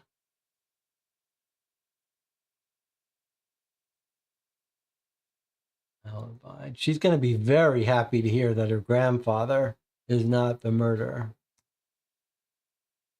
Very happy. Now she just has to have her grandmother come clean. You're right. Thank God you're right. The hotel records confirm Ira's story, or should I say A.R. Laird's story. He actually was on the phone at the time of the murder. He couldn't have been the one who killed Viola. You have no idea how happy you've just made me. My grandfather wasn't a murderer, but someone was. And the smaller the suspect pool gets, the more real this all feels. Viola's killer is either George, who seems to have been obsessed with her, Olga, who was riding her coattails to fame and making her life a misery in the process, or Evelyn, who was the last person to see her alive. I don't even want to consider that my grandmother could have done this, but the truth is she ended up with Viola's entire life. Her fame and fortune, her theater, her boyfriend. I have to admit that of the 3 remaining suspects, she's the one who most benefited from getting Viola out of the way. It had to be one of them. I just can't work out who. Hopefully we'll figure it out soon. I'm not sure I can take much more suspense.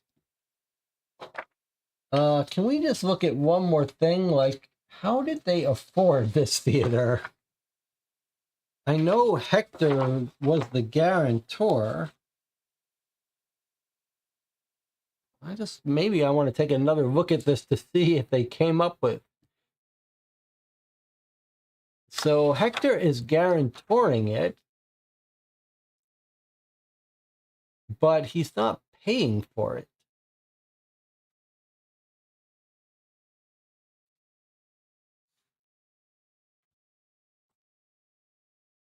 They're selling it for $250,000.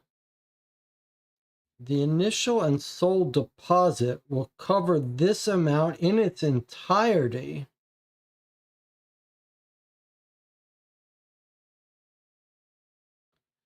That doesn't tell us whether they took out a mortgage, though. But you might be wondering, like, without the jewelry, how are they affording this? But on the other hand, the jewelry was worth only $67,000, even if they did sell it.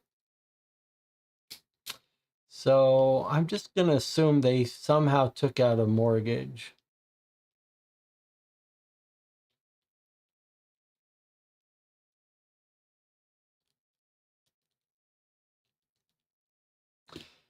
One other detail. How about, can we check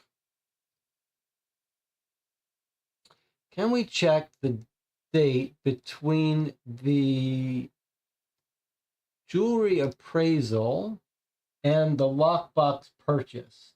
So February 12, 1934 is when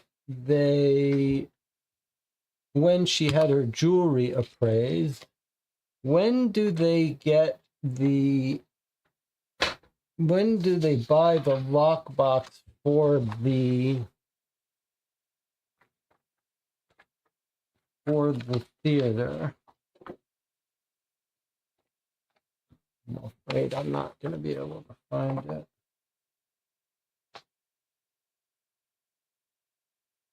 Look at this.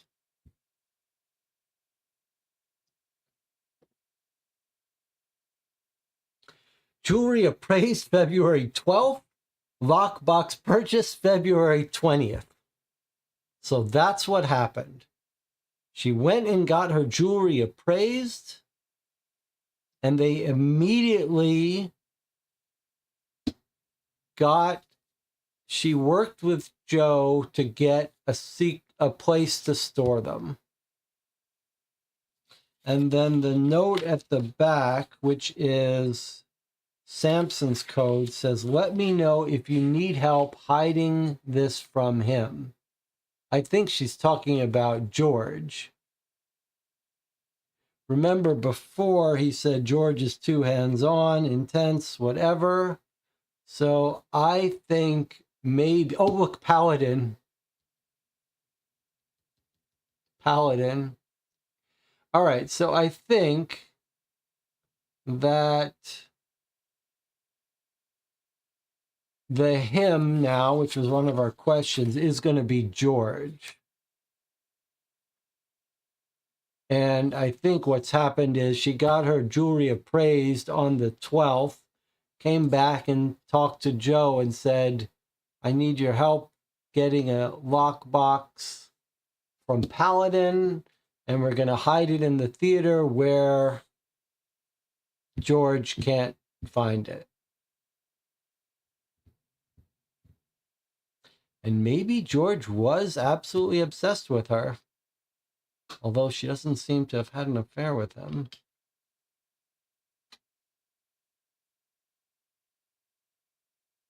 And tomorrow, we're going to dig up that lockbox. Once we look at the key, we'll know where it's stored, and we'll be able to get all that money, and then she'll be able to save the theater.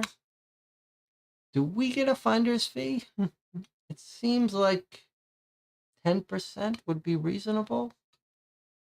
In today's value, might be $500,000.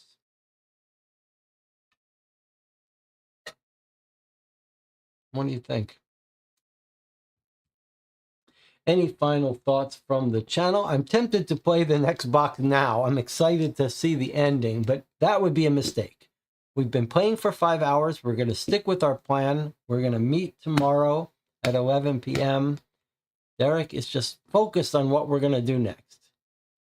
Are you going to do a Deadbolt Mystery Society after curtain call? It's been sitting there for quite a while. We will be playing more Deadbolt Mystery Society, dozens of them, but I don't know exactly when yet. Let's focus on our current activity first. Saturday, we'll play the final episode of this tomorrow and then talk about it. And then on Sunday at 1 p.m., we'll do our normal Dear Holmes play by mail. We're going to start a new letter on Sunday.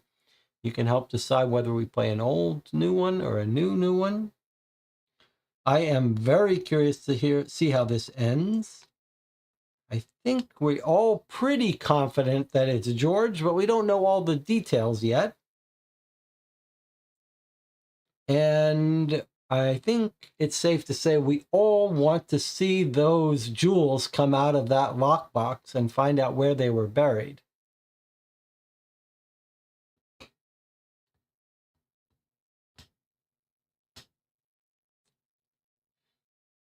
Any other final thoughts before we say good night? 15 concurrent viewers, 9 likes. Can we see the chart? What does the chart look like?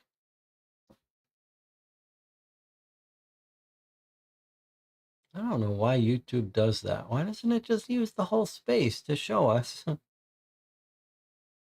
right, we started out with 9 viewers, and then we climbed up to 16, 17, and now we're back down to 15. You never know how many of those are just people stumbling in and out. We do have some more Deadbolt Mystery Society games that I want to get to. All right. If there's nothing else, I will see you all. This makes me want to take up smoking cigarettes, so I can just bring this out at the bar. Oh, have a cigarette. All right. I'll see you all tomorrow.